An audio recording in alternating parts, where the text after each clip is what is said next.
Chapter 261. Hearing this, Commander Shu's face changed and several of his bodyguards hurriedly surrounded him. One of them anxiously said, "The situation ahead is unclear. Commander Shu is the commander of the army and nothing can happen to him. Let's quickly return to camp." Shu Langjiang cursed, "Your mother's dog fart. You don't even know who's coming, yet you want me to be a general who flees in fear at the mere sight of wind?" Commander Shu raised his bow and thought for a moment before ordering his two bodyguards, "Go. Watch carefully and be careful at home." "Roger." The two bodyguards replied and rode towards the black mass of people in the distance. Shu Langjiang looked at the dark mass in the distance and was secretly alarmed. However, judging from the speed of the black dots' movement, they weren't moving very fast. Shu Langjiang patiently waited for his bodyguards to scout out the situation. When the two bodyguards got close to the enemy camp, they realized that something was amiss. There were men and women, old and young, riding horses and carriages. No matter what, they did not look like the Turkic army that was about to attack them. Emboldening their courage, they approached them and asked. To their surprise, they were nomadic herdsmen. Their chief had visited Flying Fox Pass many times to pay his respects to General Shu, so they recognized him. The two personal guards hurriedly told the other party to stop where they were and led a few people back. From afar, they saw the two imperial bodyguards leading a few people back. Without waiting for orders, the personal guard beside Shu Lang General leaped onto the back of a horse. Looking at the hand signals of the two people in the distance, he then sat back on the horse and said to Shu Lang General, "It's not an enemy attack." Commander Shu secretly heaved a sigh of relief and said, Let's go take a look." He urged his horse forward. "Who are they?" Seeing the two bodyguards rush up to him, Commander Shu reined in his horse and asked. One of the bodyguards panted and said, "Commander Shu, they are the nomadic Chong tribe in the northwest." Commander Shu was startled and said, "In this winter and snow, where are they going?" The bodyguard panted and said, "They are not migrating, they are escaping back to Ming Wei garrison. They said that the Turkic army is about to attack, at least 100,000 strong." Commander Shu's face changed and he cried out, "Who said that the Turkic army is about to attack? How did you know?" His question was no longer directed at his bodyguard, but at the three knights dressed like shepherds who had returned with his bodyguard. "General Shu, this is the information that I found out."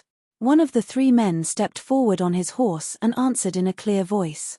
This person was a slightly hairy youth. His appearance was handsome, and when he looked around, he had a bit of an imposing aura. When General Shu saw him, his tone of voice, which was originally going to scold him, softened a bit. "Who are you?"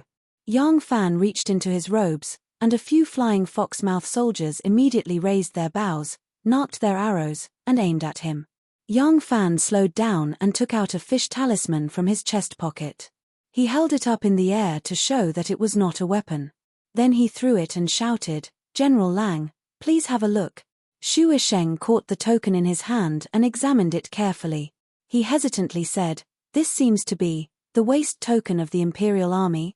Shu Isheng was a garrison general of the Border Army, so he wasn't very familiar with this special token of the Imperial Army. From the style, the patterns, and the materials used, he could tell that it was a special token used by the Imperial Army's generals to wear in the temporary imperial residence. However, not every border commander knew the existence of the 100 cavalry like the back of their hand. Yang Fan said, "Yes. I am Yang Fan of the 100 cavalry of the Yulin Guards. I was ordered by the Emperor to go to the western regions on official business, and I happened to find out the secrets of the Turkic army. I have already sent someone to Flying Fox Mouth to warn you. Did General Lang receive the warning?" Shu Langjiang's expression turned grave as he asked, "You sent someone here?" "Who?" Yang Fan said, "I had sent the scouts from Shanju, Jiaoshiji, Big Bear, and the others to warn you first." "Has General Lang met them?" The corner of Commander Shu's eye twitched a few times, saying, "There were a few of them, but I did not believe their words. I have already escorted them to Liangju to confirm their identities." Yang Fan anxiously said, "General Shu, do you know how much risk we took to obtain accurate information on the Turkic army? You did not believe their words." The Turkic army can appear at any time. Do you know how many civilians will be harmed if the military plan is delayed? Even the 5,000 soldiers you have stationed at Flying Fox Mouth may not be able to safely return to Mingwei. Commander Shu said, "The information is true. A few days ago, I just received a signal from GNC that a large group of Turkic army is attacking GNC. Could it be that they are attacking my white pavilion?" Yang Fan loudly said, "Did Gao Shiji not report to General that the Turkic army's attack on GNC is a feint?" Shu Isheng's expression was uncertain for a long time. The scouts he sent to the mountains to investigate have not returned yet, so he really could not determine whether Yang Fan's words were true or false. But Yang Fan once again confirmed to him that the Turkic army is coming, and he is a member of the Imperial Army. Commander Shu did not dare to ignore him. Commander Shu thought for a while and suddenly turned his horse's head, shouting, "Return to camp immediately." Yang Fan called out, "General, wait." Shu Isheng reined his horse back and coldly said, "What now?" Yang Fan said, "If we calmly return to Mingwei now, I am afraid it will be too late. General can send people to the various tribes to warn them, and at the same time send people back to Flying Fox Mouth to light the beacon to call for reinforcements." Shu Isheng's countenance changed. "The enemy has not appeared yet, and you want me to listen to your side of the story? Then I will send all the nomadic tribes back to Mingwei, and then light the beacon to report to the border town. Hey! If the information is not accurate, who will bear the crime of misinforming the military and mobilizing the troops? Do you want me to use the beacon to play with the feudal vassals?" Yang Fan was also angry. He had risked his life to break into White Pavilion, and did not expect this Flying Fox Mouth general to be so cowardly. Although it is inappropriate to believe in military intelligence, but the consequences of believing or not believing, can he not distinguish which is more important? Yang Fan angrily said, "Is it a big matter to believe in military intelligence and be alarmed for a false alarm, or is it a big crime to delay military intelligence and lose the lives of soldiers and civilians?" "Commander Shu, you are so muddle-headed." Shu Isheng was furious.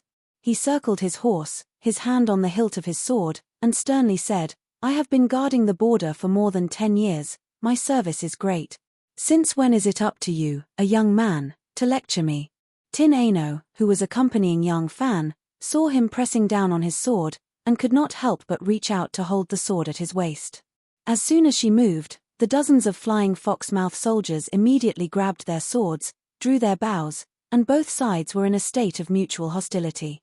When the Yang herdsman who accompanied Yang Fan and Tin Ano saw the stance of both sides, he did not know why both sides were fighting since they were both from the imperial court. He was so frightened that he repeatedly waved his hands and tried to mediate. At this moment, a person suddenly ran out from the side of the mountain pass. This person was wearing a sheepskin jacket, which was so big that it hung down to his buttocks. Because it was worn inside out, the wool was exposed. If he lay in the snow without moving, it would be very difficult to see his existence. Both his legs were wrapped in leather greaves, which extended all the way up to his thighs. Using a wide leather belt, they were securely wrapped around his legs. This way, when he moved in the snow, he would not have to worry about the snow seeping into his boots. This person was practically crawling out of the mountain pass. Suddenly, he saw someone in front of him and was overjoyed. Looking at their attire, he recognized them as his brothers and couldn't help but shout, "Quick, save me. There are Turkic pursuers behind us." When the two sides heard this shout, they couldn't help but turn their heads to look. "It's Jiu Ju, quickly save him." When Commander Shu saw that it was one of his personal guards, he couldn't help but exclaim. Almost at the same time, a few of his personal guards had already rushed over. Su su su. Dozens of sharp arrows shot out from the valley. The sharp arrows pierced through the air, making shrill whistling sounds. Jiu Ju cried out in pain as his shoulder was hit by a deep arrow and he fell head first into the snow. Enduring the pain, he climbed up and continued to run towards his men. As soon as the bodyguards saw the Turks appear at the mouth of the valley, they immediately raised their bows and shot at them. The few Turks who rushed out of the valley did not expect that there would be so many people at the entrance of the valley. In a moment of hesitation, the Tang arrows arrived. Two of the Turks could not dodge in time and were shot down from their horses. The rest of the Turks immediately dispersed and retaliated with arrows.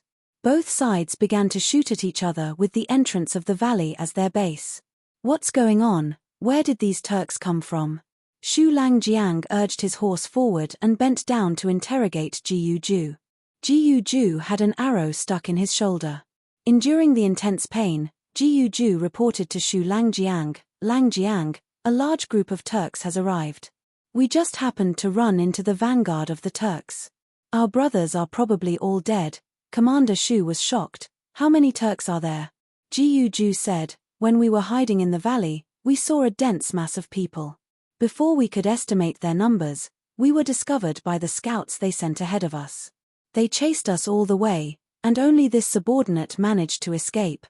Here, Jiu gritted his teeth and pulled out the arrow from his shoulder and threw it on the ground. He shouted, "These are the scouts of the Turks, the main force is still behind. General, quickly return to Flying Fox Pass." Commander Shu lifted his head to look at the entrance of the valley and saw that there were more than 10 of them. He could not help but feel his face burning. There were 2 warnings, but he did not believe them. Now that the Turks were right in front of him, it was as if he was slapped in the face. He was angry and regretful at the same time. Shu Langjiang hung his bow properly. Sure, he drew his saber and loudly said, "Jiu, Liang Sai, the 2 of you quickly return to Flying Fox's mouth and send a message to old Xiao. Tell him to light the fire beacon and have the entire army withdraw to defend Mingwei's garrison." Jiu was shocked. "Commander Shu, what are you doing?" Commander Shu sneered, "They are just a few dozen Turks, I will slaughter them all." He urged his horse and rushed towards the entrance of the valley. At this time, the Yang tribe's shepherd saw that the Turks had indeed appeared and had already fled back to his tribe. The tribe's shepherds who had been waiting in the same spot listened to his narration and then looked at the fierce battle at the valley entrance. Immediately, chaos ensued and the entire tribe sped up and fled south. Shuisheng has been in the army for more than 10 years and has been stationed at Flying Fox Pass for 4 years. Although he has always been an autocrat, his subordinates are very lenient and he is loved and respected by the army. Seeing that he has personally charged forward, his personal guards howled and followed. Jiu stomped his feet and was about to demand a horse from the fleeing Chong tribesman when he suddenly saw an arrow shoot through the throat of one of his guards and he fell off his horse. He hurriedly grabbed the horse and mounted it. Together with the other guard, he ran towards Flying Fox Pass. What should we do? Tin Ano gripped the hilt of her sword and her beautiful eyes stared at Yang Fan. Chapter 262. Seeing how obstinate and self-opinionated Commander Shu was, first not daring to take charge and not believing the information they had reported, thus delaying the opportunity to fight. Now, as the commander-in-chief of the 3 armies, he was personally going into battle and putting himself in danger. Yang Fan couldn't help but be furious. Tin Ano advised, "Most of the border generals are like this. They don't know how to read and rarely study, relying solely on their bravery to get promoted. Besides, he didn't believe you earlier and felt a little embarrassed. How can he leave without fighting for a while?" Yang Fan was so angry that he didn't choose his words. "Damn it. Let's go. Let's go as well and bring him back in one piece. If he really dies here, it'll be even more unsalvageable. Beauty is in the eye of the beholder." Yang Fan was so angry that he cursed, but Tin Ano found it all the more interesting. She pursed her lips and didn't say anything. Instead, she followed Yang Fan and charged toward the mountain pass. The battle at the entrance of the valley had already turned into a melee. The 2 sides added up to nearly 100 war horses, causing snow to fly and blood to fly. It was an incomparably bitter scene. Just as Yang Fan reached the entrance of the valley, 2 sabers, one from the left and one from the right, whizzed toward his body. "Ha!" Tin Ano charged forward on her horse. With a delicate shout, her sword flickered like a snake's tongue, striking the surface of one of the sabers.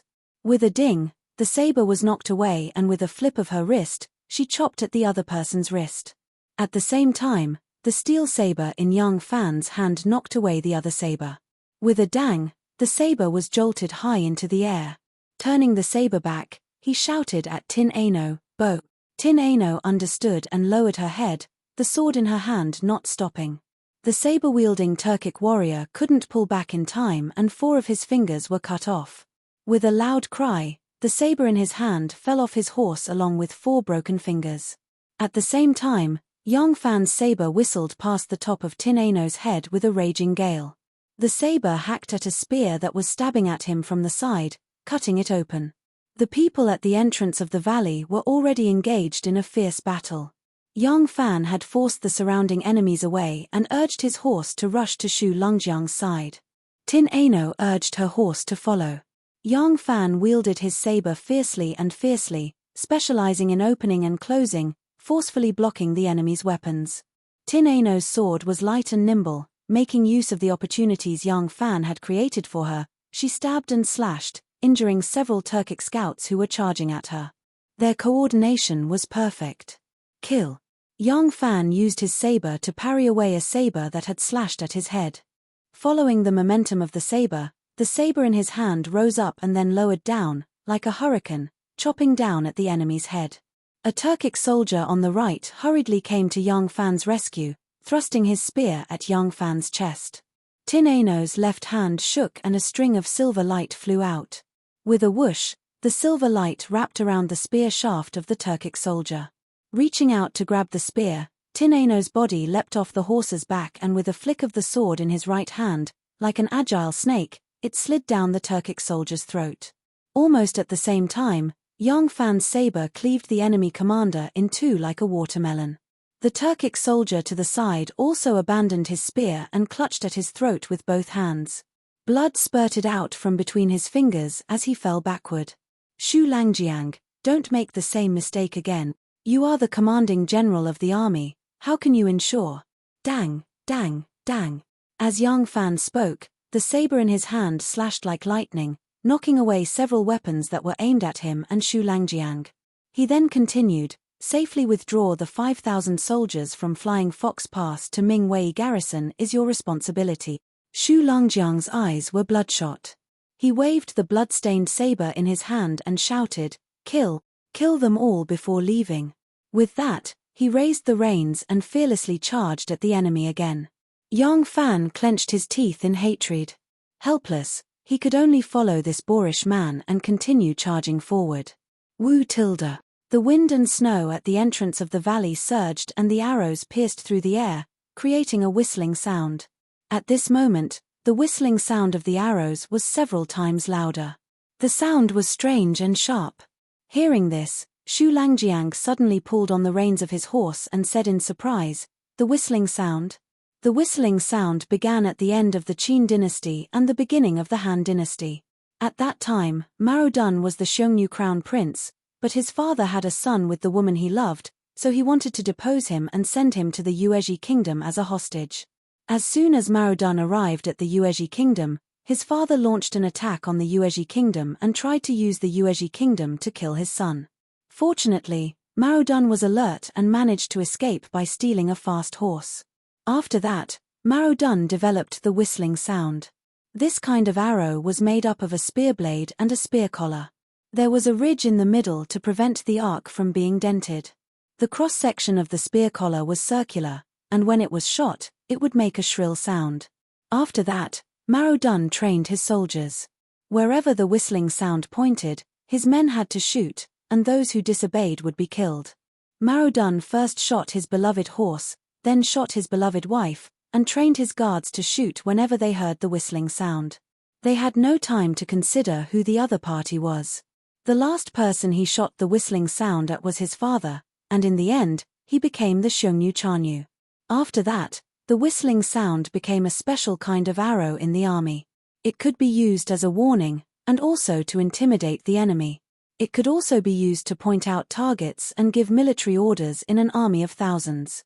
General Shu was out hunting with his bodyguards, and they were already dozens of miles away from the Flying Fox mouth. It could not be his men who shot the whistling sound. So where did this whistling sound come from? In just a moment, he realized that something was wrong. From the mouth of the valley, dozens of Turkic cavalry rushed out, all of them with bows and arrows. The arrows fell like rain, as they galloped and shot. Even though there were only dozens of them, but because of the continuous firing of arrows, It was as if hundreds of people were shooting at the same time. The rain of arrows instantly covered the Tang army's position in the valley.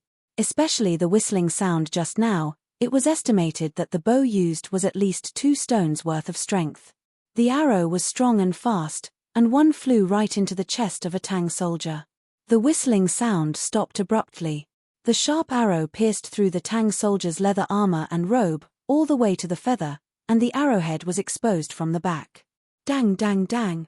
Yang Fan knocked away 3 arrows in succession, and hid in the stirrup to avoid an arrow aimed at his chest. He glanced sideways at Tin Ano, and seeing that she was unharmed, he shouted sternly at General Shu, "General Shu, why are you still not leaving? If the 5,000 soldiers of the Flying Fox Mouth lose their lives here, if the garrison of Mingwei is lost because the garrison is scattered, if Liangju is captured because of this, 100 deaths will not be enough to atone for your sin." Shu Langjiang was startled by his roar. He saw the Turkic soldiers at the mouth of the valley were like a swarm of ants, and knew that their main force would soon arrive. Luckily the valley was narrow, the thousands of soldiers and horses could not spread out, otherwise they would have rushed out like the tide by now.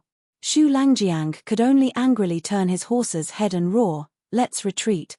By this time, the fresh troops surging out of the valley had already seen them, and even more so noticed General Shu, because his armor was too dazzling. At this time, whether it was the nomads or the armies of the Central Plains, there were very few heavy cavalry, because the main horse breed at that time was the Mongolian horse from the north, and the Mongolian horse was too short. If it was to carry a heavy cavalry, its mobility would severely restrict its power. The heavy cavalry of the Sui dynasty were utterly defeated by the light cavalry and spear wielders of the peasant army. Therefore, even though the armors of the Tang dynasty were extremely high, there were very few generals Shu who wore such a flashy set of armor. Not only was the armor majestic, but it was also polished to the point where it shone brightly like a mirror. Under the bright sunshine today, it was practically a live target. When the Turks rushed out of the mountain pass, they were also surprised to see the Tang army here. Then they saw that there were not many Tang soldiers, and one of them was obviously a general. Although they did not understand why they would appear here with so few people, they knew that this was a rare opportunity. The Turk general who shot the arrow with his 2-stone bow immediately narked the bowstring and aimed at General Shu. Wu tilde. This time, he didn't use a whistling arrow, but the arrow was swift and fast. It still let out a shrill sound as it pierced through the air. Yang Fan only felt his eardrums explode. A wolf fang arrow had already pierced through the back of General Shu, who had just turned his horse around. Almost without thinking, Yang Fan immediately chopped down with his saber. The arrow was too fast, the naked eye could only see a blur, and he slashed down based on his intuition. The saber was like lightning, meeting the shadow of the arrow. The arrow was knocked away. The speed and power of the arrow was truly frightening, the shock numbing Yang Fan's wrist. But he did not have the time to care, because this person fired another 3 arrows in succession, unexpectedly shooting at him, General Shu and Tin Ano at the same time. The 3 arrows arrived at the same time, too much for the eye to take in. Yang Fan's legs tightened around the horse's belly, his body slanting to the side, avoiding the arrow aimed at him and slashing at the front of Tin Ano with his saber. Tin Ano had just turned her horse around and could not dodge in time. Without thinking, the sword in her hand swung out. Kang! The sword was broken, and the arrow slightly changed direction, shooting towards her face. Tin Ano was so shocked that she closed her eyes. Almost at the same time, a snow-white saber light chopped down in front of her, forcibly chopping down the arrow. By this time Yang Fan wanted to save General Shu, but it was already too late. Shu Langjiang had just turned his horse around. He did not even see the action of Yang Fan chopping down the first arrow for him. Although General Shu was a reckless and crude man, he was very caring towards his subordinates. He was not willing to escape alone. He turned his horse around and subconsciously straightened his back. He was just about to call his personal guards to retreat together when an arrow came from behind. Pu. It pierced through the gap of the breastplate and into the middle of his back. Ah! Shu Langjiang screamed. He was thrown forward by the arrow. Yang Fan was greatly shocked. He circled his horse around and grabbed Shu Langjiang's reins.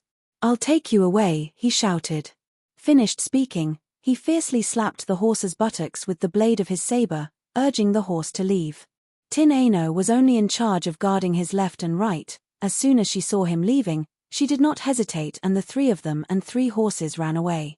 Although General Shu was not a smart and resourceful general, he dared to fight in the face of battle and sympathized with his soldiers. He was loved and respected by the garrison at Flying Fox Pass and had a very high prestige in the army. These personal guards were his most trusted aides. As soon as they saw their general being hit by an arrow, their eyes turned red and not one of them was willing to retreat. They all rushed forward, fighting for a chance for General Shu to escape. The fight at the valley entrance had reached its climax, but the Turkic reinforcements were still coming. After the time it took for a stick of incense to burn, the last Tang soldier who was defending the valley entrance fell down, his body full of wounds and arrows. The white snow at the valley entrance had already turned to mud and many places were suffused with a dark red color. The Turkic general with the 2-stone iron bow urged his horse and slowly walked out from the pile of corpses.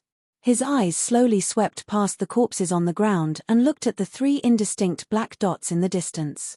He coldly laughed and ordered, "Quickly inform the great Yabgu, we can move faster." With one hand holding the reins, the other pointing the iron bow forward, he said in high spirits, "Today's lunch, we will eat at Flying Fox Pass."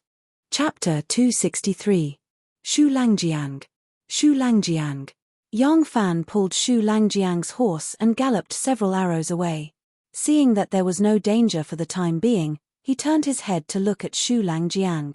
He saw that Shu Langjiang was leaning on the horse and was on the verge of collapsing.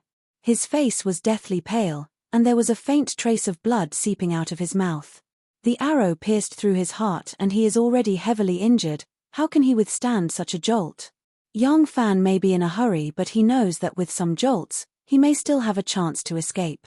If he stops now, he will be sending Shu Langjiang to his death. The invading Turks are all cavalry and they will not delay him for long. But the thick arrow pierced through Shu Langjiang's body and as he galloped, his injuries are getting worse and worse. His internal organs are in a mess and it looks like he is about to collapse. Yang Fan saw this and became anxious. The pursuers will be here soon, and if something happens to this Flying Fox commander-in-chief, what should he do? At that time, it is true that the commander-in-chief is the soul of the army. If a commander-in-chief dies suddenly, the morale of the army will crumble and chaos will ensue. But although Yang Fan was anxious, there is nothing he can do. At this moment, Tin Ano suddenly pointed ahead and said excitedly, "Erlang, look, there is a carriage." Yang Fan looked up and saw a chariot moving strenuously on the snowy ground. Beside it was a horse with a shepherd on its back, guarding the chariot like an ant on a hot pan. Yang Fan urged the horse forward and Tin Ano asked in the dialect of Longyu, "Why are you all so slow?" There is a driver on the carriage and there are 3 horses hitched to the shaft of the carriage. Beside the carriage is a middle-aged man. When Yang Fan and Tin Ano persuaded their tribe to move to Mingwei, they met these 2 men. The middle-aged man replied, "The carriage is slow and I am in a hurry." The Tien Ari Nu peeked into the carriage and saw that there was an old man, 2 women, and 2 children. The Tien Ari Nu asked, "Why aren't you riding horses?" The middle-aged shepherd said, "My family doesn't have any strong laborers, we can't let the horses go. You only sell wine in the tribe, not horses. Why do you keep so many horses at home?" Tin Ano looked at Commander Shu, who was about to collapse, and said, "I'll give you my horse and exchange it for your carriage." The middle-aged shepherd hesitated. Tin Ano said, "What are you hesitating for?" The middle-aged shepherd said embarrassedly, "There are still many jars of wine in the carriage." Hearing this, Tin Ano looked at the cart again. The back half of the cart was piled high, and the middle and top of the cart were stuffed with felt blankets and cloth, probably to prevent the wine jugs from breaking during the bumps. No wonder the speed of his car was so slow. How could it run fast when carrying so much alcohol? Tin Ano was amused and annoyed at the same time. He shouted, "The Turks are about to catch up, we are about to lose our lives and you still want to drink." The middle-aged shepherd wanted to cry but had no tears. "Miss, my family relies on selling wine for a living. If the wine is gone, we won't be able to live even if we escape." The Tien Ari Nu reached into her bosom and found a few golden beans. The Tien Ari Nu said, "I have some golden beans here, plus these 3 top-notch horses, It's more than enough to trade for your wine. Do you want to trade? She took out a handful of golden beans and placed them in front of him. There were about 6 or 7 of them and they shined brightly under the sun. The shepherd looked at the golden beans in her hand and then looked at the 3 good horses. He estimated that they were indeed worth his carriage of wine. He quickly nodded and said, "Deal, deal, deal. I'll exchange, I'll exchange." Immediately, Yang Fan and Tin Ano dismounted from their horses and helped the dying Shu Langjiang down. The entire shepherd family left the carriage and mounted their horses. Although the family consisted of old people, children, and women, they grew up in the grasslands. How could they not know how to ride a horse? They mounted their horses and thanked Tin Ano before urging their horses to leave. Tin Ano shot forward and jumped onto the carriage. He lifted all the felt and fur blankets and quickly pushed the jars of wine out of the carriage. When all the jars of wine in the carriage were thrown into the snow, Tin Ano spread out the felt and fur blankets. He and Yang Fan carried Shu Langjiang onto the carriage. By this time, Shu Langjiang was already unconscious.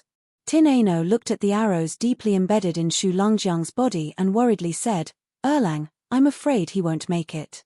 Yang Fan said, "Hold him up a bit and let him experience less bumps. As long as he's still breathing, it's fine." After saying this, Yang Fan let down the curtain and grabbed the horse's reins with both hands.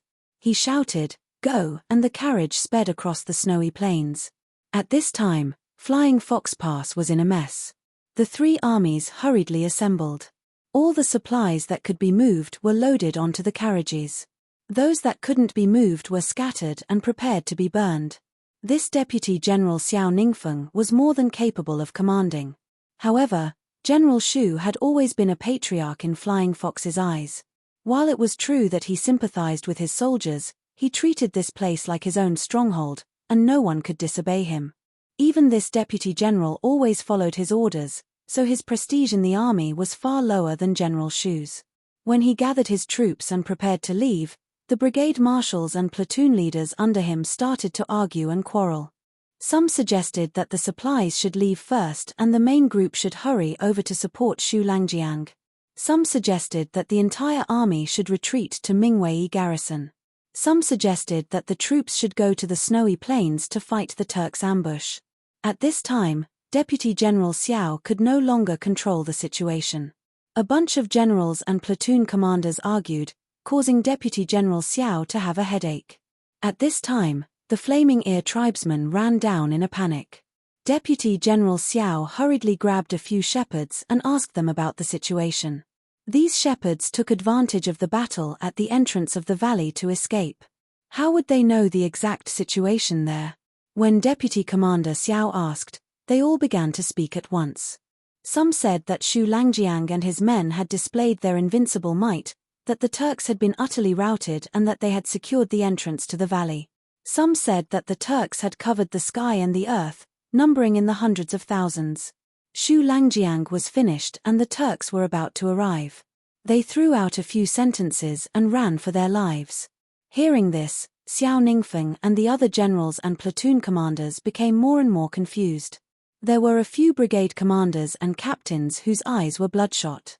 They roared that Deputy General Xiao was a useless coward and that he did not dare to go. They wanted to bring their troops to the rescue. Some generals urged Deputy General Xiao to quickly give the order for the whole army to retreat to Mingwei garrison. As the two sides quarreled, the entire Flying Fox Pass camp became like a pot of porridge in a market.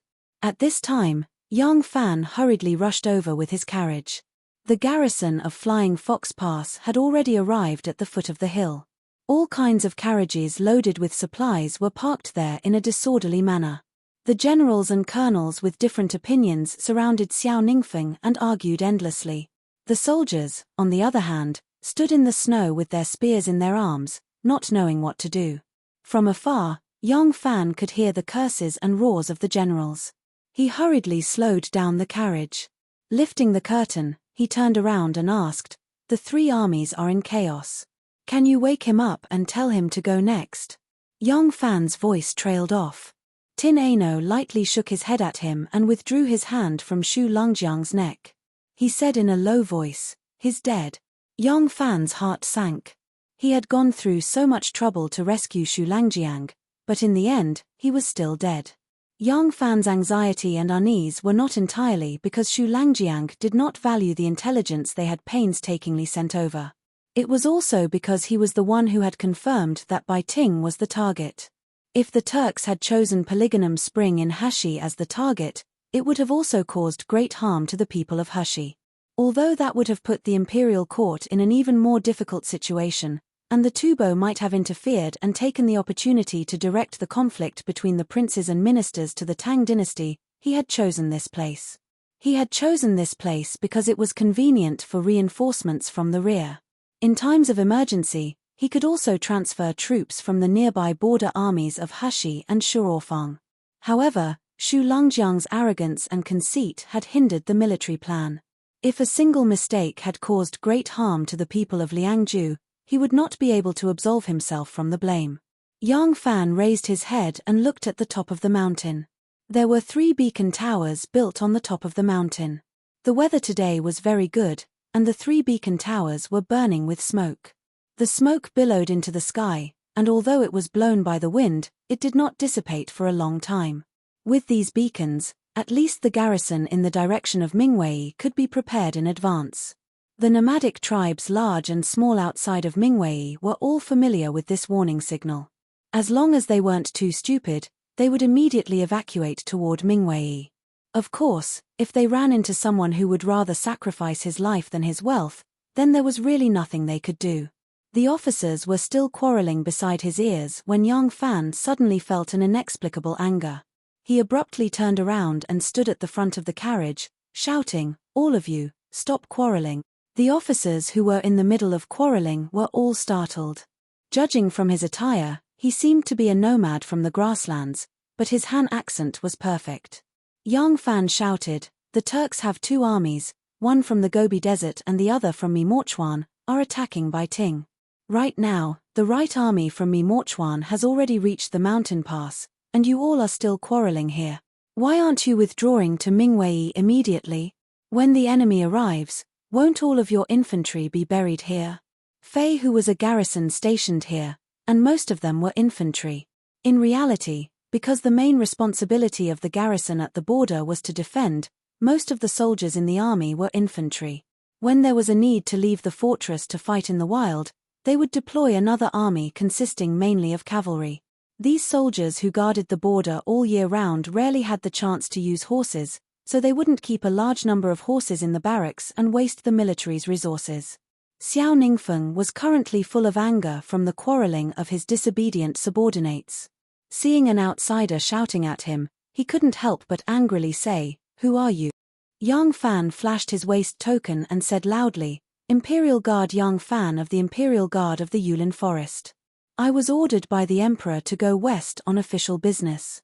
I heard news of the Turks and specially came to warn you." Beside the ancient ship, Liang Sai let out an R and said, "It's him, he's the one talking to Lang General." A crowd of high-ranking military officers surrounded him and asked at the same time, "How is Langjiang?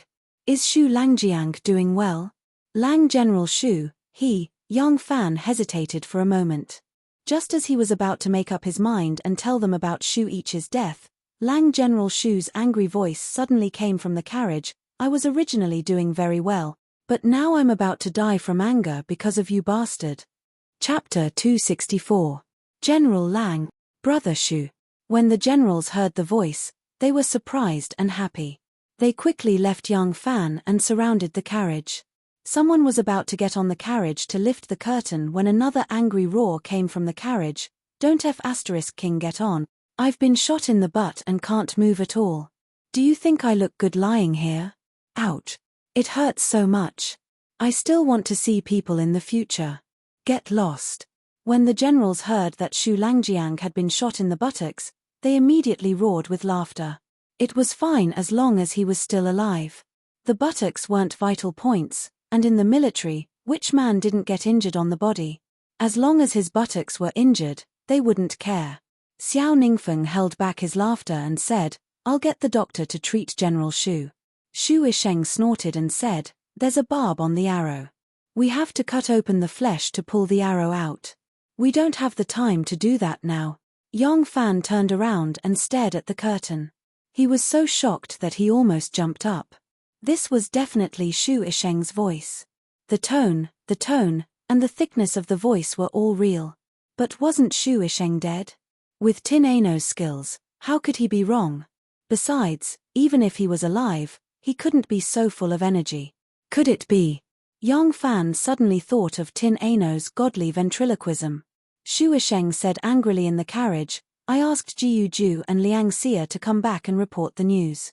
I told you to light the beacon and let the whole army return to defend the Ming dynasty. Why are you still talking nonsense here? Deputy General Xiao said embarrassedly, General Lang, I've already been ordered to light the fire beacon and warn the troops along the border. We were originally going to retreat to Mingwei, but we're really worried about General Lang's safety. Some of our brothers want to bring people to rescue General Lang. Everyone is discussing here. In the carriage, Shu Isheng shouted angrily, discuss? The fire has already reached the roof and you guys are still discussing. Retreat to Mingwei immediately. Quick. Yes. Xiao Ningfeng's spirit was lifted. He reined in his horse and shouted, General Lang is back. General Lang has ordered the entire army to return to defend the Mingwei garrison. Set off immediately. The buglers waved the signal flags and bugles sounded everywhere. Generals and colonels hurried back to their headquarters. The 5,000 soldiers finally set off in the direction of the Mingwei garrison. Yang Fan drove the big carriage and was protected by the soldiers in the middle. As the fully loaded supply wagons moved in the direction of Mingwei garrison, Tin Ano lifted the curtain of the carriage slightly and looked at the situation outside. He frowned and ordered loudly, why are they so slow? Old Xiao, did you drag all our jars and jars along with you? Xiao Ningfeng ordered his men to burn the camp on the hillside and everything that could not be moved away in time. This included the firewood they chopped in autumn and the hay they prepared for the war horses. They did not want to leave anything for the Turks. At this moment, he had just turned his horse around and heard Shu Isheng's shout. He rushed to the front of the carriage and said, Yes, General Lang, we have brought everything we can. Tin Ano said from inside the carriage, burn everything. Push them to the side of the road and burn them. Don't leave anything for the Turks. With all these things, when can we rush back to Mingwei garrison? I only want our brothers to be safe. Do you understand? Xiao Ningfeng's heart warmed and he replied loudly, I understand. He immediately ordered all the carriages to be pushed to the side of the road and set on fire. The horses that were used to pull the carriages were also unloaded and replaced with soldiers.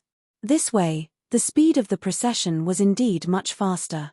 The procession of the army is very fast, but this speed is only relative to the walking speed of an ordinary person. Among the 5,000 people, there are almost 4,000 infantry soldiers. They can only walk on 2 legs and they cannot run for their lives. They must maintain a certain amount of stamina in case their pursuers get too close. In Yang Fan's eyes, this speed is as slow as a cow. The carriage was sandwiched in the middle of the procession. Deputy General Xiao rode forward and back, nervously watching the procession of the entire army. The various generals were also commanding the orderly evacuation of the soldiers. Tin Ano sat in the carriage and continued to pretend to be Shu Isheng. From time to time, he would give a military order. According to her request, the entire procession gradually divided into 4 columns and 4 sections horizontally, forming 4 intersections on the long road. Yang Fan drove the carriage all the way. Seeing that everyone was hurriedly marching and no one was paying attention to him, he turned around and lifted a corner of the curtain to take a look inside. Shu Isheng's corpse had already been pushed to one side by Tin Ano. The corpse was lying there with an arrow sticking out of his back. Tin Ano sat cross-legged beside Shu Isheng's corpse with one hand supporting his cheek. He was frowning and thinking about something. He did not even notice that Yang Fan had lifted the curtain to take a look inside. Yang Fan coughed softly and said in a suppressed voice, RNU. Tin Ano was startled awake from his deep thoughts and raised his eyes to look at him. Yang Fan swallowed and asked nervously, What are you thinking about? The experience of Tin Ano pretending to be Shu Isheng was comparable to his experience of pretending to be Mu Sai. However, in terms of danger, Although Tin Ano's current actions were not as good as his, the responsibility was 100 times heavier than his. Shuisheng did not die. Although it had the effect of stabilizing the morale of the army, ending the argument between the generals, and quickly pulling out the camp, because of this, the responsibility of commanding the army fell on her. In Yang Fan's eyes, it did not seem difficult to command the retreat of the three armies. After all, the life and death of the three armies were in her hands. Tin Ano stuck out her tongue and said in a low voice, "I am thinking about military books. There are many military books in young master's library. I have read many of them before, but they were just idle books. I don't know how many of them I can remember now. Thinking about military books. Is that okay?" Yang Fan was speechless. Swoosh. A bright red flag was raised on the snowy plain.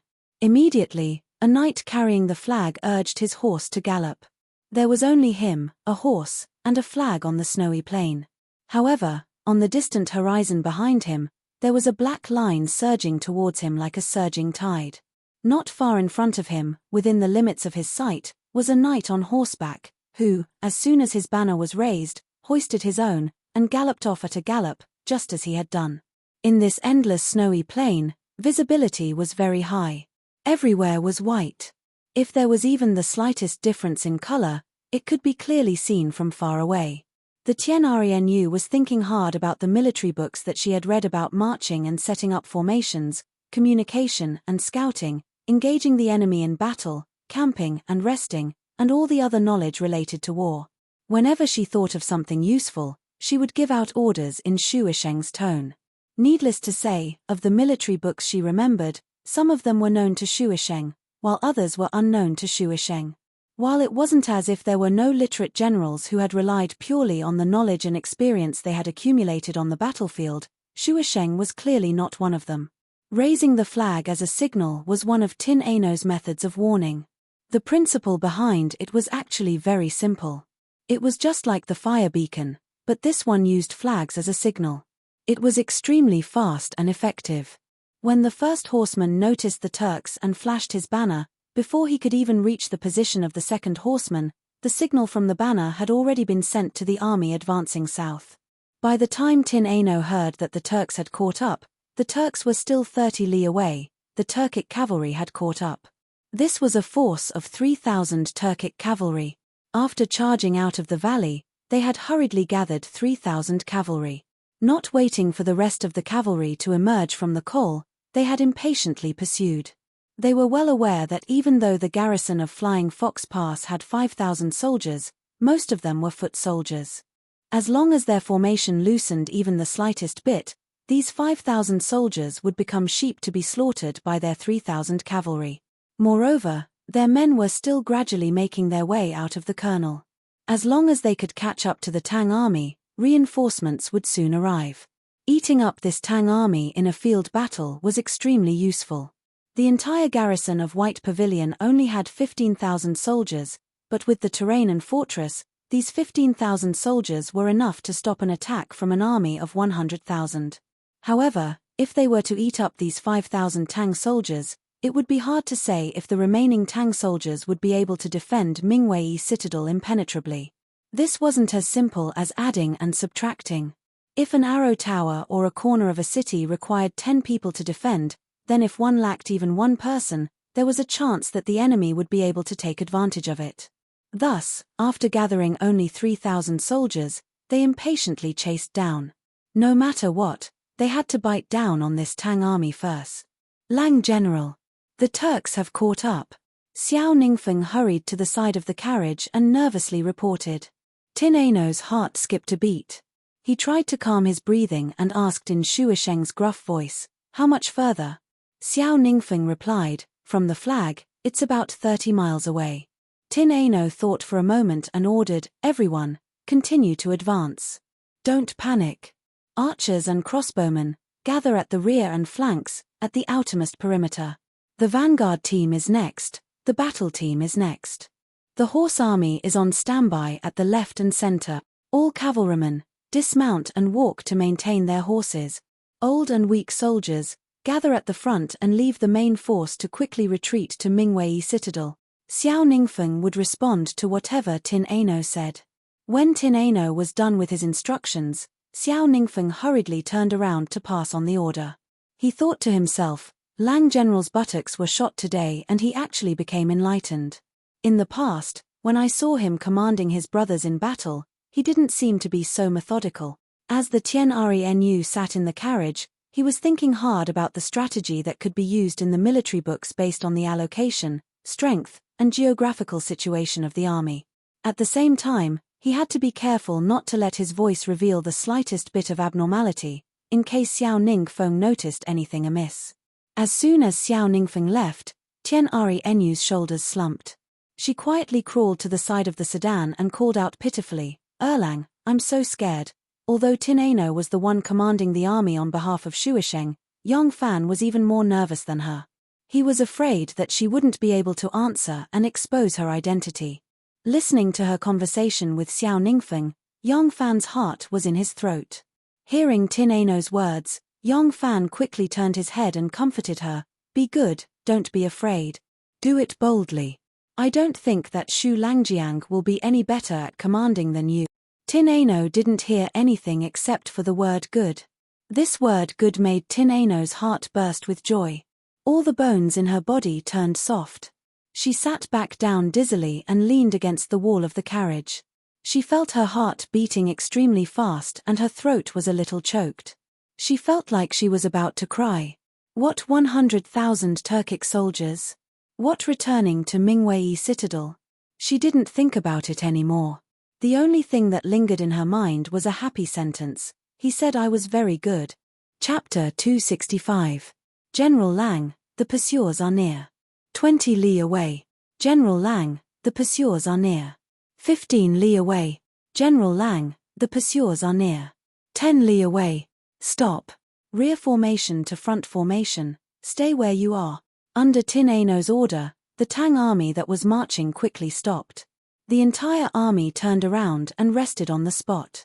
They had already sent cavalry back to Mingwei garrison to ask for reinforcements. However, Mingwei garrison only had 2,500 cavalry. They were not sure if the defending general would dare to take the risk of the enemy swallowing up a fresh force, which would further weaken Mingwei garrison's defenses and send reinforcements. Whether the reinforcements came or not, they could only rely on themselves now that there were no reinforcements. On the main road, only the old and weak soldiers and the cooks who were originally responsible for feeding the horses and cooking continued to march quickly towards Mingwei garrison. Everyone else had stopped. The original rear formation was densely packed with archers and crossbowmen. Behind them were the jumping soldiers, ambushers, and other close combat infantry. The entire army was arranged in an echelon formation. This was not because of Tin Ano's order, but because it was the Tang army's usual formation. Each echelon of the Tang army was like a phalanx, but within each phalanx, the spear and shield wielders formed a small wedge formation. In truth, even though Shuisheng had been shot in the buttocks and did not want his subordinates to see him in such an embarrassing state, it was rather strange that he still refused to show himself at such a critical moment. But now, all the Tang soldiers were nervously looking into the distance, waiting for the Turks to charge over, and no one was thinking about this illogical point. The Tianru tugged at the corner of the curtain and looked outside. The reason for their hasty retreat was because they heard that the other side had 100,000 strong army, far more than their 5,000 undefended troops could resist. The soldiers already knew this, so even before the Turks arrived, they had already gained the upper hand with a show of strength. The Tang officers and soldiers were somewhat uneasy. Tin Ano frowned and thought, the military books say that when two armies fight, the most important thing is morale. How can they withstand the attack of the Turks? She thought for a moment and shouted, Jiu Ju, Liang Xia. At this time, Deputy General Xiao had run to the front to personally command the troops. Tin Ano really did not know any of the other Tang generals. Fortunately, he remembered the names of the two soldiers and shouted for them. These two men were Shu Isheng's personal guards. They were indeed guarding nearby. As soon as they heard her shout, they immediately ran over. Tin Ano said, in front of the great enemy, the brave will live, the fearful will die. What's the use of being afraid? Tell our brothers to puff out their chests and sing a song to boost our courage. Here. Tin Ano didn't know what songs they usually sang, but he knew that there must be military songs in the army. Sure enough, Jiu Ju and Liang Sai gave the order. A moment later, a mighty and majestic song resounded through the snowy plains. The royal wind of the four seas has been subdued, and the waters have been clear for 1,000 years. The military uniform has not been worn, and today I have succeeded. Looking back at Chin Pass, which was as low as a horse, he could see the yellow river flowing straight north. Heaven's might has swept through the Jade Gate Fortress, the Hu people have sung for 10,000 li. The royal wind of the four seas has been subdued, and the waters have been clear for 1,000 years. The military uniform has not been worn, and today I have succeeded. The Lord has begun a new era of prosperity, the subjects have been loyal to the Lord. After the revolution, it will be a peaceful autumn. Groups of warriors raised their spears, bows, sabers, and even clashed their weapons and shields. Beating the rhythm, they used their rough and heroic voices to sing the mighty great battle formation music. The song carried a heroic air and immediately boosted the morale of the soldiers. Amidst the song, a black line appeared on the distant snowy plains. Amidst the song, the black line turned into a surging torrent. Amidst the song, the horses were like dragons, the men like tigers, and the hoofbeats were like war drums. Amidst the song, the Turkic warriors raised their gleaming sabers high, forming a forest of gleaming blade. Amidst the song, the crossbowmen and archers released the arrows they had been preparing for a long time. Some fired horizontally, some fired backwards, and the arrows rained down on the charging Turkic army like a storm. The shields of the cavalry were like umbrellas, incapable of blocking the sudden storm. The Turkic soldiers charging at the very front were cut down like wheat.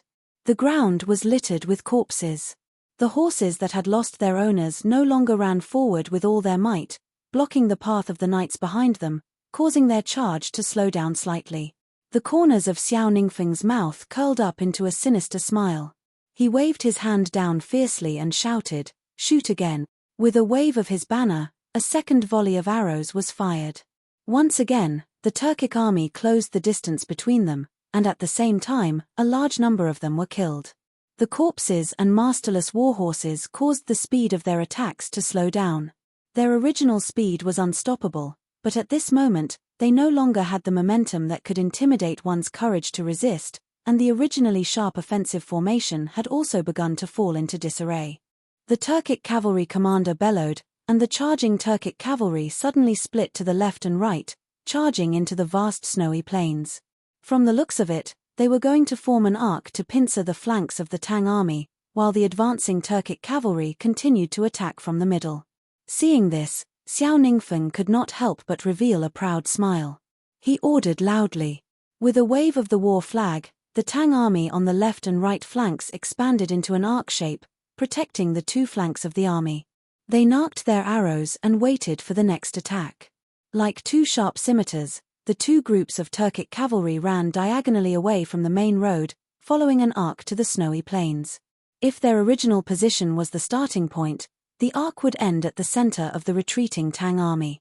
It seemed that they also knew that the Tang army at the back was the weakest, and at the same time, they cut off the long line of Tang army, which was equivalent to cutting off the Tang army's escape route. At that time, the Tang army on two legs would not be able to escape in this vast snowy plains, and could only be slaughtered. The two groups of Turkic cavalry were brandishing their whips, desperately whipping their mounts. However, no matter how much they urged, the mounts became slower and slower, as if the hooves of the horses were stuck in the mud, unable to move forward. Just as they were puzzled, with a boom, a large pit suddenly appeared in the snowy plains, and several of the cavalrymen fell into the pit along with their horses. A few of the cavalrymen behind could not stop their momentum and also fell into the pit, screaming in pain. The Turkic cavalry was somewhat startled, and their charge immediately slowed down. However, this situation did not disappear, and the snowy plains on both sides continued to collapse, like the giant mouth of a monster, suddenly opening up and sucking in a few men and horses. This situation was too terrifying, and they had no idea what they were facing, and no one knew when it would happen. The frenzied Turkic cavalry reined in their horses in fear as they stared at the flat snowy plains in front of them. The pure white snow stretched as far as the eye could see, and the wind had smoothed the snow until it was as smooth as a mirror. There was nothing out of the ordinary on the surface, but who knew if they would be swallowed up by the monster beneath the ground if they took even a single step forward? The Turkic soldiers at the front were greeted with a third volley of arrows. They had used their lives to buy a chance for their comrades behind them, but the Turkic soldiers at the back did not make good use of this opportunity. They reined in their horses and looked left and right in shock, not knowing what was going on. There were 2 lakes in this snowy region, the Baiting Sea and Shotu Swamp, but these 2 lakes had originally been connected together. At the time, this place was called Fish Hazy, and the entire lake was massive and majestic. However, as the water source gradually dried up and land was revealed in the middle, it split into 2 lakes. The large expanse of the lake had been turned into saline land, and the 2 sides of the road that the Tang army was currently on had originally been the banks of the higher part of the lake. The road here was the least sturdy, and many of the roads looked very normal and flat, but in reality, they were actually layers of sand and salt that had accumulated over the years, forming an empty space beneath them. And the empty space beneath them was not just a single layer. It was probably a honeycomb of many layers of empty space. The situation down there was extremely complicated, and it was impossible to know how deep it went. Thus, if someone were to fall down, even if they didn't die from the fall, there was nothing they could do but watch. The soldiers stationed here and the nearby commoners all knew of the situation in this ghost region, so they didn't dare to approach. Thus, when Xiao Ningfeng saw them charge toward the ghost region of death, a smug smile appeared on his face. In this sort of wretched place, even a shepherd boy leading a sheep could disappear with a boom, and these Turkic soldiers were galloping on top of it, so it would be strange if nothing happened to them. The panicked Turkic soldiers tried to turn their horses around and retreat, but some places were still fine when they came, with clear hoof prints on them. Who would have thought that when they turned their horses around, a huge hole would appear on the ground, swallowing both the rider and the horse? This immediately caused the Turkic soldiers to run around like headless flies. The places with hoof prints were treacherous, and the places without hoof prints were even more treacherous. They moved cautiously, afraid that if they moved too fast, they would stomp a huge hole in the ground. At this time, the soldiers on the left and right flanks calmly began to shoot. They were unhurried, accurately aiming at their targets before firing. These border army soldiers were quite skilled, and every arrow would hit its mark, knocking down the Turkic soldiers who were in a dilemma of whether to flee or fight. Seeing this scene, the Turkic soldiers on the main road also knew that there was something strange about the snowy plains on both sides, so they didn't dare to disperse their soldiers into the plains. Instead, they mobilized their strong archers to shoot at the Tang army. As soon as they drew their bows, the archers and crossbowmen of the Tang army immediately retreated. The archers with shields that were taller than a man swarmed forward and erected the big spears into a strong wall. The archers of the Tang army hid behind and shot forward through the gaps. The 2 sides fell into a stalemate. Sitting in the carriage, Tin Ano heard the battle report from the ancient boat and couldn't help but be overjoyed. Earlier on, she pretended to be vague and had already asked Liang Xia about the dangerous saline alkali ground, and she knew that the area was only 2 miles wide. Whether the Turkic cavalry came from afar or continued to retreat, it would be a headache to deal with them. The problem was that the Turkic did not know how big the area was, so they didn't dare to send their troops to test it. In this way, there were 2 natural barriers on both sides to block their pursuers, leaving only one path at the back, which was much easier to deal with. Tin Ano immediately ordered, "Leave the rear to deal with the enemy, the rest of the troops continue to retreat." Hearing this, Jiu Ju was shocked and asked, "General Lang, the brothers left at the rear, are we going to ignore them?" Right now Tin Ano was in a good mood, and couldn't help but scold with a smile, "Idiot.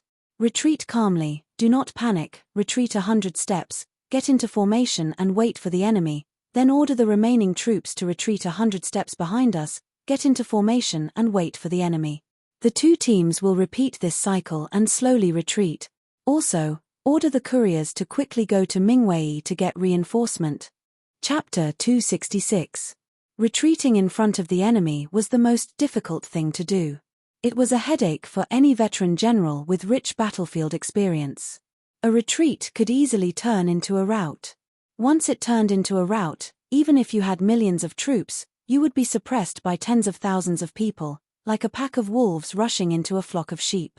A smooth and orderly retreat that left no room for the enemy to take advantage of during the retreat required extremely brilliant commanding skills, as well as an extremely high prestige in the army. This way, the soldiers would have absolute trust in your command when retreating. Otherwise, the act of retreating could easily cause panic among the soldiers.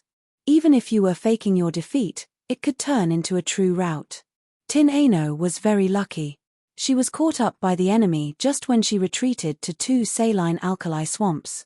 After the enemy saw the impenetrable hole in the sand, they did not dare to attack from the left and right flanks. The troops of both sides were crowded on the main road, and the enemy's advantage in numbers could not be used. On the other hand, although Shuisheng was a boorish man who fought by relying on his own courage and was not an outstanding general, he had a high prestige in the army, and these soldiers just had to listen to an officer like him. Although Shuisheng did not know any brilliant military strategy, he had the ability to train soldiers, and he had put in a lot of effort. Therefore, the fighting quality and military discipline of the defending troops of Flying Fox Pass were very good. In this way, Tin Ano could use the alternating retreat method, and retreat boldly in front of thousands of cavalry tigers and wolves. After retreating 100 steps, they stopped to set up the formation and supported the comrades who stayed behind to defend the enemy. Although it made the advance of the army extremely slow, this was the only thing they could do. They were infantry fighting, and if they were too far away from the comrades who stayed behind, they would not be able to support them. Before the comrades who stayed behind could retreat to the front, they would be killed by the enemy. And 100 steps was also a distance where their crossbows could exert their power. They could use their crossbows to suppress the enemy here, and support the comrades who stayed behind to retreat. In this way, a strange scene appeared on the battlefield. On the white snowfield, the troops of both sides lined up in a long line, and stood orderly along a road, not daring to cross the line to either side. On this road, the Tang army took turns to cover the retreat. Every 100 steps the vanguard took, they would raise their shields and draw their bows, ready for battle. The comrades who stayed behind to defend against the enemy slowly retreated to the back of their comrades who had already rearranged their formation. Then, they rearranged their formation 100 steps away. The comrades who were originally in charge of supporting them had now become the soldiers fighting on the front lines. They continued to retreat. The two teams crossed each other, but they were always within the effective killing range of the crossbows at the rear. Under the suppression of the dense rain of arrows, by the time the enemy rushed to the front of the shield team, the retreating soldiers had already repositioned themselves 100 steps away.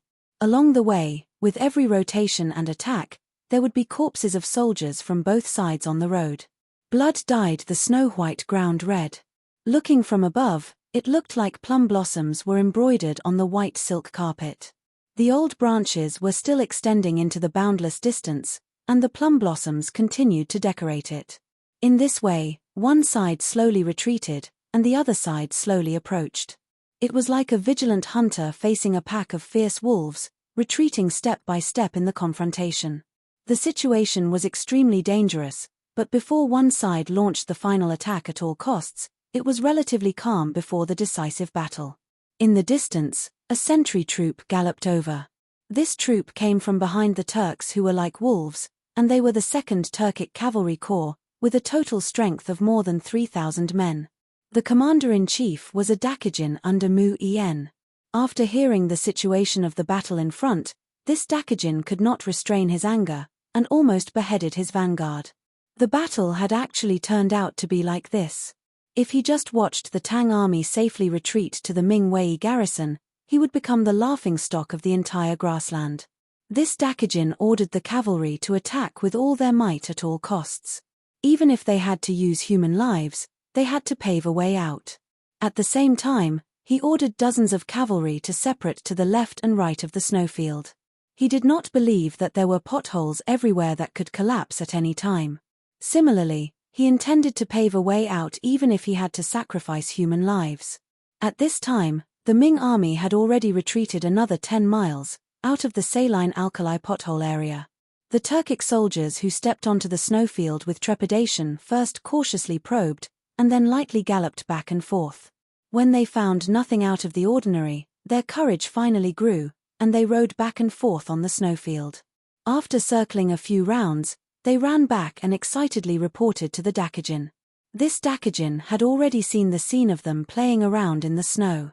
Without waiting for their report, he ordered the vanguard with the iron bow to atone for his crime, and led his men to attack the Tang army from the left and right of the Tang army, in order to tear a gap in the Tang army's defensive line. While the Turks were probing the ground on the left and right, they had already launched an attack on the Tang army at the back, disregarding the sacrifices. Tin Aino could not help but secretly sigh when she heard the constant reports from her bodyguards. She knew that it was impossible to retreat easily. Stop advancing, get into formation and prepare for close combat. With the order, all the officers and soldiers knew that it was the most dangerous moment. They immediately rushed to prepare. The injured soldiers were helped to the middle of the formation, and the entire perimeter was set up in a tight defensive line. Those soldiers with arrows in their shoulders and bleeding from their wounds did not give up fighting. The Tang army was made up of archers, and they could no longer fight in close combat, so they picked up their war bows. At this stage of the battle, the blood in every man's heart was stimulated, and no one showed the slightest bit of fear. Tin Aino gently lifted the curtain of the sedan chair, and quietly looked at Yang Fan's back, her eyes full of nostalgia. Her mission had come to an end. The next battle would depend on the bravery and struggle of the entire army. It was no longer a battle of wits. She did not know what the outcome of this battle would be. She also did not know if she and he would be able to leave this place alive under the bite of this pack of wolves. Her only regret was that she had finally fallen in love with a man. She had finally experienced the kind of happiness that a woman felt when she fell in love with a man. It was like drinking wine. But the time was so short. She hadn't enjoyed even a moment of romance. She hadn't even heard him say "I love you" to her. Yang Fan listened to the faint sounds of battle, and his hand that was gripping the reins was almost sweating. The battle was imminent, and it was unknown whether they could escape safely. He knew that the Tien Renu had joined in because of him, otherwise, she would not have been in danger again and again. He also knew why the Tien Renu had joined in because of him. This debt was too deep and too heavy, and he feared that he would never be able to repay it in his lifetime, and might not even have the chance to do so. For Yang Fan, who did not forget to repay even a drop of kindness, it was really difficult to bear. And at this moment, no matter what he thought, he could not change the situation in front of him. Yang Fan let out a long breath, and exhaled a cloud of white mist. He slowly turned his head, and the curtain of the sedan chair was slightly swaying, and it was quiet inside. Yang Fan secretly swore in his heart, "No matter what, I will do my best to protect you. As long as I am here, you will be safe." The hand-to-hand combat began, and the Tang army formed a rectangular formation on the road. When the Turkic cavalry rushed in front of them, the archers and crossbowmen pulled out their swords and spears, and together with the other soldiers of the vanguard, formed the first line of defense. At this time, the wind was not strong, but the enemies and themselves were fighting with all their might, and it was like a cold wind on the snowfield. The fighting spirit that had been accumulated during the shooting and the stalemate suddenly exploded, and both the generals and the soldiers were crazy. They raised their spears and halberds, brandished their swords and sabers, roared, and shouted. Like ferocious tigers, they madly pounced on their enemies, and a fierce melee began. Because the Tang army adopted a relatively tight battle formation, the first line of fighting space was limited, and the second echelon of soldiers could only clench their weapons and stare at the front, ready to enter the battle at any time.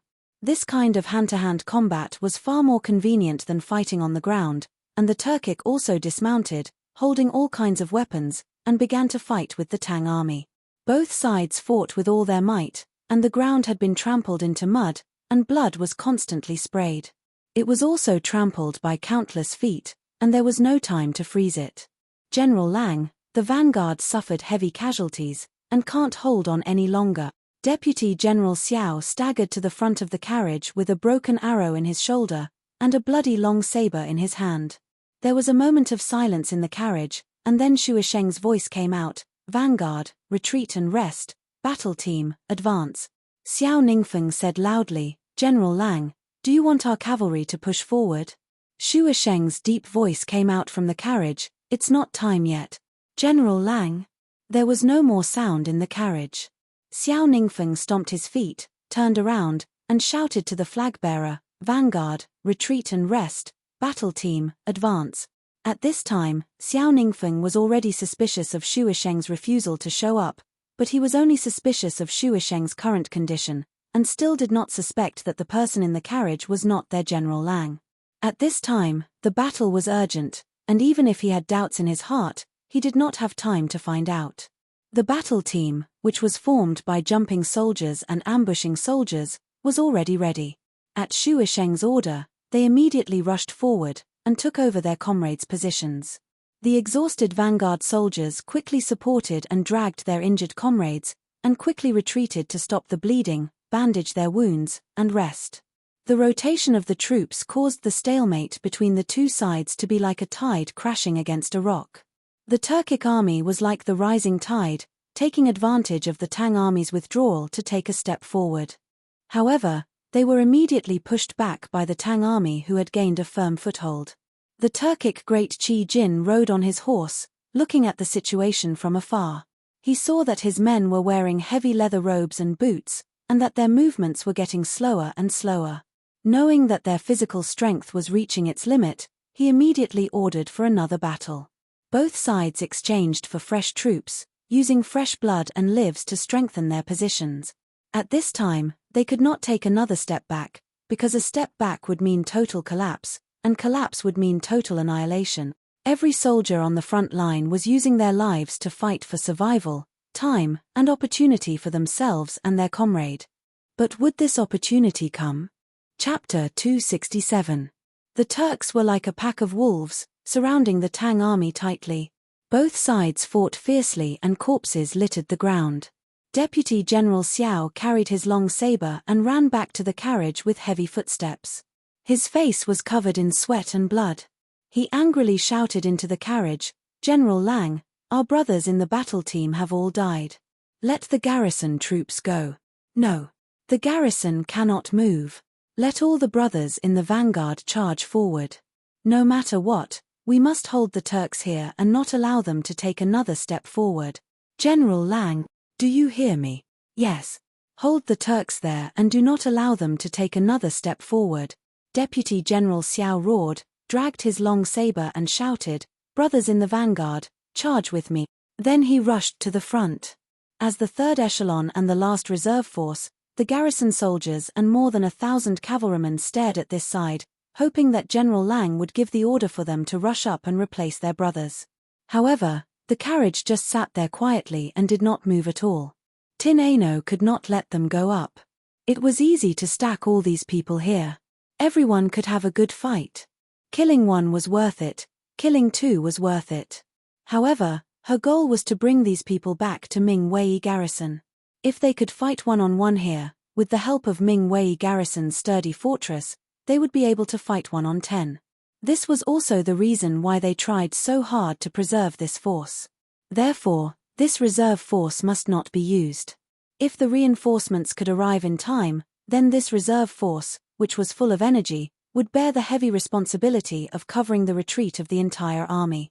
If they were to fight until they were exhausted, then the more than 2,000 reinforcements from the Mingwei garrison would not have the strength to protect the entire army.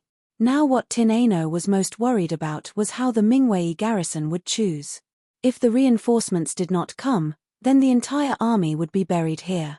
Although she and Yang Fan were skilled, whether they could escape from the thousands of soldiers was also an inestimable thing. Tin Ano sat in the carriage, so nervous that she could not breathe. Like a fish out of water, her chest was suffocating. She wanted to get out of the carriage and take a few breaths of fresh air, but she could not. If she went out at this time, people would know that General Xu had died and the whole army would immediately collapse. Tin Ano took a deep breath.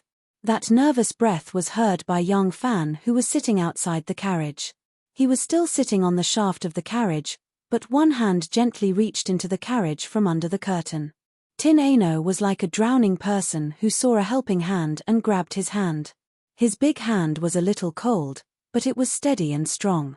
Holding Yang Fan's hand, Tin Ano's nervous heart seemed to be comforted by a magical force and gradually calmed down. Yang Fan felt that her little hand was cold and her palm was full of sweat. He could not help but hold it tightly with pity. General Shu. Lang Jiang. Ji Yuju rolled and crawled over. Yang Fan heard the shout and wanted to pull his hand back, but Tin Ano held it tightly and said to the window, "Speak." Ji Yuju said in a sobbing tone, "General Shu, Deputy General Xiao has died in battle. More than half of the brothers in the vanguard and battle squads are dead or injured. The remaining brothers are exhausted and cannot hold on any longer. General Shu, please give the order for the garrison to go up, otherwise the brothers in front will all die." Tin Ano was silent for a moment and asked, "Is there still no news of reinforcements?" Ji Yuju said, "No. Not even a shadow can be seen. Go. Garrison, go. Vanguard and battle squads retreat to rest. Order the cavalry to prepare. After the time it takes for an incense to burn, the whole army will counterattack." Counterattack? Ji Yuju was stunned. They still had the strength to counterattack. Tin Ano said in a powerful voice, "Yes. Counterattack. The whole army will press forward and counterattack. The brothers in the cavalry will charge towards Ming Wei's garrison. We will cover the rear." Ji Yuju understood. His lips moved a little and he replied in a loud voice, "Yes." Ji Yuju puffed out his chest and strode away. Tin Ano suddenly lifted a corner of the sedan curtain and called out in a low voice, "Erlang." Yang Fan turned his head to look. Tin Ano frowned and said softly, "Erlang, we may lose our lives here today." Yang Fan subconsciously tightened his grip on the hilt of his saber and said word by word, "RNU, as long as I am still breathing, I will definitely protect you." Tin Ano slowly raised his eyes and stared at Yang Fan. He asked softly, "You said you like me too. Is that true?" Yang Fan pursed his lips and nodded heavily. Tin Ano said persistently, "I want to hear you say it." Yang Fan's nose turned sour. He nodded forcefully and said, "Yes, I like you. Yang Fan, I like RNU." Tin Ano smiled sweetly. Her tensed body suddenly softened and leaned against the carriage wall. She sighed softly and said softly, "That's enough. Death, what's so great about it? Death, what's so great about it? Sometimes, life is the most important thing in life. Sometimes, life becomes the most unimportant thing in life. Whether it's one's life or the lives of others, they are all worthless. Just like now. Everyone went crazy. They were like ants. Swords and sabers flashed. When one person fell, another person would immediately take his place. Their bodies were made of flesh and blood, but at this moment, they were stronger than steel. Sometimes, death is really nothing. When it's time to face it, you can only charge forward." On the shaft of the carriage, Yang Fan suddenly stood up. His voice was like spring thunder. He shouted loudly, "General Lang has ordered the whole army to counterattack." The messenger standing by the side of the carriage heard Tin Ano's order and immediately raised the flag. The cavalrymen who had been standing by the side of their horses with their fists tightly clenched, their blood pumping and their eyes bloodshot, quickly mounted their horses. The soldiers who had retreated to the inner perimeter to rest, regardless of whether they were injured or not, even if they had lost an arm or a leg, as long as they could still move, they all grabbed their weapons. The bugle horn to charge sounded with a woo-woo sound. Yang Fan turned around and slowly pulled out the long saber at his waist. The saber scraped against the scabbard, giving off a shaw-shaw sound. He intended to wait for the entire army to counterattack before cutting off the reins and using the horses that were driving the carriages as their mounts. No matter how ferocious the Turks were, he must slaughter a path of blood. He must bring Tin Ano out alive. He owed her. The saber was raised in the air, reflecting the dazzling light of the sun. Then, Yang Fan's eyes went wide as his entire body froze. There was a black dot in the distance, and in a flash, that black dot had transformed into a long dragon. Yang Fan's body trembled as he excitedly shouted, "The reinforcements are here. The reinforcements are here." The reinforcements from Mingwei garrison had finally arrived. To the general of Mingwei garrison, this was a painful decision to make. He could not bear to abandon his comrades and watch as 5,000 of his brothers died on the way. But if he were to send out the 2,500 cavalry he had, not only would he fail to save the 5,000 soldiers of Flying Fox Pass, he would also have to pay the price of his men. The consequences were also not something he could bear. In the end, he chose to take a gamble. The reinforcements had arrived. Yang Fan's loud shout alarmed the soldiers around him. They all turned to look in the direction of Mingwei garrison. When they saw the war banners, the war horses, and the brightly armored riders, they couldn't help but cheer. With the sound of the bugles, the 1,500 cavalry who had been resting on the left flank pulled out their sabers. Their entire formation was like a sharp curved horse, charging in a sharp arc toward the enemy's right flank. Based on the speed of their horses, the moment they charged in that arc toward the Turkic camp was the moment when their speed and strength were pushed to the limit. The infantry's reaction was not slower than theirs, but their speed was incomparable. They had only taken a few steps when a tsunami of cheers came from behind them.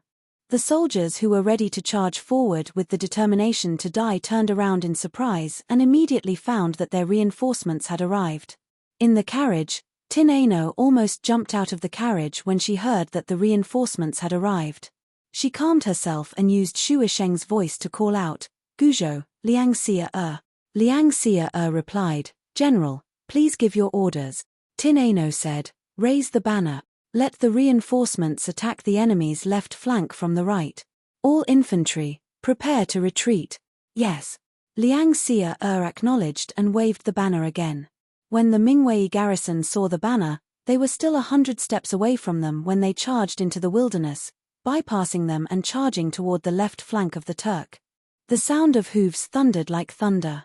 The Mingwei garrison was like a sharp sickle, piercing into the enemy's formation with the regularity of death. The Turks suffered a loss because they did not have enough time and distance to speed up their horses. For a moment, they were thrown into disarray by the Tang army. It was only when the Tang army's charge slowed that they managed to stabilize their formation. The horses neighed and the men shouted. An evenly matched cavalry battle had begun. When the third group of the Turks arrived at the battlefield, the ground was a mess with countless corpses lying on the ground. The wind blew snow across the plains and the ownerless warhorses wandered alone. Some of the wounded soldiers were still struggling on the ground. They were about to send someone to the front to gather information when they saw the vanguard leading his troops back. It turned out that the Tang cavalry stopped the enemy and protected the infantry as they retreated until they were near the Mingwei garrison. They did not know how many Tang cavalry were left in the fort and were afraid that they would be taken advantage of if they were careless. They could only retreat and the fat meat that was right in their mouths was lost. In the Mingwei garrison, Yi Yunbao, the commander of the White Pavilion Guards, personally welcomed him out of the city gate.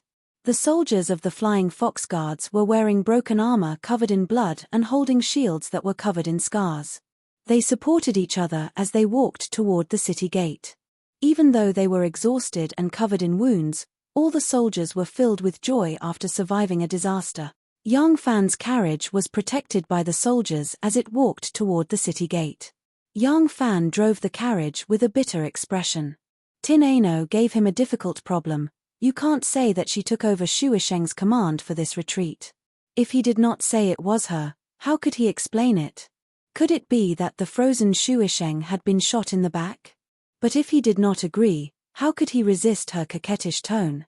Chapter 268. Is Commander Shu in the carriage? Yang Fan's carriage had just arrived at the city gates when the White Pavilion commander, Yi Yunbao, quickly came forward to welcome him. Yi Yunbao's official rank was one rank higher than Shu Isheng's. Due to his temperament, Yi Yunbao had never gotten along with the seemingly refined but actually crude Shu Isheng. However, this time, Shu Isheng's nearly perfect retreat had saved the lives of so many soldiers. Yi Yunbao sincerely admired him. In the army, although seniority and background were important, ability was always the most important.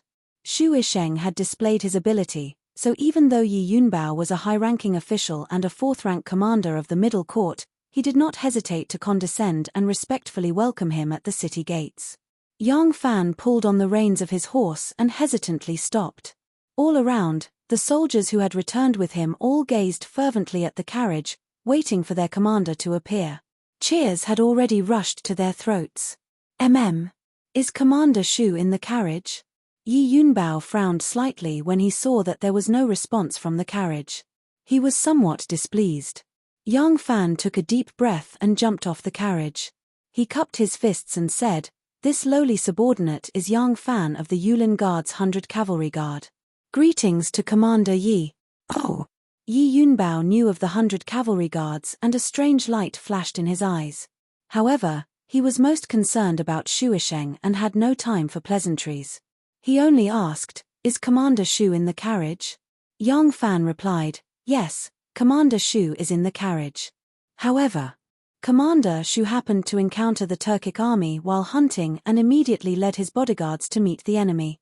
He was careless and was hit by an arrow. This subordinate did his best to rescue Commander Shu, but Commander Shu still died halfway. These words caused an uproar. Several of Commander Shu's bodyguards rushed forward and said, "Nonsense. Our Commander Shu was just ordering us to retreat, so how could he die? Commander Shu! Commander Shu!" As they spoke, they rushed toward the carriage. Shuisheng's voice suddenly rang out from within the carriage. "Everyone, don't make any noise. Don't be impatient." As soon as they heard this familiar voice, all the bodyguards stood up happily and called out in unison, "It's General Shu." The curtain of the sedan was lifted and Tin Ano bent over and walked out of the carriage. The soldiers looked and saw that it was a pretty girl with willowy eyebrows and almond-shaped eyes. They could not help but stare blankly. Why is there a woman hiding in the carriage? Although they were suspicious, they did not think too much about it. Their gazes swept across Tin Ano's body, and then they looked toward the carriage again, thinking that this time Shuisheng would come out. But they heard Tin Ano said, "Yang Shui's words are absolutely true." Before Shu Langjiang could rush back to the Flying Fox mouth, he passed away due to his heavy injuries. Her words were still spoken in Shuisheng's voice. Seeing this beautiful young lady, as soon as she opened her mouth, unexpectedly used a rough and bold man's voice. Moreover, it was exactly the same as Shu Langjiang's voice. The surrounding officers and soldiers were shocked and dumbstruck. Shuisheng's bodyguards still did not believe it. They rushed into the carriage and in a short period of time, Shuisheng's body was carried out. Shuisheng's buttocks were not hit by an arrow. A wolf-fang arrow as thick as a chicken's egg had pierced straight into his back. Only a small part of it was still exposed. How could he have survived such an injury? When he was carried out, his entire body was frozen stiff, but he still maintained his prone position. There was no need for anyone to support his waist. His entire body was stiff and did not bend. This was not the appearance of someone who had died not long ago. Everyone was silent, dumbstruck. Yi Yunbao was experienced and knowledgeable. He was the first to recover from the shock of Shuisheng's death. He looked deeply at Tin Ano and asked in a deep voice, "Was it this young lady who took over Shu Langjiang's command?" Tin Ano did not say anything. She only stared at Yang Fan with a pair of watery eyes. Yang Fan coughed and braced himself to say, "Middle Commander, the person who took over Shu Langjiang's command was not this young lady." Yi Yunbao's eyebrows slightly rose. He asked, "Oh, then who was it?" Tin Ano glanced at Yang Fan and rushed to say, "This lowly girl is only a woman. How could I understand the art of war? The one who mobilized the troops and commanded the battle was Guard Yang. However, this lowly girl just so happened to know how to speak. At the time, the situation was urgent. In order to appease the troops, Guard Yang asked this lowly girl to pretend to be Shu Langjiang. Guard Yang sat at the front of the carriage and secretly gave this lowly girl instructions. This lowly girl was merely parroting his words. Yi Yunbao suddenly understood. In his opinion, this was also the case. How could a woman understand the art of war? Although Yang Fan was a guard, which general did not start out as a lowly soldier? Yang Fan was in the army and was also a guard of the Yulin Guard. Presumably, he had learned the art of war. Yi Yunbao's attitude toward Yang Fan immediately changed. He smiled wholeheartedly and said, "Bodyguard Yang was able to safely bring back the 5,000 men of the Flying Fox sect despite being surrounded by tigers and wolves. Your military tactics are truly outstanding. This merit is truly great. On behalf of the 5,000 men of the Flying Fox sect, I sincerely thank Bodyguard Yang." After Yi Yunbao finished speaking, he swung his scarlet beard and cupped his hands in a salute toward Yang Fan. When Yang Fan saw this, he hurriedly dodged to the side and reached out to support him. He repeatedly said, "I don't dare, I don't dare." How could Yang Fan accept the general's greeting? Yi Yunbao's thoughts were meticulous and his shrewdness was far superior to that of a boorish fellow like Shu Isheng. Although Yang Fan was a guard of the Imperial Guard, his status was worlds apart from his. There was no need for him to be so courteous to Yang Fan. However, the Yulin Guard was the Emperor's personal guard. It was easy for them to be promoted. Now that the 5,000 soldiers of the Flying Fox Mouth had been brought back by Yang Fan, this merit could not be concealed even if he wanted to. Once this report reached the capital, this little guard's meteoric rise was just around the corner. Who knew what official position he would reach in the future? It was not a bad idea to form a good relationship with him first. As Tin Ano watched from the side, a faint smile flashed across his face. As a woman, what use did she have for this merit? Of course, she would only be happy if it was used by her man to make a name for himself. Although Yi Yunbao wanted to befriend Yang Fan, there was still a huge disparity between their statuses. It was inconvenient for him to appear overly enthusiastic. Moreover, Shu Isheng's personal guard was crying bitterly over the corpse. This aftermath also needed to be taken care of. Yi Yunbao nodded to Yang Fan and walked over to comfort Shu Isheng's personal guard. He led them into the city and ordered someone to go to the coffin shop to choose a good coffin to store Shu Isheng's body. He then urgently summoned the brigade commanders of the Flying Fox Mouth to listen to the details of the battle with the Turks and their retreat, as well as to assess the enemy's strength. At the same time, the beacons in the sky above Mingwei garrison continued to flutter. After listening to the detailed report from the general of the Flying Fox Mouth garrison, Yi Yunbao immediately ordered his subordinate to write a military report to Liangju.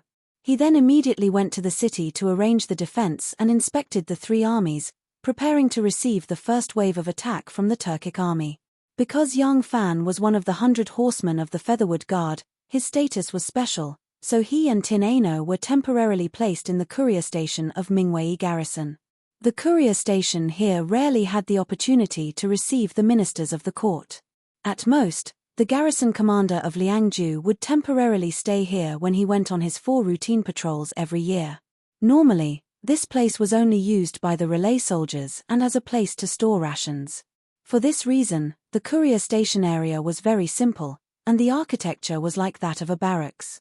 It was completely incomparable to the Huangshui courier station in the great city of Shangfu. After being led to his residence, Yang Fan saw that although the room was not large, it was clean and tidy. It wasn't long before the courier returned with fresh water. Yang Fan washed up, changed into his casual clothes, and left. When he arrived, he saw that Tin Ano's room was right next to his. When Yang Fan arrived at Tin Ano's room, he lightly knocked on the door. A moment later, footsteps could be heard. The door opened, and Tin Ano stood there, looking very charming. Tin Ano was still wearing the same female shepherd clothes that she had changed into when she was rescued by the Flaming Ear tribe, but it was much cleaner. Her hair and face were washed clean, and her jet black hair was glossy and still slightly wet. Her clear and lustrous face was bright and moving. Erlang. As soon as he saw Yang Fan, Tin Ano's heart was filled with joy, and he hurriedly invited him into the room. Yang Fan sat down in the room and said with a wry smile, "Oh you, so what if you were the commander? Why did you deny it? You made me take credit for no reason, and my heart feels very uneasy." Tin Ano chuckled, "That little thief from back then, why is it that you don't even want to take advantage of something that was delivered to your doorstep? Why don't you think about it? I am a woman. Even if this credit is reported to the capital, do you think they will let me be a general leading the troops? If you don't take it, wouldn't it be a waste of this opportunity? Moreover, it is inconvenient for my identity to be publicized. What if they find out about young master's identity through me? What should I do then? So if you don't want this credit, I will definitely not admit it. Speaking of which, you have helped me solve a big problem, and I should thank you instead."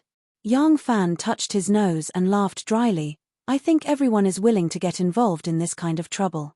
"Oh right, How do you plan to deal with young Master Jiang? This question was exactly what was on Tin Ano's mind.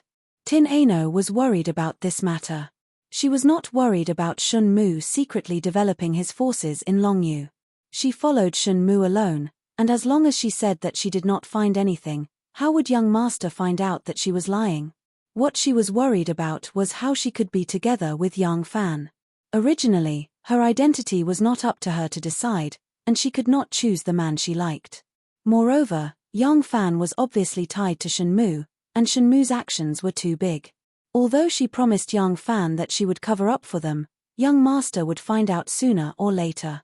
At that time, there would definitely be a fierce battle between young master and Shun Mu. Since Yang Fan was on Shun Mu's side, what should she do at that time?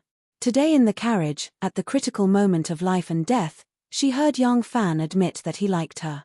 Tin Ano's heart was at ease, but when she thought of the obstruction from her young master, she couldn't help but worry. It would not be easy for her young master to deal with Shun Mu.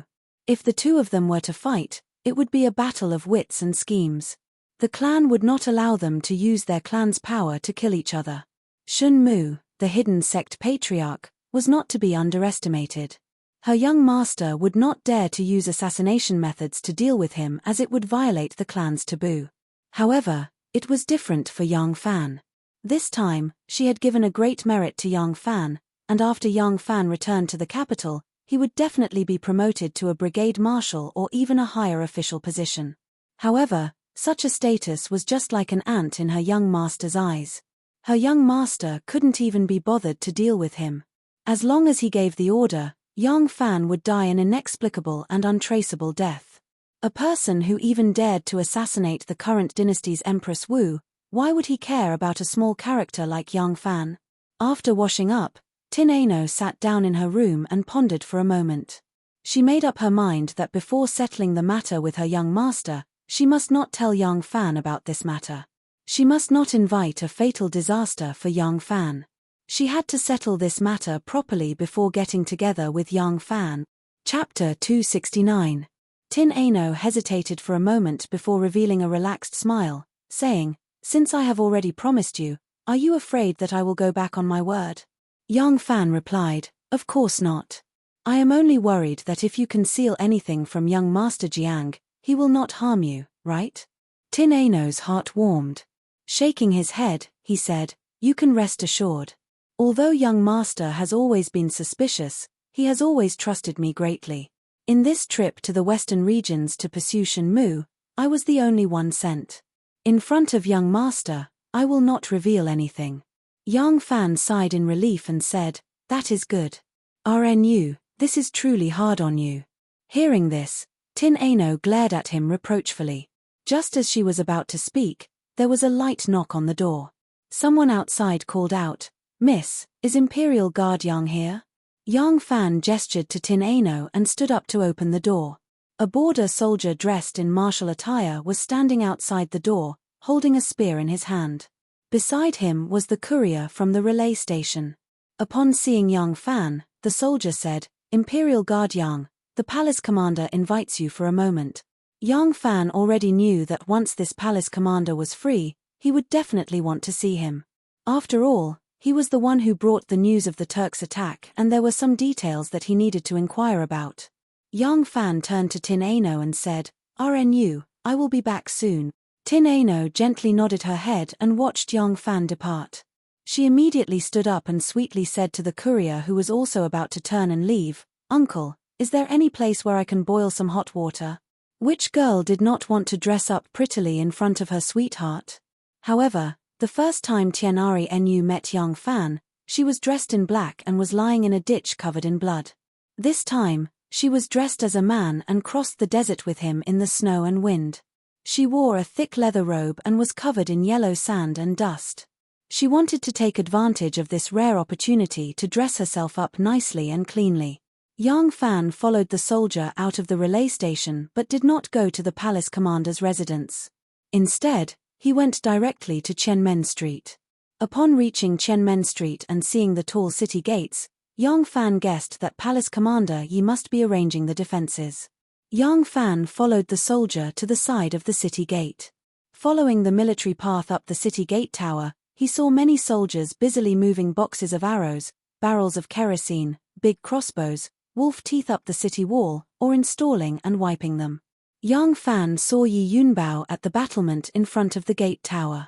Yi Yunbao seemed to be giving some orders, and there were a few generals beside him. After Yi Yunbao finished giving his orders, the generals left one after another.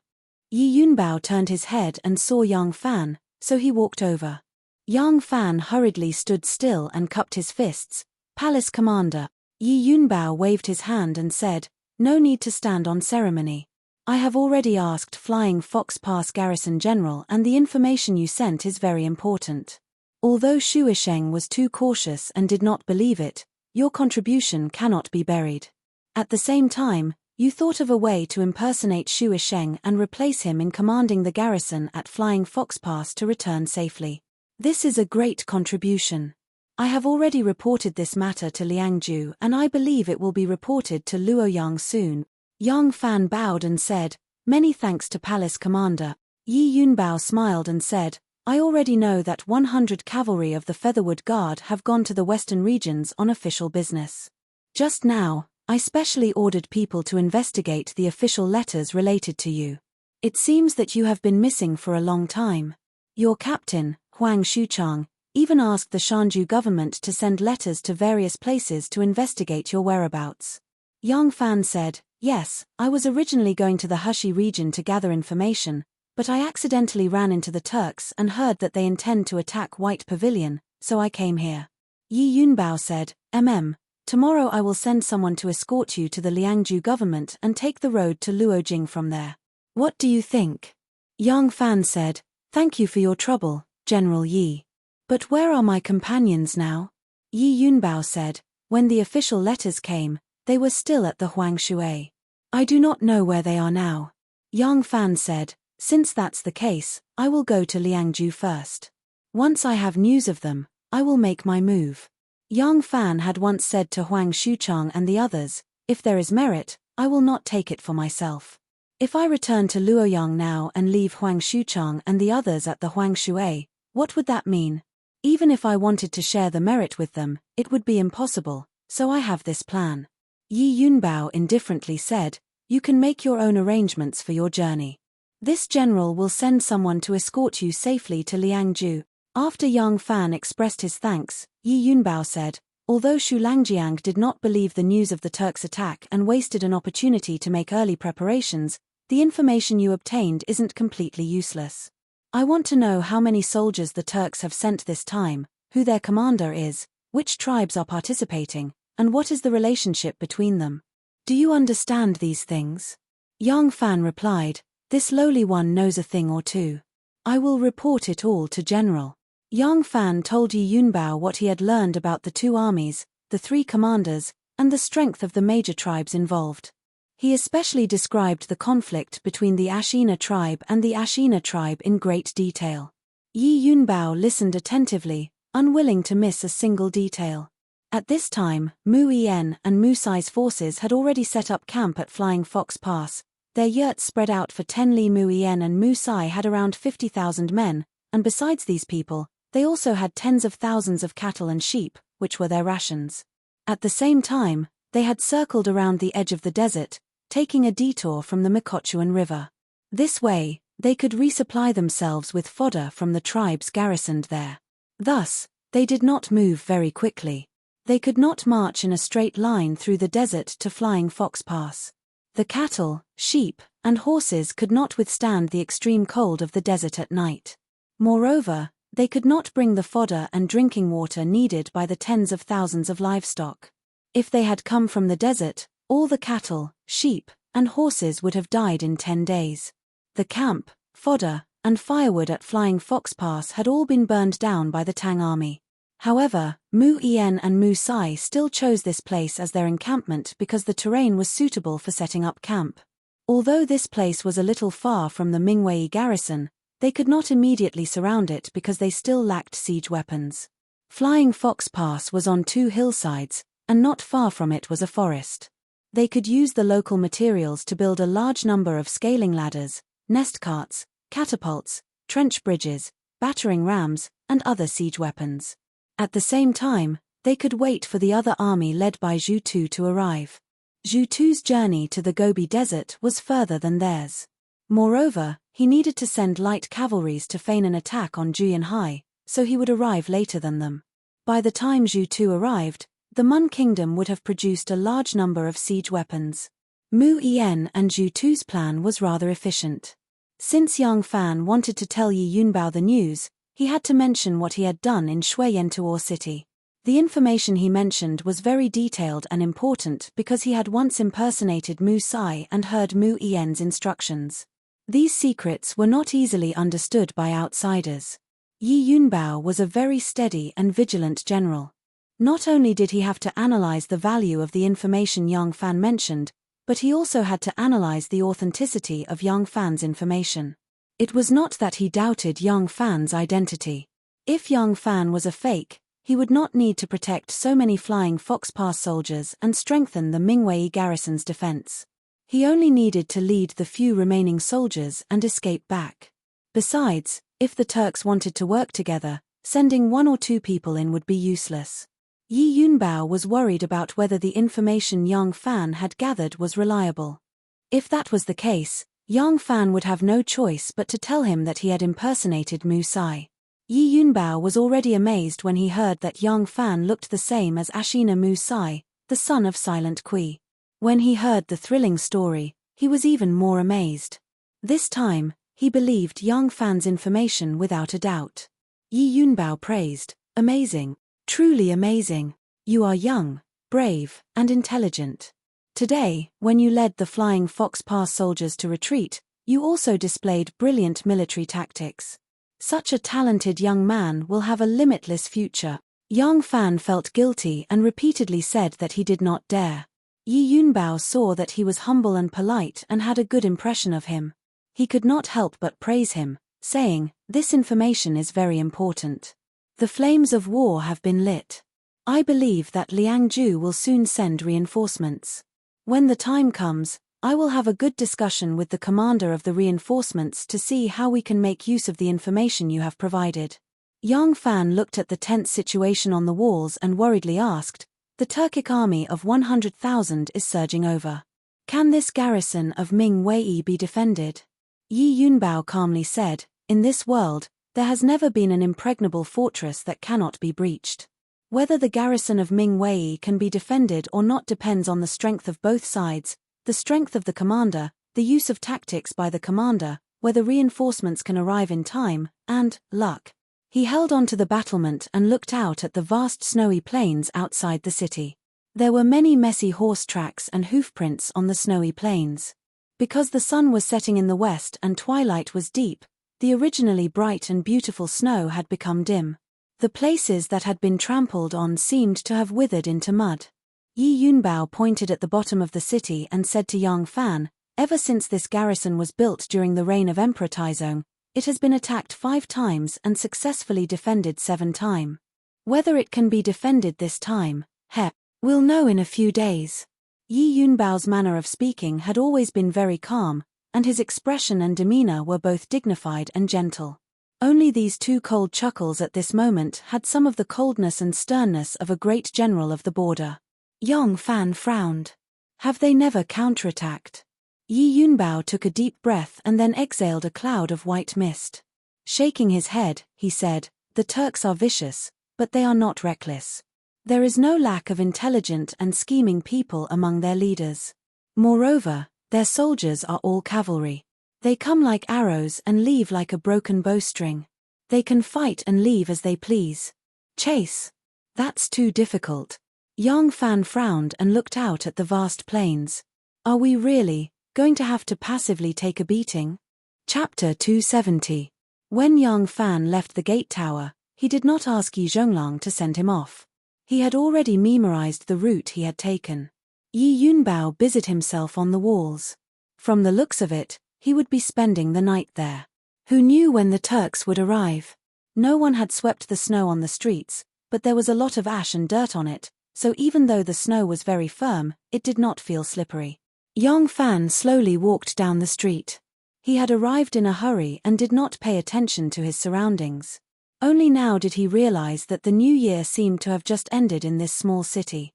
There were still fireworks on the streets, but they had been crushed by the hooves of horses and carriages and were now stuck to the snow. The residences and shops on both sides of the street still had peach talismans and other auspicious objects hanging on them. There were many people on the streets, all of them in a hurry. The commoners already knew that the Turks would soon launch an attack. Many of them closed their businesses and packed up their belongings, preparing to flee to Liangju the next day. If the Ming-Wei garrison was really breached, the next target would be Liangju. They could not possibly flee to the ends of the earth, and these commoners did not have the ability to do so. Some of them were unwilling to leave. They had lived here for generations, so where could they go? They did not have the ability to make a living elsewhere, nor did they have the ability to take care of the old and young. These people placed their hopes on the garrison. Even though they were uneasy, they continued to live their lives. There were many people on the streets. Regardless of whether they were Han, Uyghurs, Khitans, Chongs, or Tibetans, most of them were busy preparing to evacuate the next day. This included the Turks who lived in the area. When the Turks charged into the city, they would not show mercy just because they were Turks. For the sake of the grasslands, the Turks fought with the various tribes, killing each other to the death. Who cared if the Turks in the Ming-Wei garrison were of the same race?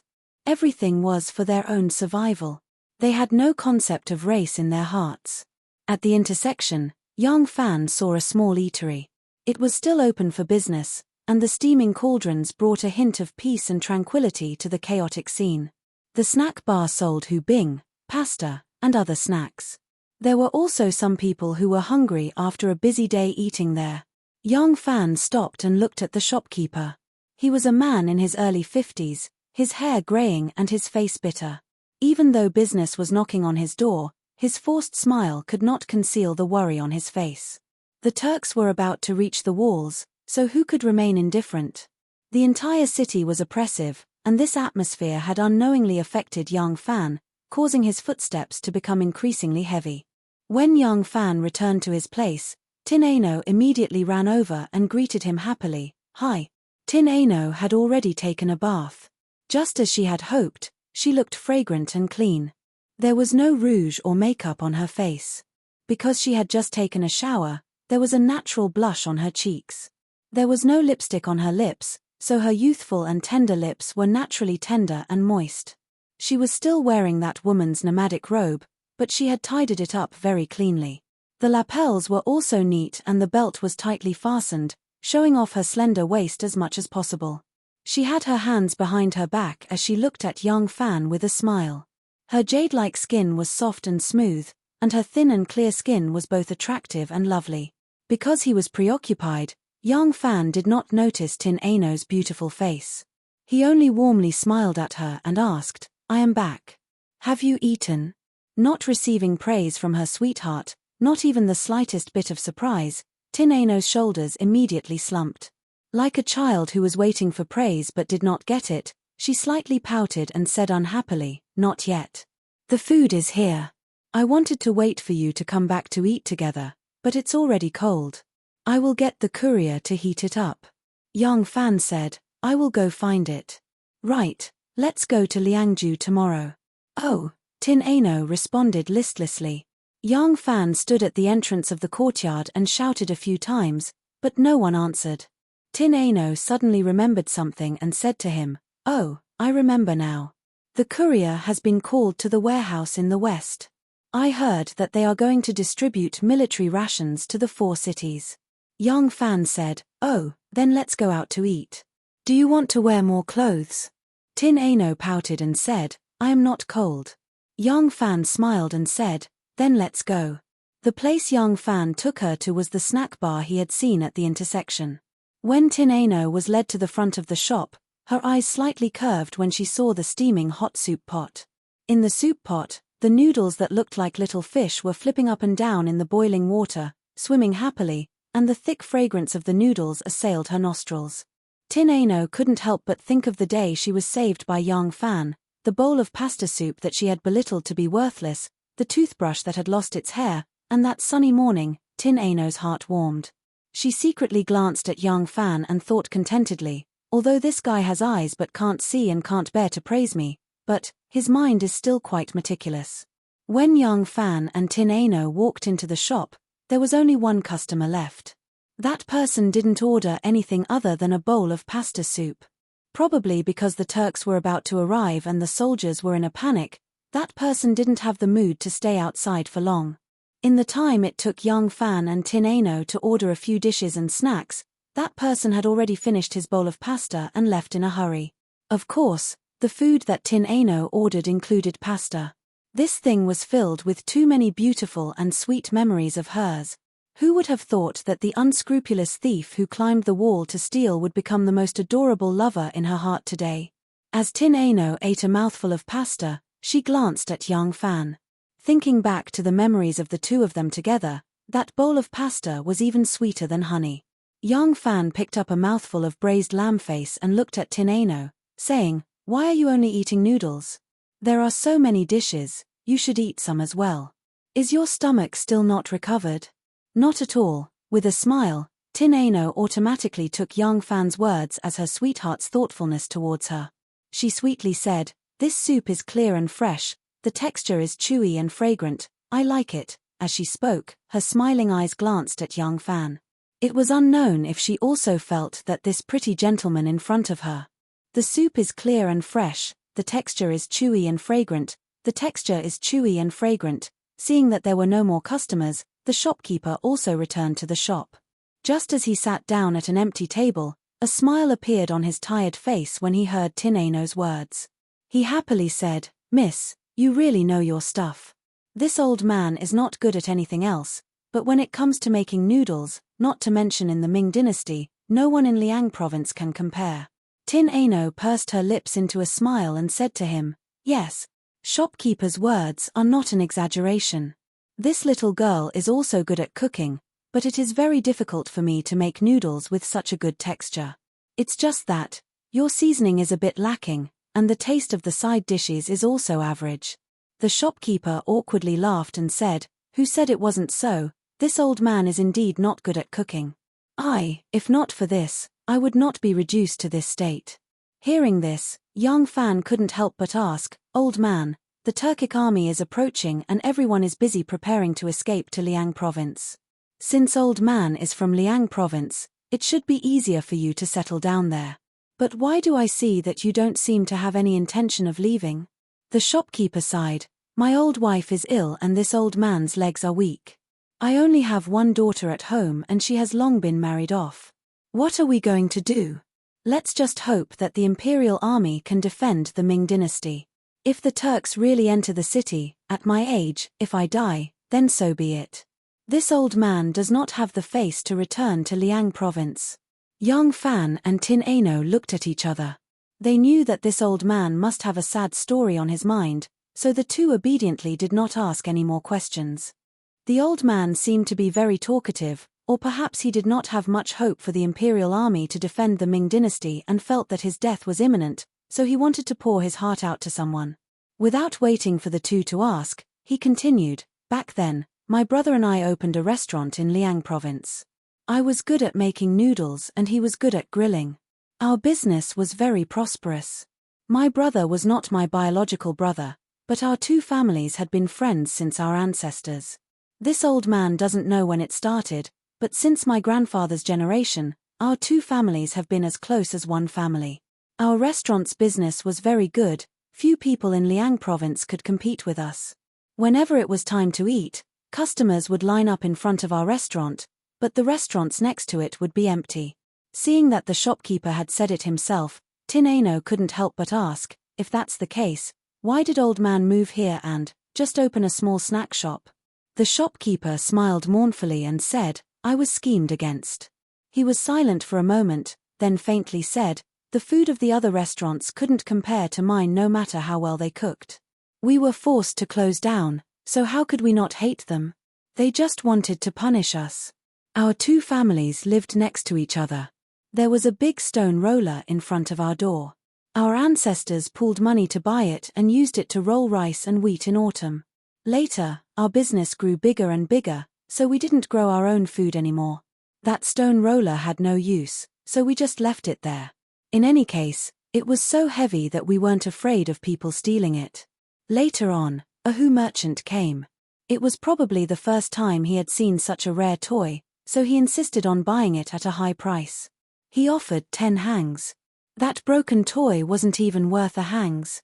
At that time, my wife happened to be at the door, and as soon as she heard the price the other party offered, she was tempted. It was just a stone roller, and it was rare to meet a foreigner who didn't understand anything, so she sold it to him. It's not a big deal to sell it. It's just that my wife was possessed for a moment and thought that the stone roller wasn't worth much. If she kept this a secret, she would be able to take advantage of it. She would go back and tell my brother's wife that someone happened to buy the stone roller and sold it for a whole string of money and gave her half of it. Hearing this, young Fan vaguely understood. He couldn't help but exclaim in admiration, "What a good plan to sow discord. This was done by your enemy, wasn't it?" The shopkeeper slapped his thigh and said, "Who said it wasn't?" My wife wanted to conceal this matter, but that Hu merchant insisted on going to our restaurant to eat, and even had people roll that stone roller there, and loudly showed off to the others. In the end, they told him that the object was not worth 2 chien. He turned pale with fright, and said that he had spent no less than 1,000 chien to buy it. At first, my brother and I thought it was a joke, but when he told us which family he bought it from, we were glad that we met a dumb foreigner. In the end, when we returned home, my brother naturally heard from his family that he only got half a hangs. My wife had no choice but to tell the truth, saying that he only received 10 hangs, but that guy didn't believe her. There is no good way to fight, and no good words to scold. In the end, my brother's wife was so angry that she scolded, "If you tell a lie, you will die without descendants." And coincidentally, my family only has one daughter, and she doesn't have a head. At this point, the old shopkeeper's eyes were filled with remorseful tears. This hit me where it hurts. I was also really angry, so I rushed up and hit her. In the end, us 2 brothers also fought. Naturally, our business split up. We each only specialized in one thing, so once we split up, it wouldn't be good for the customers to buy half of the food, and the other half, right? Our business became worse and worse, but we still couldn't accept it and continued to put up a front. We wanted to compete with our former brothers, but in the end, we also squandered the family business that our ancestors had saved up. Later, after the shopkeeper of the restaurant got drunk, he told others about this matter. When the news spread, we realized that we had been tricked. Tin Ano listened attentively, and couldn't help but ask, "Since you already know the truth, why don't you work together again and open a restaurant together?" The old shopkeeper glanced at her and lightly shook his head, saying, "Little girl, you are too naive. There are some things that you can't make up for just knowing that you have fallen into someone else's trap. Can you forget the harm you have suffered in the past? If it wasn't because of remorse, how could my wife have fallen so ill? What has already happened, how can it be so easy to go back to the past?" At this point, the old shopkeeper laughed self-mockingly and sighed deeply, saying, "People all have weaknesses. It doesn't matter if they are father, son, brothers, or friends. As long as they have the intention, even a broken stone can destroy the relationship between you two." Yong Fan and Tin Ano fell silent. When they paid the bill and bid farewell to the old man, they looked at this stooped old man with a face full of wrinkles and a head full of white hair. When they thought of his past glory in Liangju and the harmonious relationship he had with his friends, they couldn't help but sigh. By the time the two returned to the post house, the sky was already dark. Tin Ano stood by the door and turned to look at Young Fan. There were lanterns hanging in the corridor, and Young Fan looked at Tin Ano's charming face under the light. He couldn't help but say, "You are so beautiful today." Tin Ano couldn't help but burst into laughter. She rolled her eyes at him and said, "You are only willing to say it now?" Although Young Fan said it a little late, the praise from her sweetheart still filled her heart with joy. When she closed the door and slowly walked to the bed, she was beaming with joy and her footsteps were as light as a happy swallow. Tin Ano lit the stove and took off her outer robe, leaving only her undergarments. Just as she stretched, she suddenly realized that she was so happy that she forgot to bolt the door. She couldn't help but stick out her tongue and quickly walked back to bolt the door. Just as she walked to the door, it was pushed open. Yang Fan suddenly poked his head in and excitedly said, "RNU, maybe I have a solution." Chapter 271. Tin Ano looked at Yang Fan blankly and asked, "What is it? What idea did you come up with?" Yang Fan slapped his forehead and said, "You see, I got too carried away." Yang Fan just said this when his eyes slid down and he suddenly got a little carried away. Tin Ano was only wearing a small dress, a moon-white dress. There were 2 perfectly round bulges on her chest. The shape was beautiful and moderate, just like a pair of jade melons. Her collar was loose, and Yang Fan was a head taller than her as he stood at the door, looking down at her. His gaze was filled with a gentle ravine. Tin Ano stood with her back to the light, so she couldn't see it very clearly. But the faint curves and ravines between the light and darkness revealed a different kind of amorous feeling in the immaturity.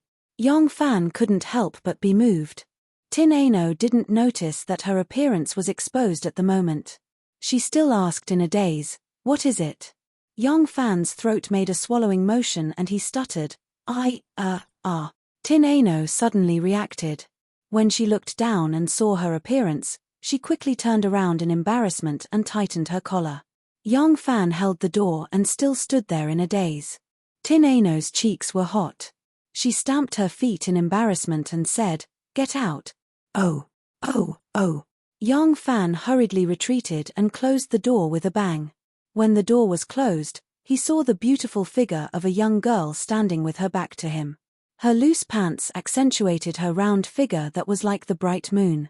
When Tin Ano heard the door close, she couldn't help but sigh in relief and feel proud. She hurriedly put on her robe and walked to the door again. After being bashful for a while, she opened the door.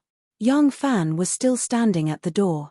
When he saw her appear, he grinned awkwardly. It could be considered a smile. In the past, when Yang Fan was in love with her, he would often take advantage of her verbally. He would even feel complacent in his heart, which was a common problem for men. But now that he knew that the girl really liked him, and he couldn't give her the promise she wanted, Yang Fan was a little timid. Tin Ano blushed and said, "Come in." Yang Fan followed behind Tin Ano and entered the room awkwardly. For a moment, he felt a little unnatural. After a moment of silence, Tin Ano cleared his throat and said, "What did you say just now? What did you think of?" Yang Fan hurriedly said, "Oh, it's like this. I'm thinking that with the 100,000 Turkic soldiers at the gates, even if reinforcements from Liangju arrive and divide the 2 fortresses of Mingwei to defend them, they might not be able to increase their strength by much and might not necessarily be able to hold the fort. After all, even though Liangju is under the jurisdiction of the prefectures, it is not a frontier fortress and there aren't many soldiers there to begin with. They still need to keep a portion of their men to guard against the Tubo invading their heartland, so they won't be able to send many reinforcements." Tin Ano looked at him doubtfully and asked, "Then what do you mean?" Yang Fan touched his chin, which has been shaved with a small knife. Because it is not a specialized knife, it is not very smooth and there are some hard stubble. Yang Fan explained, "I am thinking about what General Yi Zhonglang told me during the day. The attacking Turkic army is made up entirely of cavalry. Using General Yi Zhonglang's words, they come like arrows and leave like a broken bowstring. If they want to fight, they can fight, and if they want to leave, they can leave. Therefore, whether to fight or not depends on the Turkic army. Whether we can win or not depends on the contest between the 2 sides. And this contest, for the Turkic army, is a question of whether they can win or not. What about us? There is only one choice, and that is, if the enemy wants to attack, we must hold them off." Yang Fan heaved a sigh of relief. Both sides have their own soldiers, so we have no choice but to make this choice. But I suddenly recalled that in the past, when the Turkic army attacked, we could only passively counterattack. In the future, when the Turkic army attacks, we may still have to counterattack. But this time, it is not impossible for us to take the initiative to attack. Tin Ano's interest was piqued and she asked curiously, "What do you mean?" Yang Fan's hand gently slid up from under his chin, caressing his cheeks and touching his eyebrows, revealing a strange smile. Tin Ano's delicate body trembled and she exclaimed, "You can't be thinking of..." Yang Fan winked at her and said with a sly smile, "Why not? Tin Ano slowly calmed down and asked in a low voice, "What do you intend to do?" Shaking his head, Yang Fan replied, "Honestly speaking, I have not decided yet. What I have thought of is that I can make use of my looks. Mu Sai became the commander-in-chief of the Turkic army, and I happen to look exactly like him, so I can make use of this. As for how to make use of this, it is not something that I can decide after thinking about it. This requires General Yi Zhong's approval and cooperation." Tin Ano softly said, "An army of 100,000 is at the gates, and you want to pretend to be Mu Sai? This is too risky." Yang Fan replied, "When I was at Xuyantuo City, I was in their lair, and it was 100 times more dangerous than now." Tin Ano softly sighed, rebuking, "Oh, must you really take such a risk?" Yang Fan solemnly replied, "I am a soldier, not a commoner on the streets preparing to flee for their lives. Many of my comrades have already died on the road to the west. Since I have the ability, shouldn't I avenge them? I am a man, and a man should make contributions. There is clearly such a good opportunity, so why should I give it up? Could it be that charging on the battlefield is not dangerous? I am a subject of the Tang dynasty, and I still have to live in the Tang dynasty. Not only do I have to live here, my children and grandchildren also have to live here. Today, I have a chance to strike at the wolves of the steppe, but if I only play it safe, won't the retribution of the butcher's knife be inflicted on my children and grandchildren in the future?" The world was now called the Great Jew, but whether it was the subjects who did not recognize Grandma Li as the ruler or the commoners in the remote areas who did not have strict discipline, they still habitually referred to their country as the Tang dynasty. As a palace guard, Yang Fan should have paid attention to this point, but he had no such misgivings in front of Tin Ano.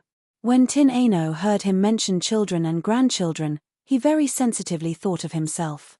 Could his children and grandchildren also be his children and grandchildren? To marry with him, to have children with him, to grow old together with him. When he thought of these things, Tin Ano's heart became intoxicated. She shyly retracted her brows and softly replied, "Okay, since you want to do it, I will listen to you." Neither of them noticed that Tin Ano's attitude was becoming more and more like a wife following her husband's song.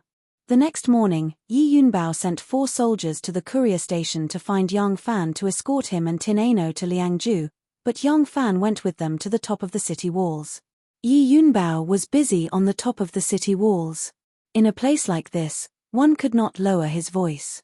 At one moment, he was loudly questioning the scouts who had been sent out to scout out the Turks, and at another moment, he was pointing at the auxiliary soldiers reinforcing the city walls and yelling a few words.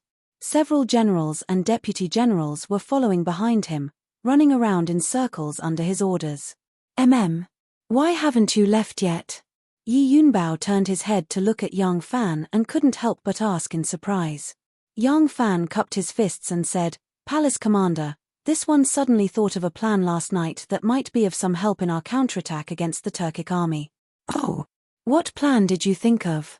Yi Yunbao's eyes instantly brightened.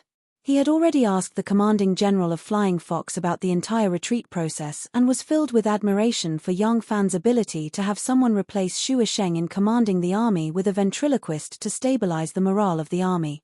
Not even he would have been able to do such a thing, so Yi Yunbao did not dare to treat this person's plan lightly.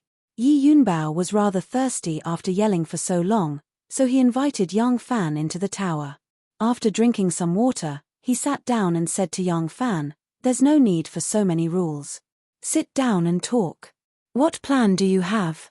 Yang Fan said to Yi Yunbao, "Yesterday, when we were talking about our encounter at Shuiyantuo City, this one said that this one and Muse's son, Muse, are extremely similar in appearance. Even though we're close relatives, it's difficult to tell them apart." Yi Yunbao's eyes brightened as he leaned forward. "What is it?" Yang Fan said, "The 2 armies of the Turks have 3 commanders, and one of them is Muse." Yi Yunbao hurriedly nodded. "That's right. You want to use this identity again?" Yang Fan said, "I pretended to be Muse in the Turks to persuade the tribes and even participated in their conference. These matters might not have been brought up on the march, but once they return, they'll notice sooner or later. At that time, I won't be able to use this identity. But it's different now. Doesn't Palace Commander think That we can use my appearance as an excuse? If someone pretends to be Musy, Yi Yunbao excitedly asked, what do you plan to do? Yang Fan spread his hands and said, Palace Commander, I need to get your approval first. If you agree, then we can discuss it in detail. After all, how to deploy the troops, the surrounding geographical situation, and many other aspects, General, you are the one who knows them like the back of your hand. Yi Yunbao froze. So you still haven't thought of a concrete plan? Yang Fan said, I feel that if we plan carefully, we can make use of this point. Oh, Yi Yunbao slowly began to pace around the tent. After some thought, he suddenly stopped and said to Yang Fan, the Ashina tribe and the Ashina tribe just had a conflict at Shuiyentuor. The Ashina tribe even set up an ambush to kill Musy, killing many of his soldiers. Is that correct? Yang Fan replied, correct. If Moshe hadn't forcefully suppressed this matter and invited a prestigious tribe leader to come and testify that Musy had been a guest at his place at the time and couldn't have pretended to be a bandit to plunder the tribes, the two sides would have already begun fighting. Yi Yunbao said, I have a plan. What do you think? Yang Fan's spirits rose as he hurriedly said, General, please speak. Yi Yunbao said, we have 2 gates here, and this mound in the middle is built between 2 mountain passes. Their 2 tribes don't get along, and this was also the reason why they split up. Once their main army arrives, they will also be responsible for 1 gate. After all, even though they have an army of 100,000, if they are all spread out in front of my gate, the majority of the people will only be able to stand back and watch. There will be no place for them to stand. Yang Fan said, correct. Yi Yunbao smiled. Since that's the case, what if this general gives you a group of soldiers dressed as Turks and pretending to be Musy to launch a sneak attack on the Ashina camp and incite them to kill each other? What do you think? Yang Fan was dumbfounded. He had always felt that this palace commander Yi was an extremely shrewd person, but he hadn't expected him to come up with such a lousy idea. Chapter 272. Yi Yunbao rubbed his palms together and said, if you pretend to be Musy, you will definitely provoke a fierce battle between the 2 sides. Then, our Ming Empire will send out 2 armies to kill them all. Yang Fan looked at him and spent a great deal of effort to hide his expression as if he was looking at an idiot. He asked, when the Turks reach the city, I will disguise myself as Musy and leave the city and attack Ashid's tribe from Musy's camp. Yi Yunbao was a soldier and instinctively wanted to attack and fight. Only after hearing Yang Fan's words did he realize that something was wrong. He frowned and said, that's right. This is a problem. It doesn't matter if we sneak out a few people and directly open the gates to attack, but... He stroked his beard and thought for a moment before saying, when the Turks reach the city, they will definitely camp outside the 2 gates. If we send a group of soldiers out of the city, we will have to move under the noses of Mu Yen and Musy without alarming them and then disguise ourselves as them to attack Ashid's tribe. This is somewhat difficult. He paced around twice before his eyes suddenly lit up. What if you take a group of soldiers out of the city and set up an ambush before they surround the city? Their army of 100,000 consumes a lot of rations every day and won't stop at Flying Fox Pass. They will probably attack the city in the next few days. You only need to bring 10 days of rations. Yang Fan saw that Yi Yunbao's thoughts were still stuck on the idea of using his appearance to attack. He tactfully said, it is not impossible for me to bring a group of soldiers out of the city and hide in the wilderness. But that way, I will only be able to attack the enemy's rear. An army of 100,000 is pressing down on the city and setting up camp is 10 li away. Our soldiers are limited to begin with and we still have to defend the city. I can't bring too many people out. If we engage the rear of the Turks, we will be separated by more than 10 li. Will our side be able to respond in time? Moreover, our army is right in front of us. Will Ashid's tribe attack Ashid's tribe at this time? Their leader is not an idiot. This method won't work. Yi Yunbao frowned. That's right. This method is indeed full of flaws. But your appearance is similar to Mu Sai's. Now that you've reminded me, I think I can make use of it. Since that's the case, don't leave for now. Stay in the courier hostel for now. Let me think of a way. Yi Yunbao thought for 3 days. 3 days later, the Turks attacked the city. Zhu Tu led his army and finally arrived. Meanwhile, the Mun Kingdom had also manufactured some siege weapons. When they arrived, they had brought along the crucial components of the siege weapons. At this moment, they were only cutting wood to make some thick supports and levers. Therefore, the craftsmen produced a batch of them quickly. Both sides didn't stop for a second and immediately launched their attacks. Ming Wei garrison was actually two fortresses. To be specific, one was called Ming Wei, and the other was called Wuan. Together, they were called White Pavilion. Between the two garrisons was a steep rocky mountain with a city wall built on it. Putting aside the fact that it was winter, they only needed to pour some water down from the mountain to make the walls as slippery as ice, making them impossible to climb. Even in the heat of summer, it was impossible to climb up such a steep mountain. A small garrison was more than enough to deal with them, so the Turks would not attack from here. Their attack route could only be through the two frontier fortresses, Ming Wei and Wuan. These two fortresses were connected to the rocky mountain in the middle. On their left and right sides were the desert and some mountain ridges of the Helan Mountains.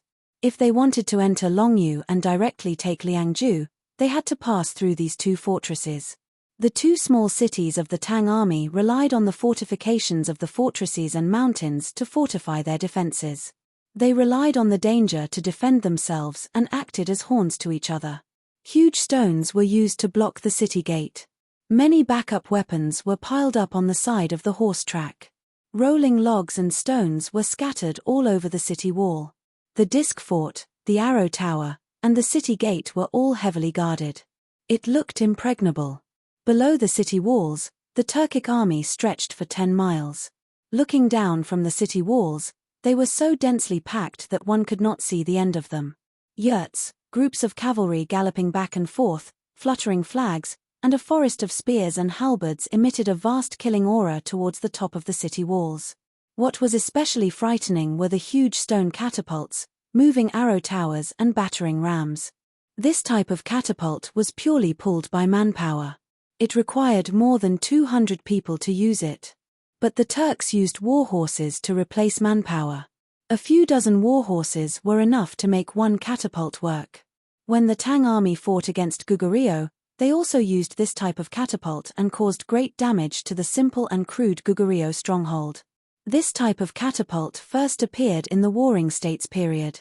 Therefore, the Turks learned how to build and use it very early on. It could launch more than 300 catties of stones at once. These two fortresses were built on the mountains. Even though there were no stones to be used in the desert and grasslands, there were plenty at the foot of the mountains. Even though it was not easy to gather large stones, but if more than 300 catties of stones were to be thrown up, even though it would not cause much damage to the city walls, the damage to the defending troops would be multiplied. There were also catapults and ballistae installed in the city walls. But compared to the Turkic army, one was a fixed target while the other was a moving target. Obviously, the killing effect of the catapults was not as effective. The war drums above the city walls thundered and bugles sounded below the city walls. At the same time, a war broke out in Wuhan and Mingwei. Stones flew in the air. On the top of the city walls, golden kerosene, rolling logs and stones fought against the dense rain of arrows. Flowing flames, rolling stones, arrows piercing through the air and corpses littered the ground. Fresh blood stained the top of the city walls and the ground. Broken ladders, battering rams, and trench bridges were scattered on the ground.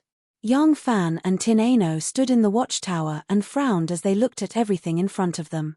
The ones attacking this side were the Mun Kingdom and Muse's army. As Ashid's great Yabgu's army had just arrived after a long journey and was exhausted, the main focus of the attack was on the Mun Kingdom. They fought fiercely and one part of the city wall was breached by a few ladders and flying ladders. Under the cover of the rain of arrows, the Turkic army climbed up the city wall and charged in with all their might. As long as they could occupy one point, they would soon be able to occupy the entire city. Yi Yunbao, who was fully dressed in military uniform, commanded from the outside. He transferred a reserve team over to quickly clear the Turkic army that had climbed up the city wall and pushed the ladders away. Then, barrels of kerosene, wooden logs, and rolling stones were transported over. Tin Ano suddenly looked into the distance and pointed, Look over there.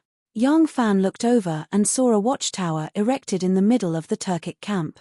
It was 3 jong higher than the city wall, and several people were standing on the watchtower, observing the deployment of the defenders and the situation of the battle. From here, the people on the watchtower were only small figures. Even their robes could not be seen clearly, much less their faces. Yang Fan said, those standing on the watchtower should be Mu En, Musi, and the Turkic commanders. Tin Ano glanced at him and asked, you are still thinking of that idea? Yang Fan replied, I feel that this idea can be used, but I can't think of how to use it. Yang Fan pointed at a soldier on the wall. His comrade had died in battle and he alone could not move the wooden logs. The other soldiers did not have time to fill in the gaps. Seeing a Turkic soldier climbing up the ladder, he could only give up on the wooden logs, grab his saber, and charge over. Yang Fan said, I am just like him now. I clearly have a powerful weapon in my hand that can kill a large number of people with just one swing, but I have no way of using it. In the end, I can only fight like this. Standing beside him, Tin Ano stole a glance at him and coughed, explaining, I thought that Shen Mu was with you, so I followed you to the Turks. When you were pretending to be Musi at Shuiyen Tuor, I saw that by your side, there was a Turkic girl. Yang Fan was still racking his brains on how to use his looks to deal with the Turks. Hearing her mention Mu Hayue, he recalled that unusually charming scene and felt guilty. He hurriedly pretended to be calm and replied, yes, she is the daughter of the commander of this Turkic army, Mu En, Musai's fiancé. Oh, Tin Ano said, she didn't notice that you are a fake? Yang Fan laughed and said, how is that possible? I don't have much contact with her. Tin Ano said, isn't she and Musi already engaged? The grasslands do not have as many rules as the Central Plains. She did not have any intimate actions with you, Musi? Yang Fan's mind suddenly flashed with the many erotic images of the galloping ox cart. He hurriedly said, of course not.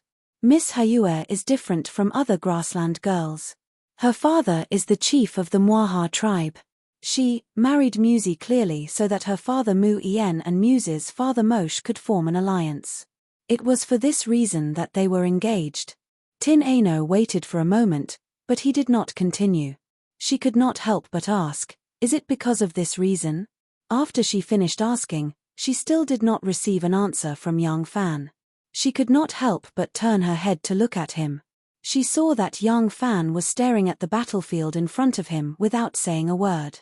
She could not help but ask worriedly, what is it? Yang Fan slowly said, don't say anything. Let me think. I think I have an idea. Yang Fan quietly thought for a while, then said, I think I have a way to make them retreat. Tin Ano asked in surprise, what way? Yang Fan said, the queen of the Ashina tribe of the Turks has always been chosen from the Ashina tribe. This is because the Ashina tribe is the strongest Turkic tribe besides the Ashina tribe. Their marriage is to form an alliance. Tin Ano said, that's right. Yang Fan said, the Turkic Kargan Gyudulu is seriously ill. This time, it is very likely that he will not be able to hold on. His younger brother Moshe wants to obtain the position of Kargan, and the Ashina tribe will definitely stand on the side of Gyudulu's son because they are related by marriage. In this way, Moshe has no choice but to seek outside help. He has chosen the third strongest tribe, second only to the Ashina and Ashina tribes, the Mu En tribe, to form an alliance with him. And then, I think I know the purpose of his army this time. First, he wants to win a great battle and strengthen his reputation for the position of Kargan. Second, he wants to find an excuse to mobilize the main forces of the Ashina tribe to prevent them from interfering in his bid for the position of Kargan. And then, several stray arrows flew over and nailed into the window frame beside the two of them. However, the two of them stood there quietly, neither of them moving. Yang Fan turned to face Tin Ano and said with a smile, there is no need to send anyone out of the city. I only need to pretend to be Musi and spread the news that Gyudulu is dead. Moshe has seized the throne, and the Ashina tribe is squeezing out Gyudulu's tribe. Then, their army of 100,000 will immediately retreat. Chapter 273. Yang Fan smiled at Tin Ano and asked, what do you think of my idea? What if Musi can't speak? Tin Ano pulled out her sword, and with a flash of cold light, an arrow that was about to run out of strength was slashed away by her sword. Her sword returned to its sheath with a cha sound. Her movements were clean and elegant, deliberately revealing military secrets to others. With this sentence, the actions of pulling out the sword, slashing the arrow, and returning the sword were done in one go. Her speed and tone of voice were completely normal. Young Fan said, "He only needs to show his face. The specific words can be done by the people around him, just like when I pretended to be him and plundered the Turkic tribes." Tin Ano said, "Then how can you be sure that he still can't speak?" Young Fan said, "Wouldn't it be better if he could speak? I only want to learn a few simple sentences of Turkic language. What's so difficult about that?" Tin Ano said, "Have you heard his voice before? Are you sure that the people who heard you have not heard Musi speak before?" Young Fan was startled and said, "This, of course not. But, when I left the Turkic tribes, he still couldn't speak. He shouldn't be able to speak now, right?" As Young Fan said this, he couldn't help but look into the distance. There was a tall watchtower there, and there were a few figures on it. The watchtower was very tall, even taller than the top of the city wall. This was the wilderness, and standing on the watchtower, the north wind whistled, biting cold. The people on the second floor were all wearing wolfskin jackets, wolfskin pants, cowhide boots, dogskin hoods to cover their ears, and large woolen cloaks. They were all wrapped up tightly. Mu Ien and Musi were on the watchtower. Of course, they could afford to wear expensive fur coats, but expensive fur coats had long lost their purpose of keeping warm and had become a symbol of status. Therefore, the leather was tailored to be elegant and luxurious, completely ignoring the function of blocking the wind and keeping out the cold. Wearing such a fur coat here, as long as there was a small gap in the neck, the cold wind would rush in, even if wrapped in a sea dragon fur coat. On the other hand, the wolf skin was not any worse than the sea dragon skin. It was just that it wasn't as durable. If we were able to take down the 5,000 Tang soldiers in the Flying Fox Mouth, they would have a hard time using their military power if we were to attack the Ming Wei garrison. Unfortunately, I think the reinforcements from Liangju will arrive soon. In this way, we still have to exhaust their forces before we can break through the city. The one who spoke was Mu Ien. His voice came from under the thick scarf, and it was still loud and powerful. His face was also covered with a scarf, revealing only a pair of eyes. The upper edge of the scarf was covered with a layer of frost because of the heat dissipating. His eyebrows were also covered with a layer of frost, and his pair of cold eyes revealed an awe-inspiring murderous aura. Next to him, a man in the same attire, with a scarf covering his face, said something in a hoarse voice. His voice was not only hoarse, but also rough and unpleasant, like the sound of gravel rubbing against each other. It was very uncomfortable to hear, but no one heard what he said. His voice was too low and hoarse, and once it left his mouth, it was blown away by the wind. Mu Ien frowned, turned his head and asked, "What did you say?" That person turned around and pulled off the scarf with his back to the wind. It was actually Musi. It was unknown whether Yang Jiha's deceptive herbal fragrant ash could really cure diseases, or if Musi's voice was not completely destroyed. After his injuries gradually healed, he could really speak. However, his voice had become low and unpleasant, like an old ghost whispering into your ear at midnight. Mu Ien was very worried whether his precious daughter would still like him. Back then, it was his beautiful love song that moved her heart. Otherwise, even though the marriage was for the benefit of the tribe, Musi had a few sons, and Musi was not the most valued one.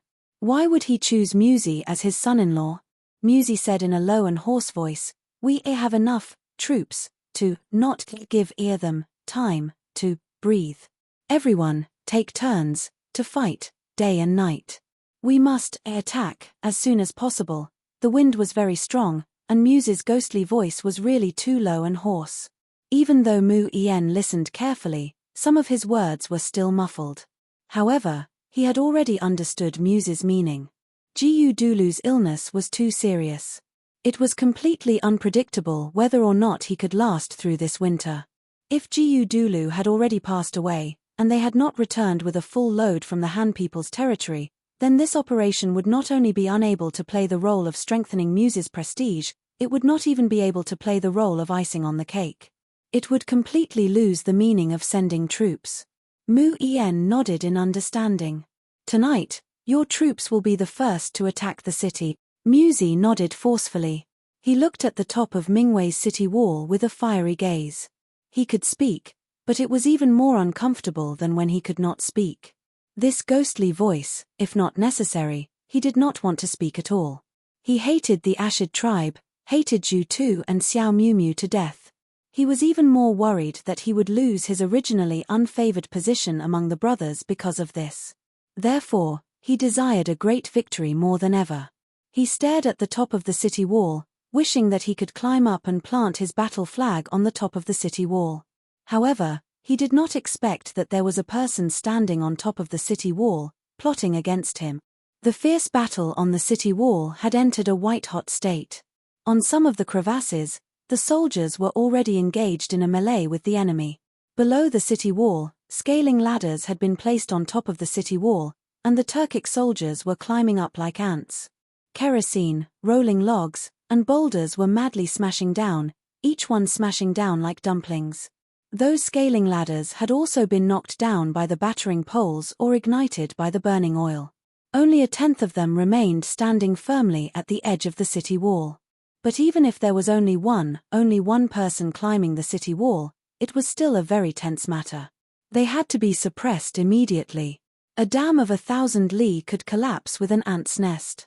A small gap could be fatal. The grassland warriors were skilled in riding and archery, and they excelled at fighting on horseback. Galloping on horseback, that kind of fighting style suited the taste of the fierce and untamed Turkic people the most. Sieging a city was not their forte, but the valiance and bravery in their bones made up for it. Even though it was extremely strenuous for them to attack the city from the back, they howled and charged up the city wall, as if they were completely indifferent to their own lives. This was a pack of wolves roaming the grassland.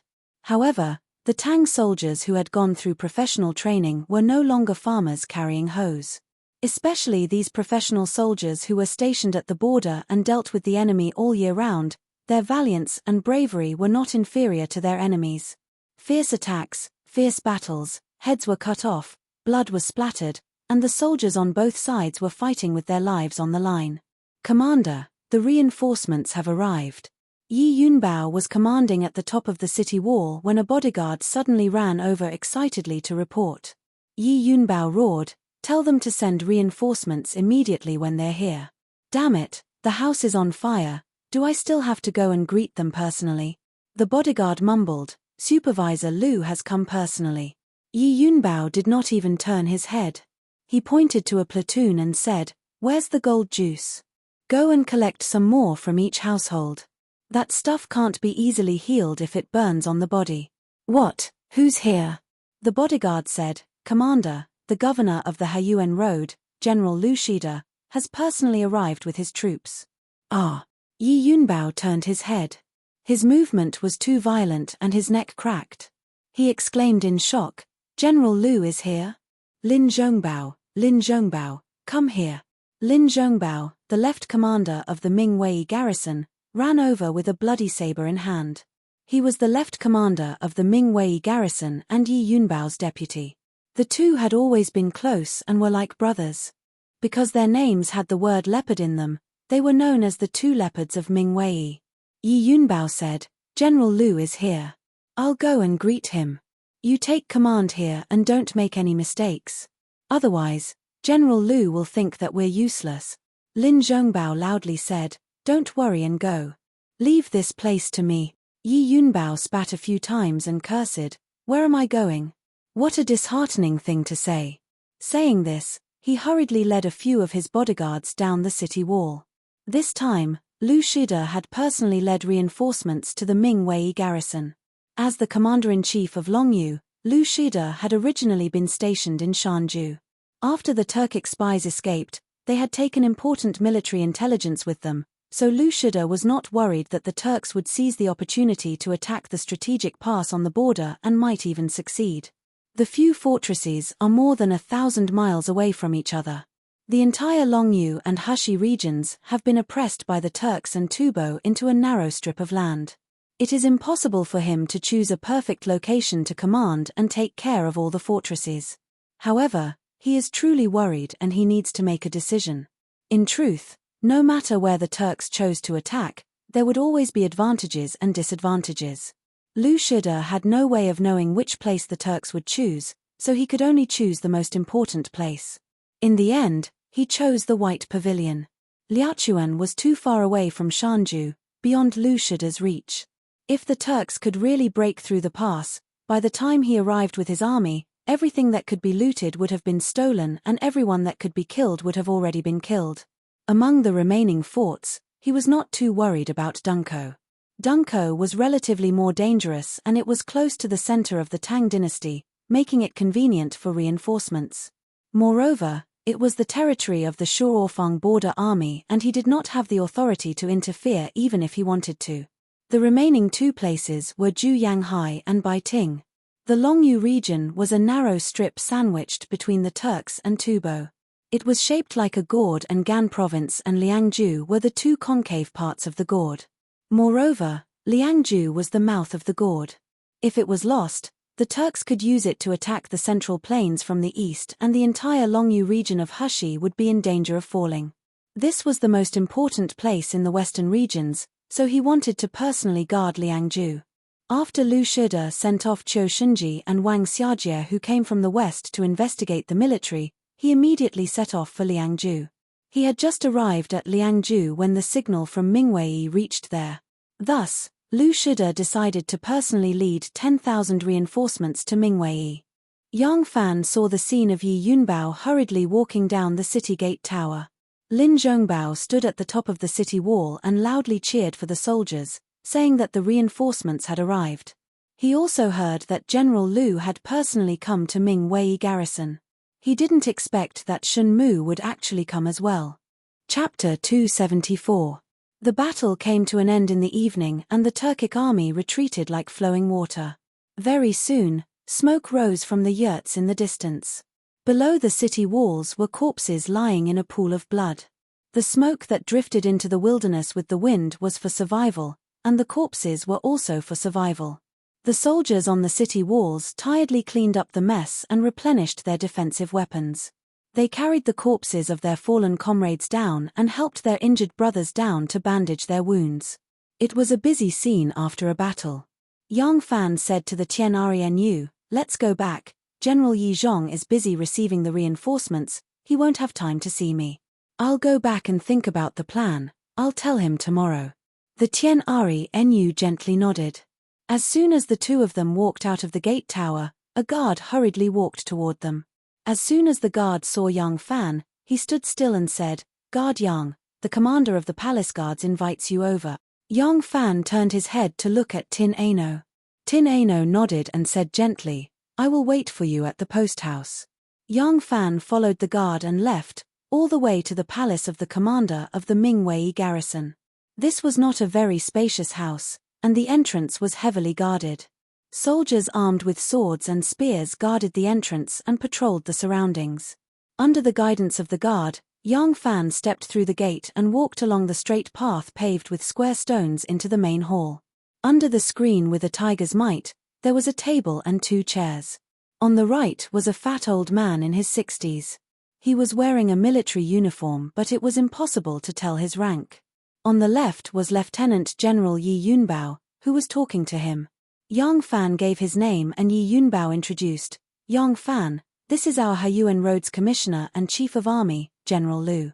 After General Lu heard about you, he wanted to meet you." When Yang Fan heard this, he couldn't help but be secretly surprised. This fat old man was all smiles and had a kind face. He didn't have the temperament of a veteran at all. If he didn't wear this military uniform, he would be no different from an ordinary old man on the street. Yang Fan quickly returned the greeting. "This lowly officer Yang Fan greets General Lu. Haha, no need to be so polite. This old man has heard about you. Amazing, amazing. The younger generation will surpass us in time." Lu Shida stood up and grabbed Yang Fan's arm. He smiled, Come. You do not belong to me, so there is no need to stand on ceremony. Let's sit down and talk." As he walked, Yang Fan realized that there seemed to be something wrong with one of his legs. His feet had no strength when landing on the ground. He was completely dragged by the other leg, so his movements were slow. His left and right shoulders were also shaking. Yang Fan hurriedly supported him. Lu Shida stroked his beard and said, "This old man has already heard from Cloud Leopard about your actions in the Turks. Cloud Leopard has already sent a letter to the Liangju government, which will then send it to the capital. The imperial court is certain to reward you." Lu Shida stroked his beard and said, "This old man has just heard from Cloud Leopard about your actions in the Turks. Cloud Leopard has already sent a letter to the Liangju government, which will then send it to the capital. The imperial court is certain to reward you." Lu Shida suddenly changed the topic. "Cloud Leopard said that you are so similar to the Turkic commander, Ashina Musi, that you can pass off the fake as the real one. You want to use the conflict between the Ashina and Ashina tribes to incite them to kill each other?" Yang Fan bowed. "Yes, this lowly officer has discussed this matter with General Yi Zhonglang, but there are too many loopholes in this plan and it won't be easy to carry it out. In the last few days, General Yi Zhonglang has been racking his brains, and this lowly officer has also been thinking of a solution. Just now, while watching the battle from the walls, this lowly officer suddenly thought of a plan that seemed feasible." Lu Shida was rather interested. "Oh, this old man called you over to discuss this matter and see if we could brainstorm a solution. I didn't think that you'd already come up with one. Quickly tell me so that this old man can hear it." Yang Fan told Lu Shida about the plan he had come up with on the walls. Lu Shida slightly closed his eyes and quietly thought for a long time before slowly saying, This plan truly is more feasible than the one you came up with." Yi Yunbao said, "Chief Steward, that Mr. Enyu's words are a problem. What if Musi can already speak? What if the person who hears Yang Fan's words has heard Musi's voice before?" Lu Shida nodded, and then he shook his head. "There's no need to worry about this. When this old man was a soldier in the army, I once saw a brother who had his throat injured. Even if his throat is much better now, it's impossible for his voice to completely recover in such a short period of time. Moreover, Muse's voice doesn't belong to his tribe, so there won't be many people who have heard his voice before. Even if they occasionally hear a few words, it won't be easy for them to distinguish whether it's him or not. Coupled with the resemblance, it's enough to pass off as the real one, so this plan is feasible. This old man thinks that there are two things that we should be worried about. First, after pretending to be Musi, who should we spread this fake news to? This news must be spread to the Ashid tribe, so it must be found out by the Ashid tribe or a vassal tribe of the Ashid tribe to be effective. If we spread this news in Muse's own camp, he will notice something unusual before it reaches the ears of the Ashid tribe. Second, if we let the Ashid tribe know, then who should we let know? Musi is the commander-in-chief of the army, and he has just fought with the Ashid tribe. What kind of reason does he have to get close to the Ashid tribe? With his identity, it's impossible for him to get close to a small soldier, and it's even more impossible for him to leak such important news as the Khan's death to a small soldier. It can only be a general of the Ashid tribe. This is another problem. Lu Shida was indeed good-tempered. He sat there calmly, counting his fingers as he slowly explained. Finally, he chuckled. "So, the main problem is, why would Musi secretly get close to the Ashid tribe? Why would he reveal such an important secret to the Ashid tribe? As for the sound, that's a small matter.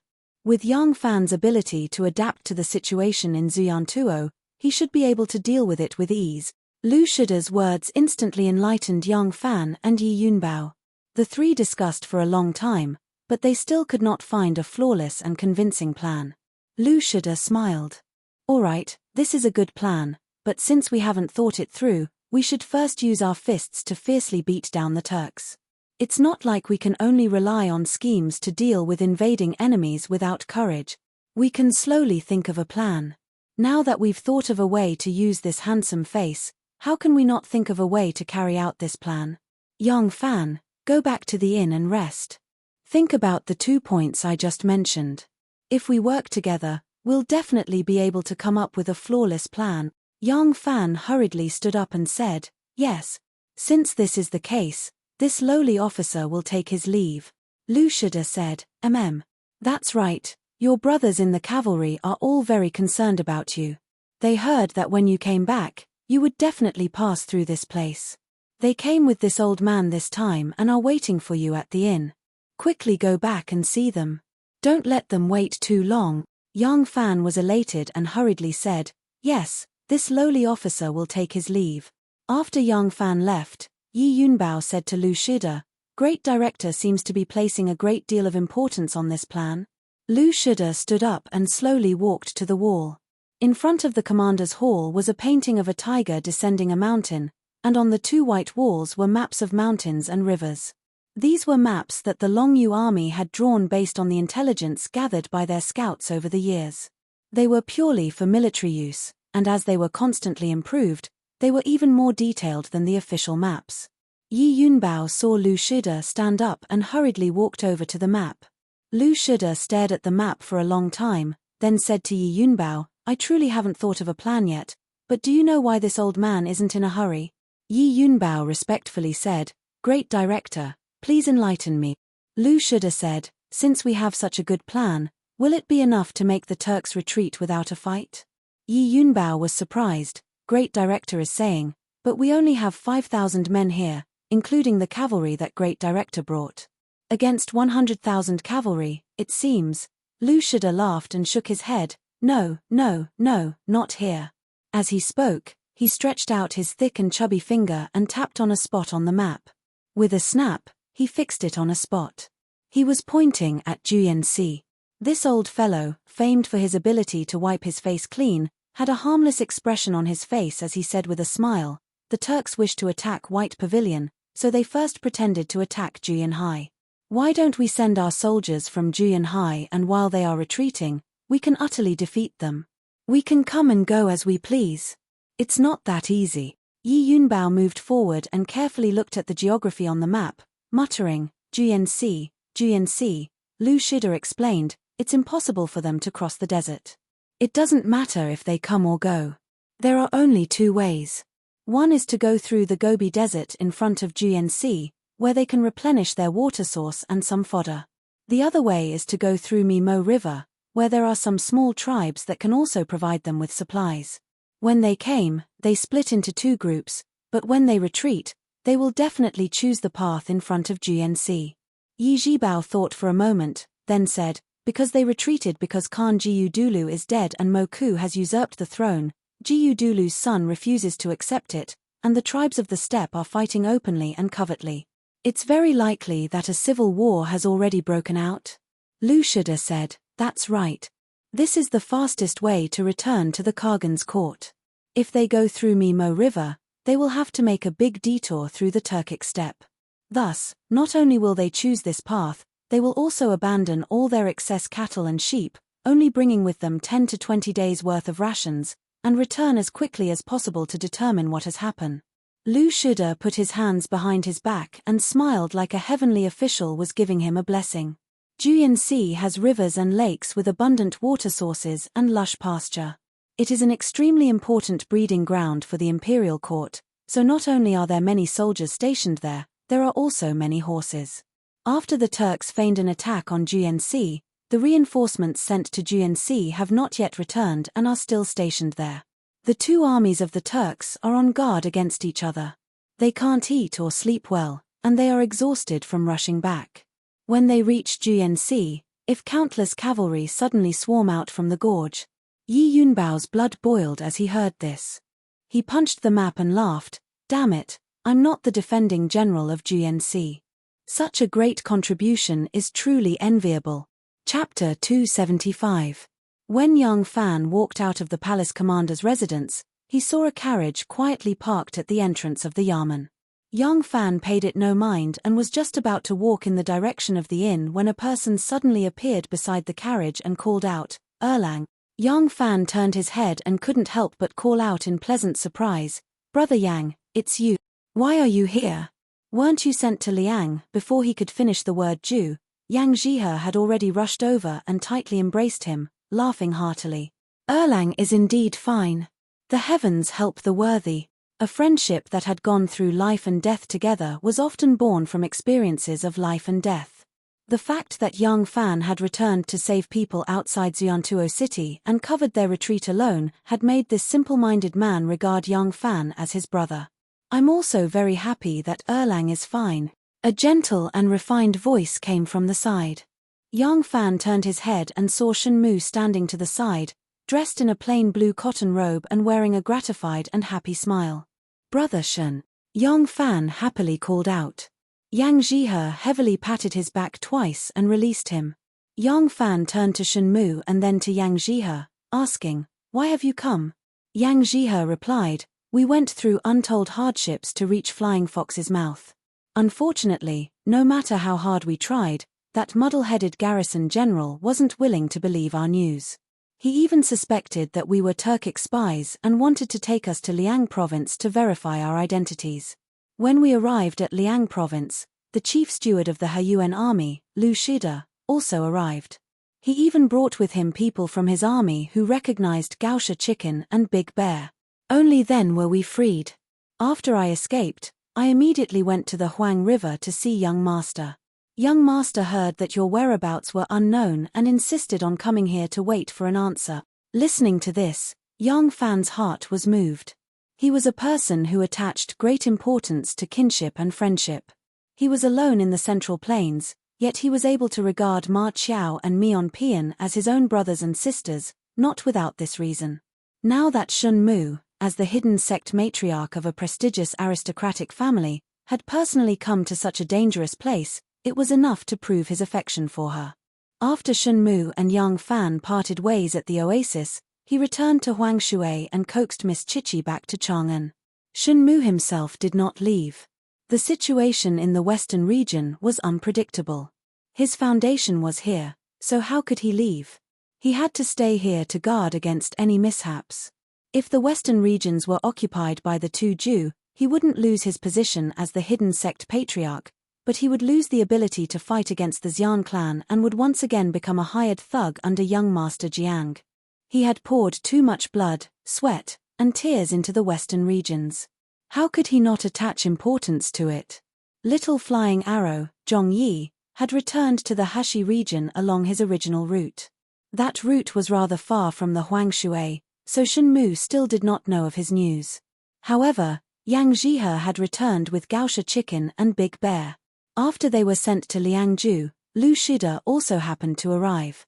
The generals accompanying Lu Shida confirmed their identities, so they were naturally released.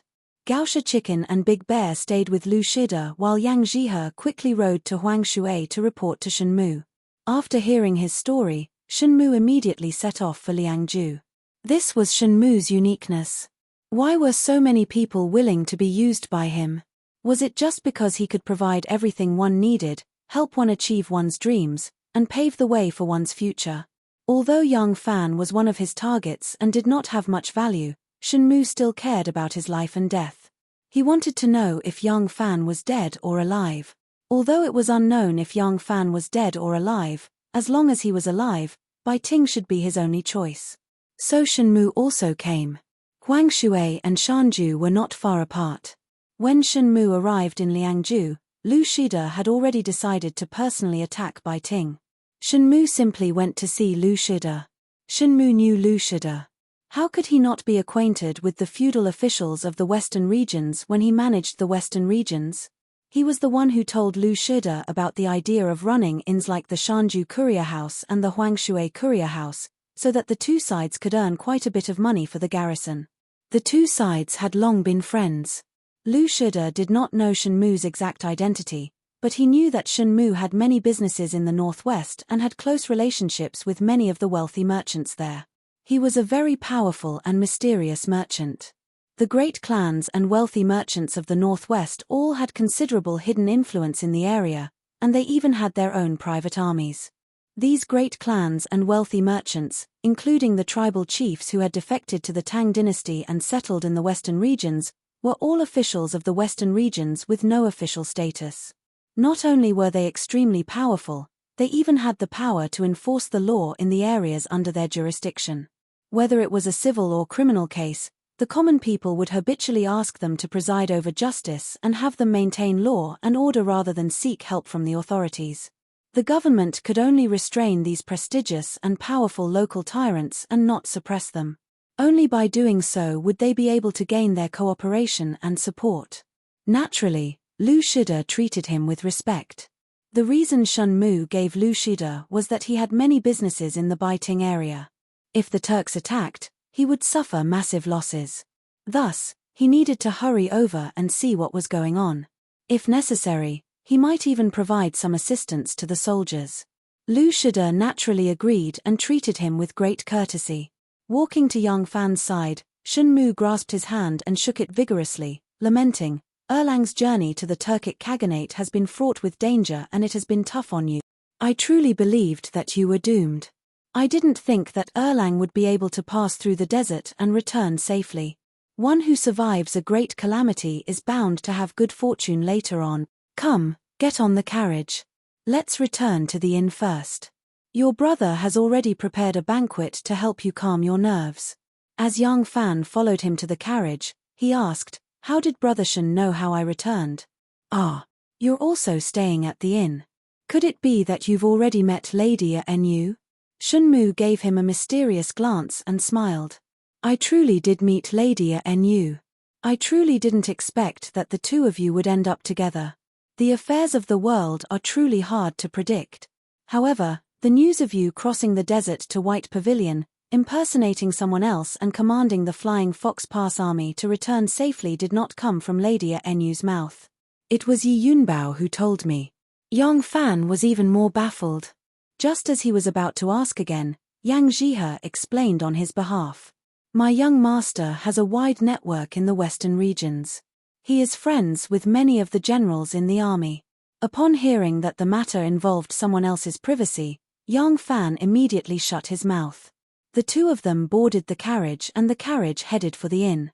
Because Yang Jihe had already told Shun Mu about Yang Fan's actions at Shuiyantuo, and the experience of commanding the Flying Fox Pass garrison to retreat had also been told to him by Yi Yunmao, Yang Fan only linked these events together and gave a simple explanation. He then moved on to the current predicament of the Ming Might garrison. When Shun Mu heard of Yang Fan's plan, he couldn't help but exclaim in surprise, "Erlang is truly resourceful. This plan of yours, it's commendable. If it's used well, I think, it won't be as simple as forcing the enemy to retreat." Yang Fan asked curiously, "My plan is to force the enemy to retreat. Other than that, what else can it be used for?" Shun Mu smiled. If the one who designed this plan was Ming Might Garrison's General Yi Yunbao, the purpose of this plan is naturally to force the Turks to retreat and relieve the siege of White Pavilion. But now that Lu Shida, who is in charge of the entire Longyo's safety, has arrived, I'm afraid it won't be so simple. Yang Fan's face was full of confusion. "Little brother is slow-witted, please enlighten me." Shun Mu patted his shoulder and laughed. "If you are slow-witted, would there still be smart people in this world? Haha, you can't imagine. It's not about strategy, but about status. With strategy, one must also have the corresponding status. Only then will one stand at the corresponding height to think about things. You thought of this plan because of the danger of the Ming Might garrison. Yi Yunbao is only guarding White Pavilion, so his thoughts naturally lie here. Lu Shida is the same as me. Our interests lie in the entire Longyu, so when we think about things, we will naturally not limit ourselves to this. Lu Shida is a famous general of his generation. If I can think of it, I believe he will also think of it." After Shun Mu finished speaking, he raised his leg and stamped twice on the pedals. The carriage came to an abrupt stop. The driver, Yang Jihe, turned around and asked, "What orders does young master have?" Shun Mu said, "Return. Meet Chief Steward Lu." Yang Fan asked, "Why did Brother Shun return?" Shun Mu smiled. "Didn't Lu Shida say that there are two problems? One is why Mu Sai secretly contacted the people of the Ashid tribe, and the other is why he revealed such a secret to the people of the Ashid tribe. Haha, this Shun will help him solve these two problems, so that he won't have a good night's sleep." Tin Ano hid in his room to eat dinner, take a bath, and change into a new set of clothes that he bought today. He leisurely sat down under the light in front of the window. This was a woman's outfit. Although the material was ordinary, the style and color were good. When Tin Ano was outside, He always liked to wear men's clothes. Now, for some reason, he liked to wear women's clothes, so he bought it. It was extremely noisy outside. Lu Shida had brought another 10,000 soldiers, as well as a large amount of military supplies. They had to enter the warehouse to collect, and they had to leave the warehouse to pay. The warehouse next door was filled with loud noises. In the front hall, Huang Shuchang, Zhong Shitong, Zhong Qi, Tian Yang, Wei Tongchuan, and a few others had drunk a little too much. They were laughing loudly and arguing endlessly. Tin Ano had long gone into hiding. Ever since Shun Mu found out that she was here, Huang Shuchang and the others knew that she was the woman who crossed the desert with Yang Fan. They all asked her questions one after another, so she found an excuse to hide. Huang Shuchang and the others were simply a bunch of ruffians. What kind of things were they asking? How was she supposed to answer those questions? Was she supposed to tell them that it was very, very cold in the desert, that when she went to relieve herself, her buttocks were almost frozen into 2 pieces? Was she supposed to tell them that in order to keep out the cold, she hugged Yang Fan to sleep for the entire night? If these people were loathsome, then Shun Mu was terrifying. This guy who always had a cheeky smile on his face had a very powerful pair of eyes. He had only exchanged a few words with her, and there was a look of understanding in his eyes. Tin Ano was very afraid of that kind of gaze. That kind of gaze seemed to see through her, into her heart, and discover all of her secrets. Yang Fan was still the best. It was enough for a man to be as smart as Erlang. A crafty man like Shun Mu always gave people a feeling that he was unreliable. Tin Ano held her chin and thought sweetly. She thought about the past, the present, and the future. Gradually, she was immersed in her own thoughts and did not notice that the sky was gradually getting dark. The lights in the corridor were already lit, and among the laughter in the front hall, Yang Fan's voice could be heard. Chapter 276. It's so rare for us brothers to reunite, so how could we disperse after drinking so little? What a disappointment. No. I can't drink anymore. I'm really drunk, Which room are you staying in? Tin Ano sat in front of the table, resting her chin on her hand as she thought for a long time. She suddenly realized that it was already dark, but Yang Fan had still not returned. She couldn't help but grow anxious, so she lit a lamp and decided to go outside to take a look. Just as she reached the door, she heard Yang Fan's voice coming from the courtyard. His voice was somewhat indistinct, as if he was drunk. Tin Ano hurriedly pulled back her hand and listened. After Yang Fan and Shun Mu returned to the Palace Minister General's office, they met with Lu Shida. Shun Mu explained his plan and was able to filling in the gaps in the plan. The entire operation was flawless, and Lu Shida was overjoyed. He immediately ordered for a banquet to be held in honor of the two. The Turkic army was right outside the city, and when they were looking out from the walls, they had noticed some strange activity in the Turkic camp. Presumably, they would attack the city tonight, so they had already reported this news to the Palace Minister General's office. Lu Shida naturally did not dare to drink too much, only offering 3 cups of wine and water. As the commanding general, Yi Yunbao did not even dare to drink a cup, only drinking water in place of wine. Among the 4 of them, no matter from which aspect, Yang Fan was the youngest. How could he still pretend to be reserved? He had drunk a little too much wine. After returning to the station, Shun Mu returned to his room to rest.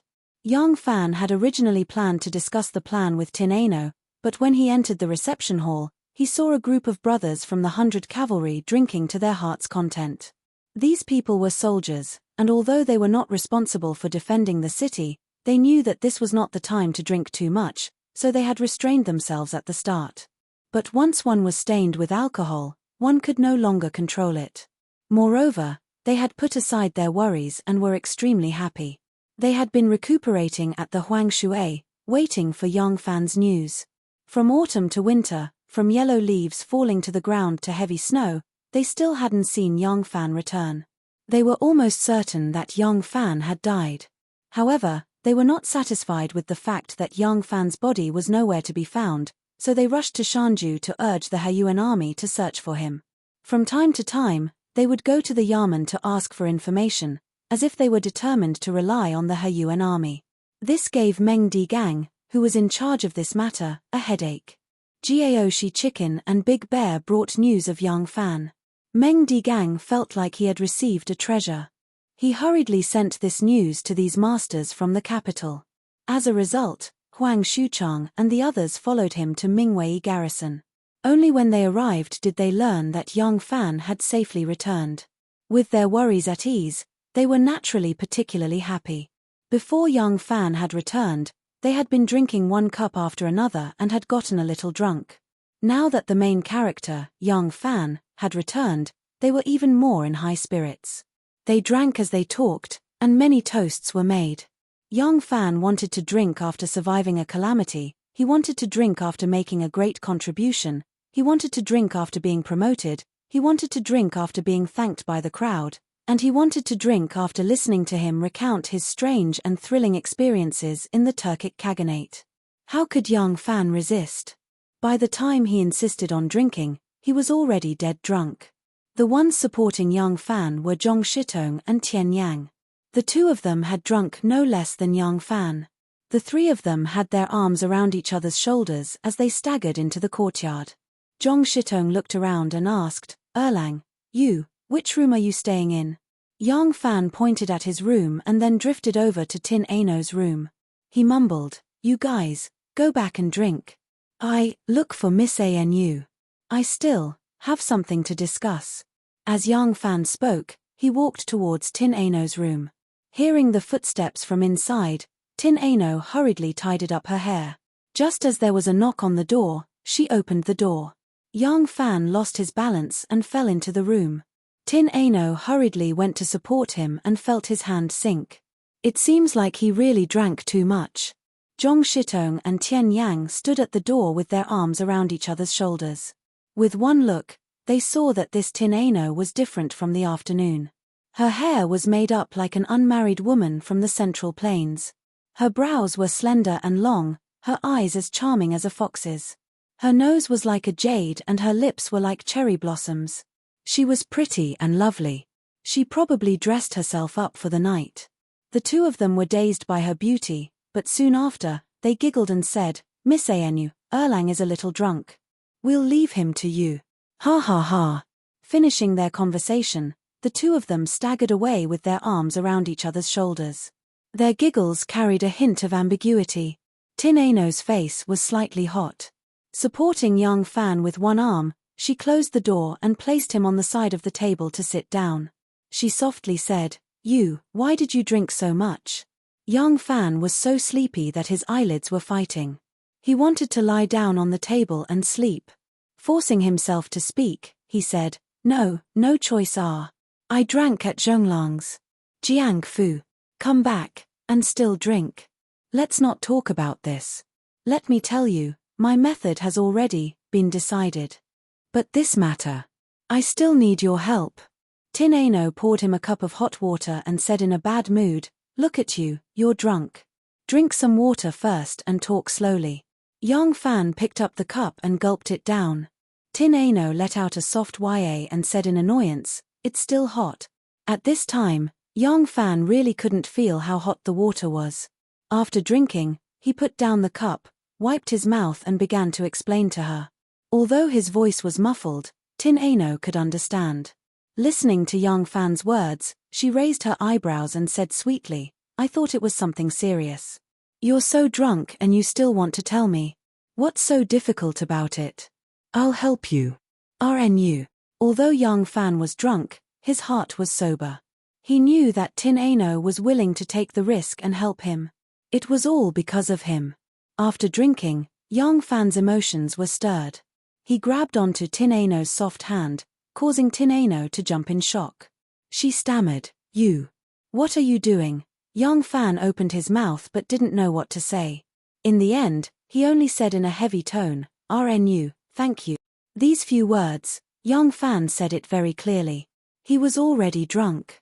Tin Ano could feel that when he wanted to say these words, he used a lot of heart and strength to enunciate the words so clearly. Tin Ano's heart was warm. She felt that everything she did for him was worth it. After young Fan finished this sentence, he stood up shakily and said, "RNU, you. Go back early to rest. Rest. I'm also broken. I'll send you. Tin Ano heard that his speech was unclear and found it funny. She stood up to help him but saw young Fan running shakily to her bed. Tin Ano cried out, "Erlang, that's my..." Before she could finish her sentence, young Fan had already fallen head first onto the bed and fell into a deep sleep. Tin Ano didn't know whether to be angry or to laugh.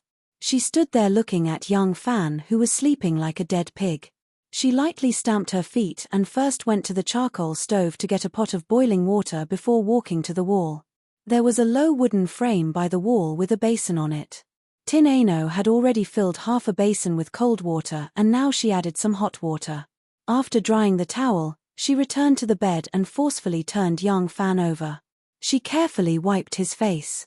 Compared to when he was in Luoyang, young Fan was much thinner and his skin seemed to be rougher. However, it didn't reduce his handsomeness at all. It seemed that he was even more masculine and more mature. He looked determined and strong. His cheeks were hot. Because he had drunk wine, there was a strong blush on his cheeks. Tin Ano wiped his face bit by bit. When her fingers brushed past his chin, she felt the hard stubble there. It seemed to make her heart itch. She cleaned young Fan's face and stared at him in a daze for a long time. Then she took off his boots and carefully covered him with the blanket. Her movements were very gentle. Of course, waiting on someone wasn't a very happy thing, but because the person she was waiting on was the person she liked, seeing his drunken state, amidst the amusement and helplessness, there was also a bit of pity, a bit of joy, and a bit of sweetness. She had served her young master since she was young, but she had never had such a feeling.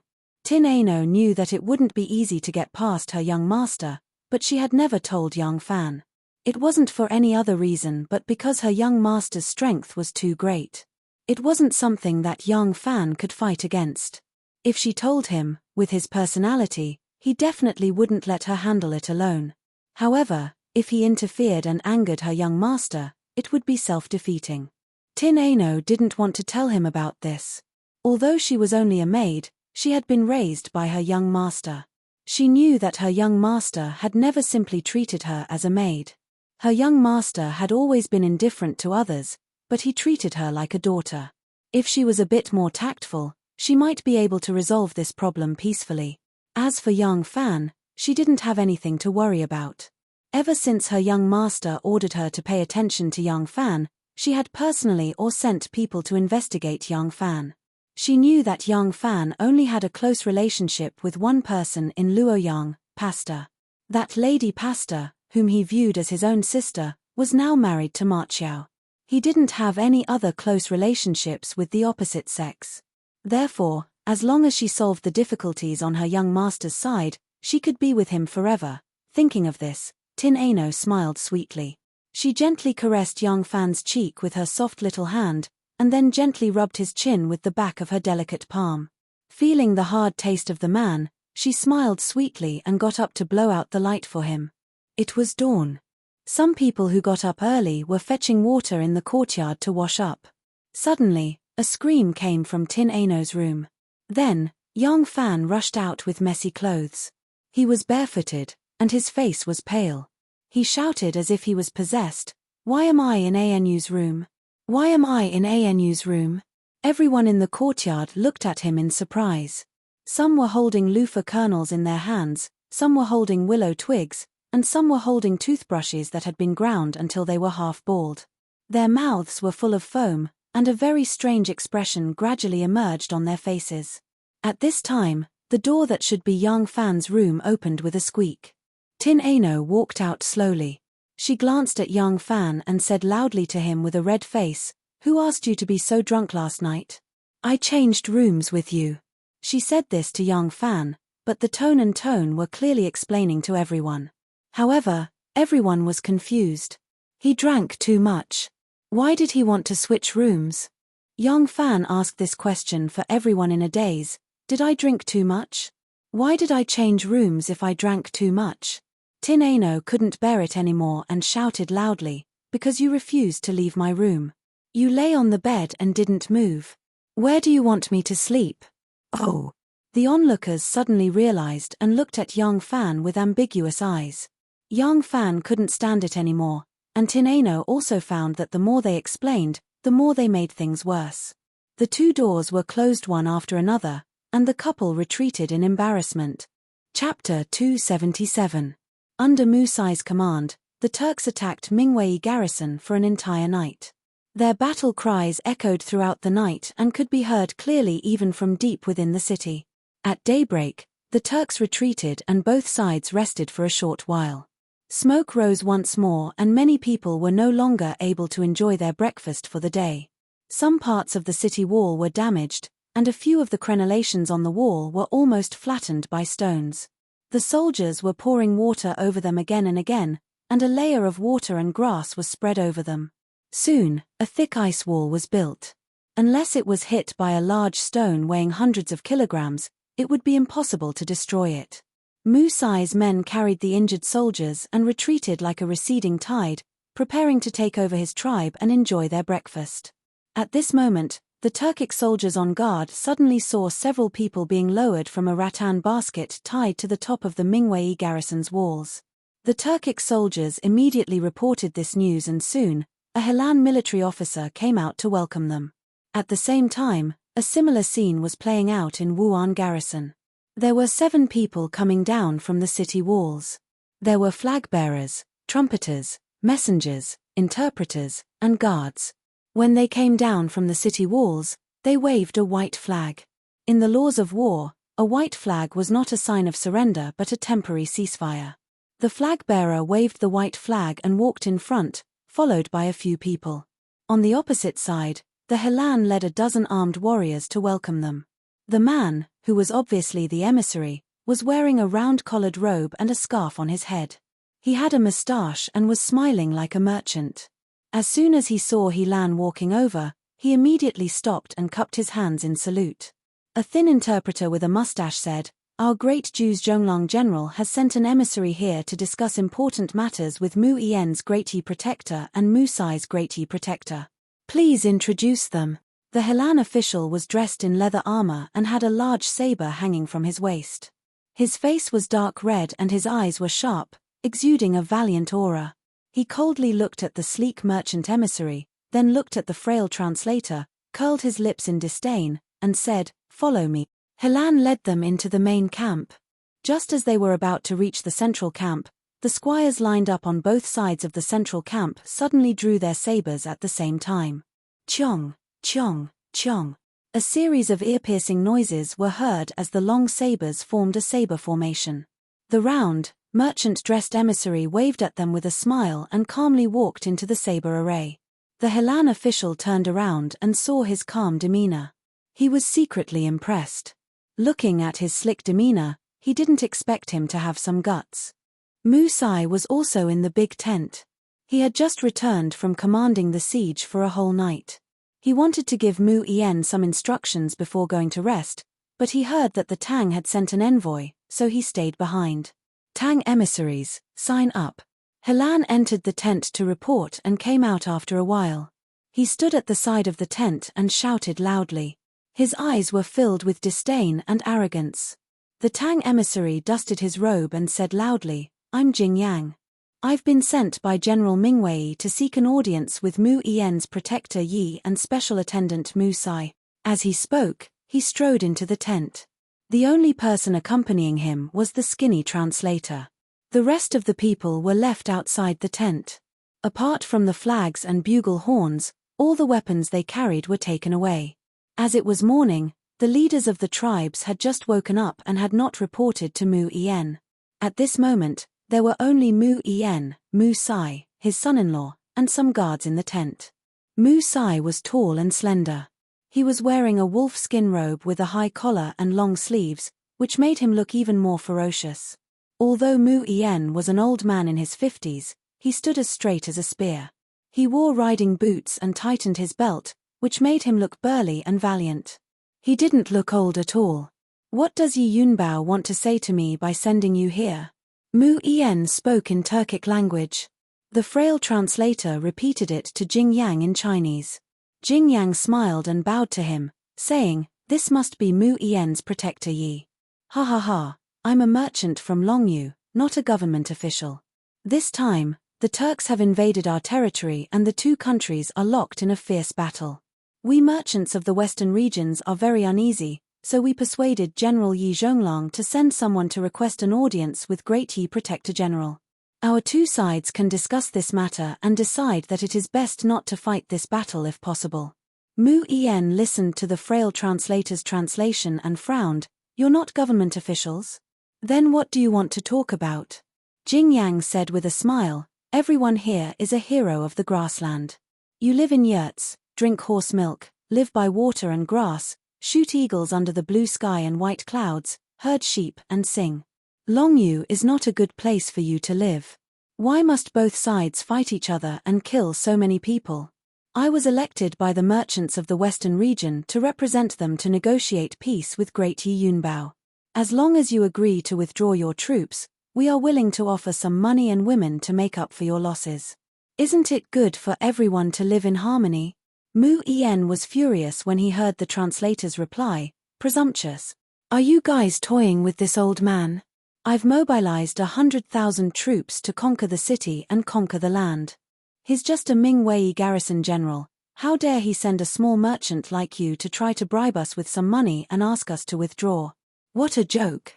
Jing Yang quickly said, Great Yi Yunbao, please don't be angry. You've misunderstood. That General Yi Yunbao is just a Ming Wei garrison general. How would he dare to negotiate peace with you on behalf of the imperial court? According to General Yi Yunbao, he wants to live and die with the city. Mu Yen sneered, is this considered a threat? All right. Since he has such intentions, let's have a contest.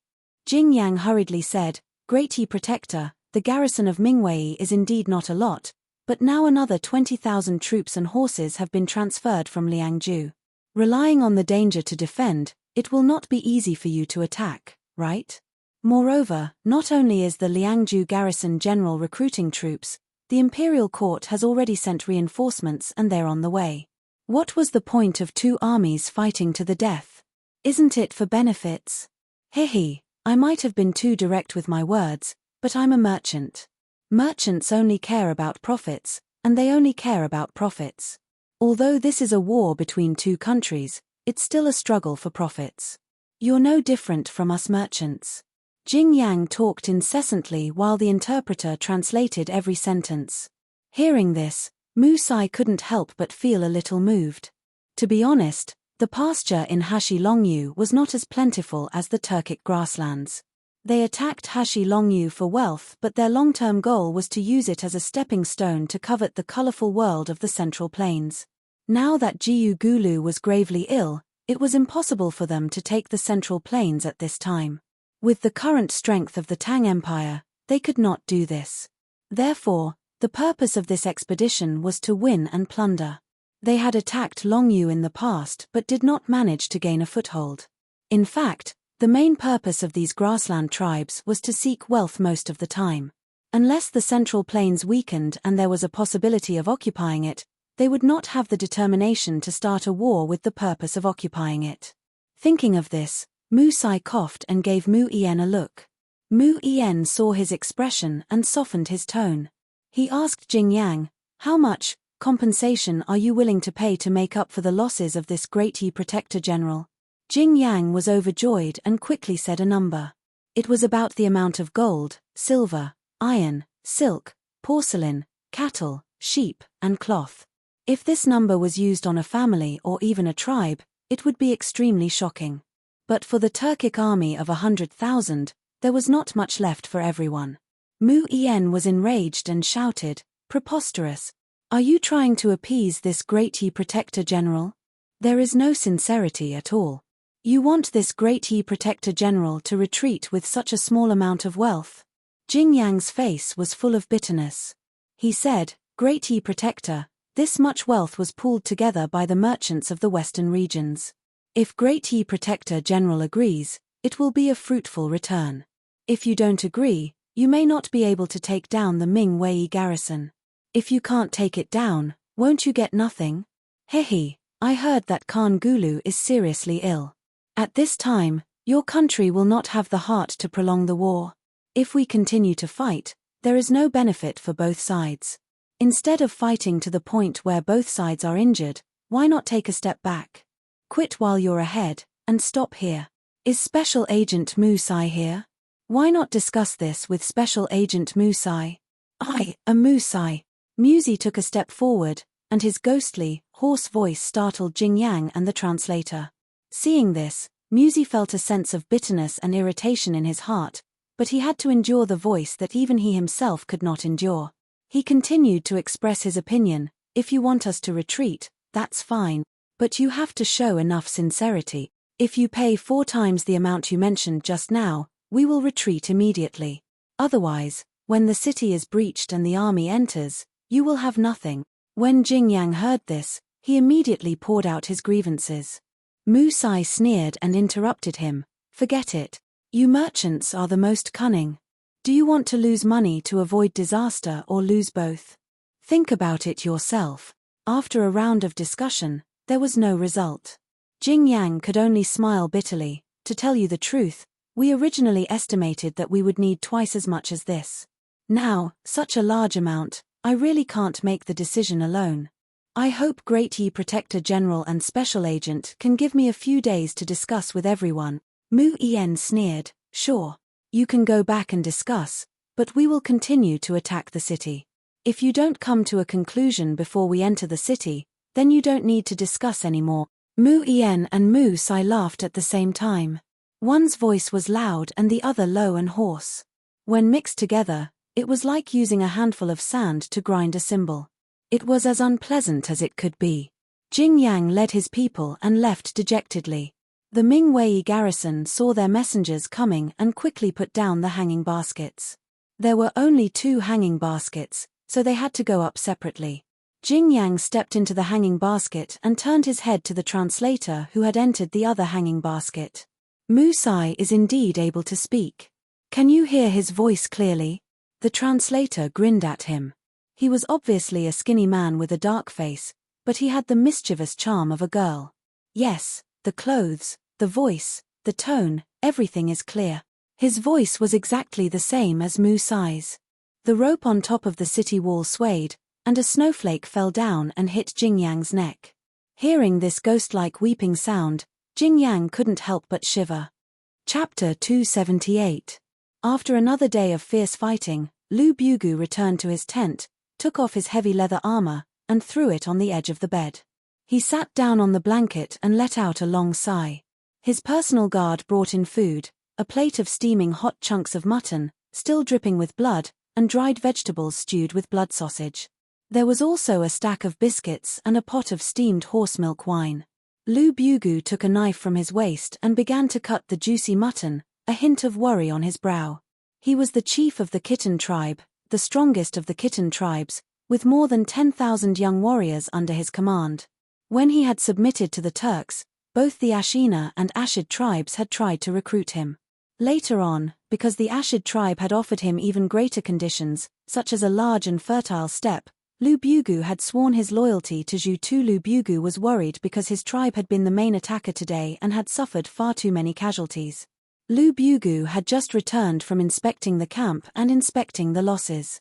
The heavy casualties made him very uneasy, so he decided to report the losses to Zhu Tu tomorrow morning and request that his tribe be used as a supporting force. Zhu Tu had always been generous to him, so he was confident that Zhu Tu would agree to his request. At the same time, on the rocky mountain between the Ashina and Ashina tribes, several thick ropes were noiselessly hanging down. Several figures climbed the ropes and slid down the steep rock face, which was as smooth as a mirror, covered with ice. By himself, Lu Bugu ate a large plate of mutton and a pouch of horse milk wine. Somewhat tipsy, he lay down on the couch. He had just pulled the wool blanket over his body when his personal guard lifted the curtain and walked in. In a low voice, he said, Lu Bugu, Lu Bugu. Although Lu Bugu was the chief, his tribe did not have a strict hierarchy, so his subordinates were used to calling him by his name. Lu Bugu had just begun to feel sleepy, but when he heard the call, he immediately sat up and habitually reached for his saber, shouting, What is it? The personal guard whispered, Special Agent Musai has arrived and wants to see you. Lu Bugu woke up and composed himself. Flabbergasted, he asked, Musai? Where is he? The personal guard said, just outside the camp. He said he has a secret matter to discuss with you. Do you want to see him? Lu Bugu thought, Musai wants to see me. In the past, there was no harm in meeting him, but now Ashina and Ashid are like enemies. If I meet him and Ju2 finds out, he will definitely think that I am betraying the Ashid tribe. It is better not to meet him. Lu Bugu rolled his eyes for a while, then waved his hand and said, no. If he has anything to say, he can come to Protector Zhu Tai's tent tomorrow to discuss it. The guard said in a low voice, Musai said that this matter concerns the future of our tribe, so she wants you to meet her. Lu Bugu pondered for a moment, then ordered, call him in, I want to see what kind of tricks he has up his sleeve. The bodyguard replied, he refused to enter the camp. There are Zhu Tai's men patrolling the perimeter from time to time. He was worried that it would not be easy to get out after coming in. He said that you can come and go as you please, so he wanted to invite you to meet him outside the camp. What is this kid trying to do? Lu Bugu muttered to himself as he raised his saber and ordered the bodyguard, call a few people and follow me outside. Since they were right next to his camp, Lu Bugu was not worried that Musai would plot something, not to mention that he had no enmity with Musai. When Lu Bugu walked out of the camp, the top of the city wall was brightly lit with torches. The tribe responsible for the night battle was attacking the city. Although Lu Bugu's tribe was stationed at the back, the battle cries could still be heard clearly. Lu Bugu left the camp area with more than 10 bodyguards. After walking for more than 1 li, he saw 4 people standing at the foot of a mound in front of them. As soon as they saw them, one of them quickly walked over to greet them. Lu Bugu stopped in his tracks, and the person walked in front of him. The person cupped his fists and said, my clan special forces have been waiting for a long time. Great leader Lu Bugu, please. Lu Bugu turned his head to look. The mound was constantly rising and falling, some high and some low.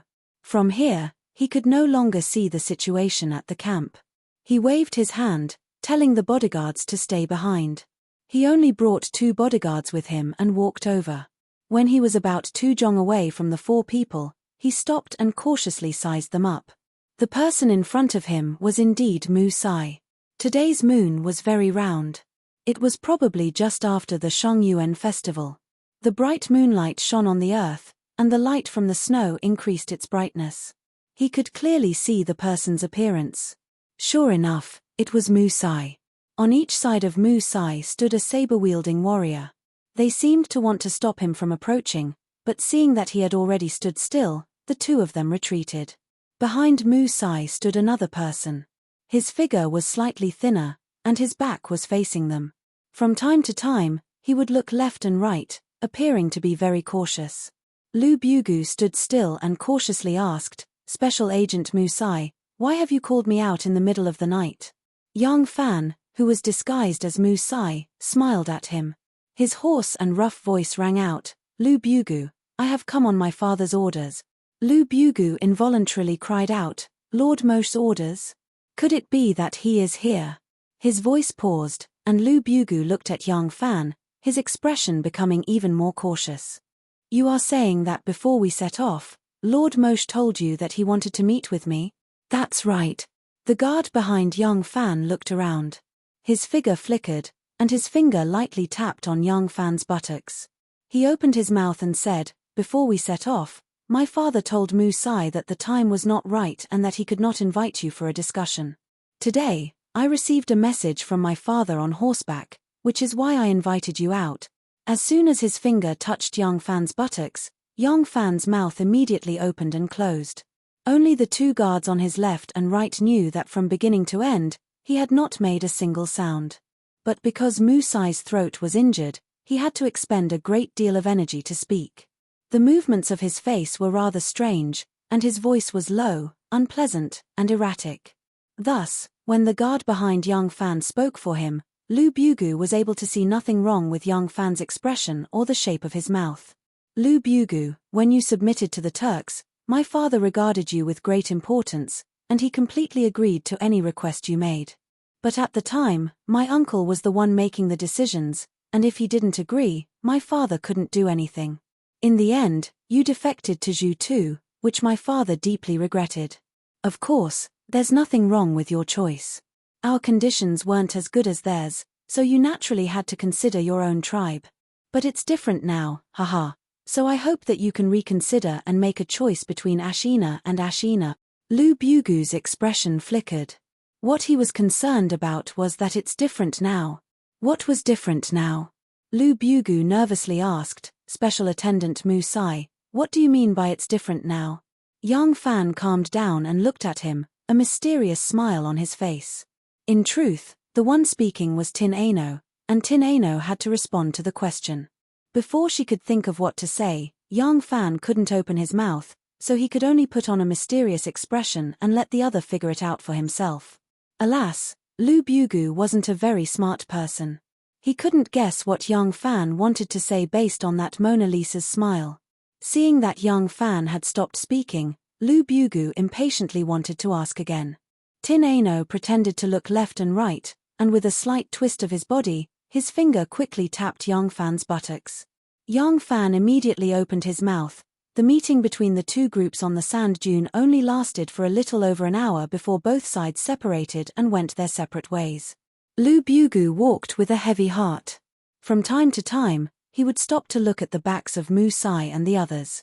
When he was about to reach his own camp, he turned around and could no longer see Mu Sai and the others. In the distance, several dozen riders on horseback were rushing over with torches in their hands. They were the sentries sent by Zhu Tu to patrol the night.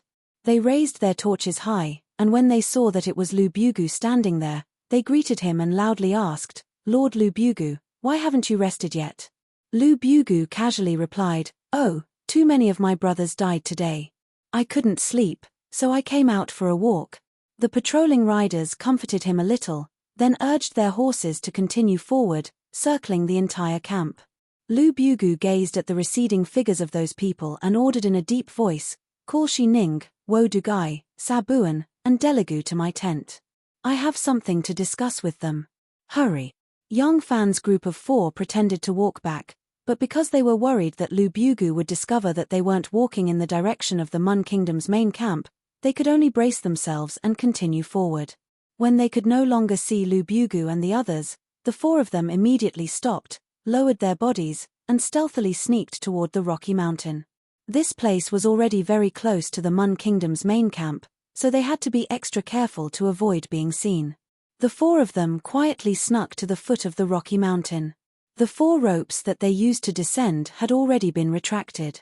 Yang Fan took out a crossbow that they had brought with them when they came here and shot an arrow that had been marked long ago. At such a height, only an arrow could shoot up without a sound. After the guards on the wall received the arrow's verification, they were speechless. The 4 ropes slid down the smooth icy rock wall like snakes. The 4 of them gestured to each other and climbed up the ropes. The rock wall was steep to begin with, and after the Turks' invasion, the Tang army splashed water on it, so the rock wall was slippery with a layer of ice. Their feet were almost unable to exert any strength. If they only relied on their hands, even with their skills, Yang Fan and Tin Ano would have to expend a lot of energy. At this moment, there were soldiers pulling them up from above. The 4 of them also used their hands and feet to climb up. On their left and right, 2 arrows' distance away were the 2 mountain passes of Mingwei and Wuan. There was still a fierce battle going on in front of the mountain passes. Fire arrows, meteors, boulders smashing into logs, and the sounds of fighting never stopped. There was a full moon in the sky, quietly shining on the earth, shining on the hustle and bustle there, and also shining on the tranquility here. In between the stillness and movement, the atmosphere was strange. Suddenly, Tin Ano's foot missed a step and she gave a light cry. Her entire body stuck close to the slippery ice surface and swayed towards Yang Fan. When Yang Fan saw this, he was afraid that she would fall off the rope. He quickly used both his feet to catch a piece of protruding ice surface and with one hand holding onto the rope, he stretched out the other hand to support her and help her to stabilize her body. Yang Fan's support was right on her manhood. Even though there was a layer of leather robe between them, but the wonderful feeling of fullness, firmness and softness was instantly transmitted to his heart through his palm. Probably because he had completed his mission and was about to return safely, he was in a particularly relaxed and excited mood. Yang Fan could not help but use his arms to exert strength and climbed up to the same height as Tin Ano. He moved closer to her ear and said with a light laugh, "Not bad, very soft." As soon as these words came out of his mouth, he was filled with regret. Damn it. Why can't this mouth control the door again? Unexpectedly, when Tin Ano heard his words, she was not as shy as before.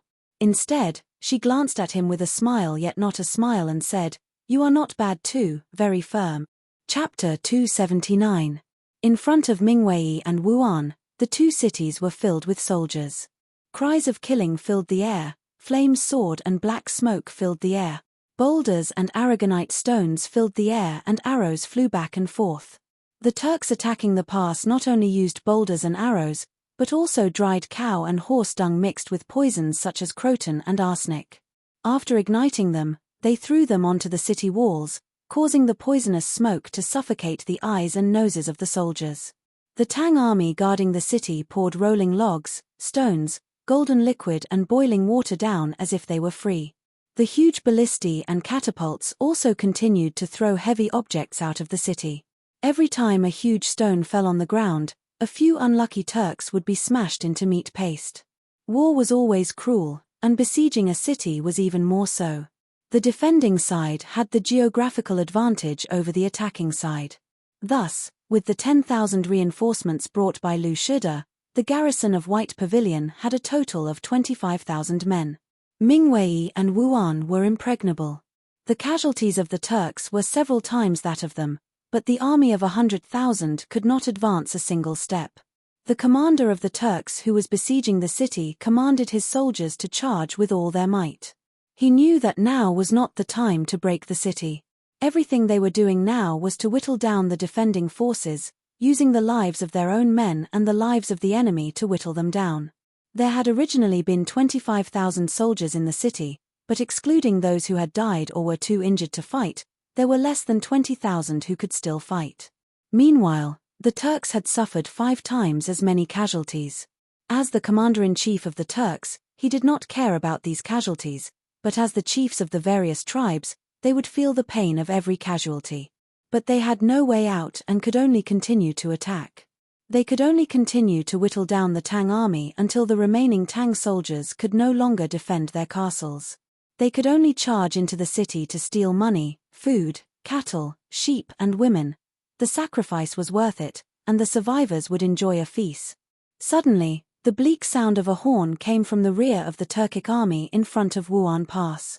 The Turkic general overseeing the battle heard this horn and couldn't help but frown. The horn continued to sound, and it truly was the order to retreat.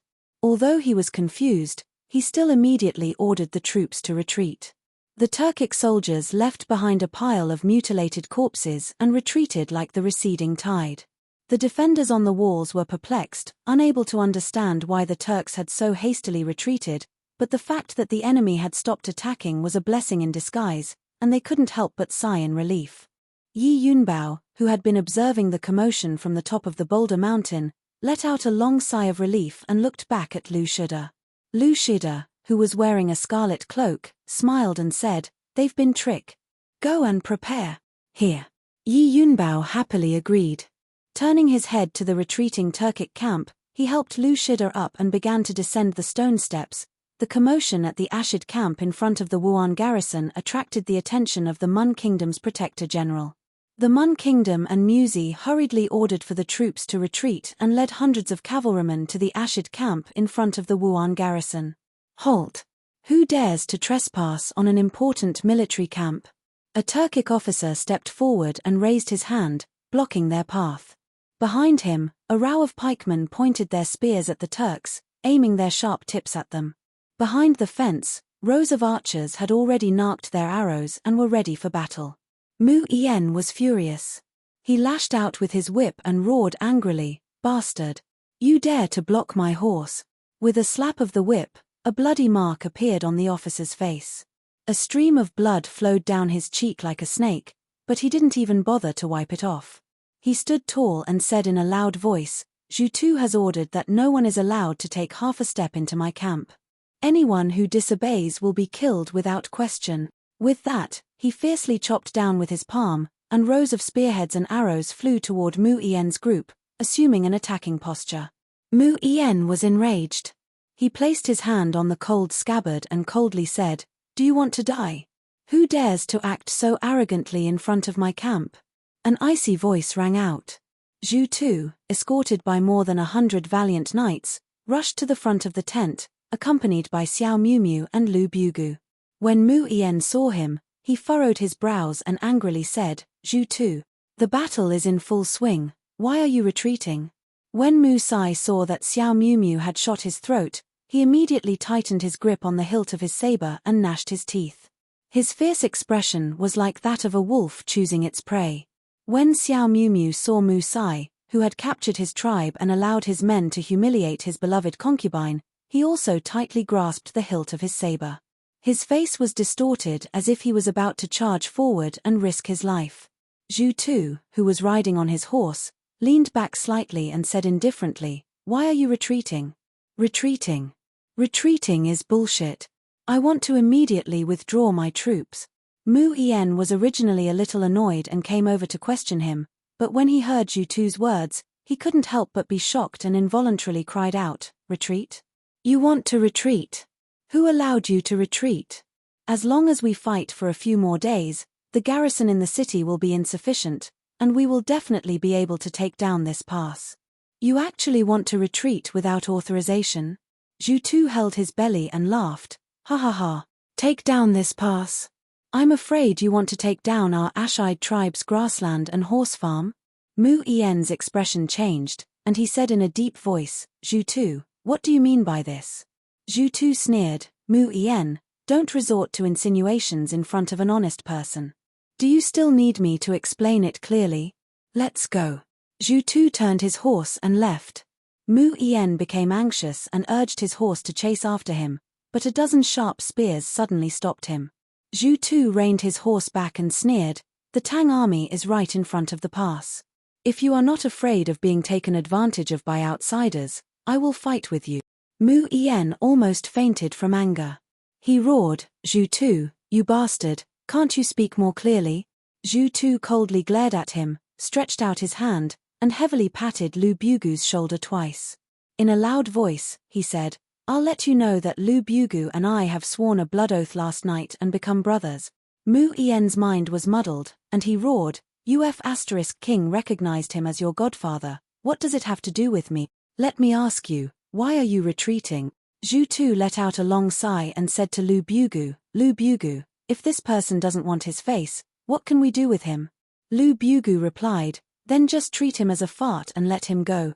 Ha ha ha ha. The two laughed wantonly and left in an arrogant manner. Mu Yen and Mu Sai stood outside the Ashid tribe's camp, looking at each other, unable to understand what was going on. The Ashid tribe's vanguard was still on high alert toward the Wuan garrison, but the rear had already begun to dismantle their tents and pack up, preparing to return home. At the commander's residence, a banquet was held. At the table were Lu Shida, Yi Yunbao, Shen Mu, Yang Fan, and a beautiful girl, Tin Ano. Yi Yunbao was dressed in full military attire, appearing somewhat out of tune with the mood of the banquet.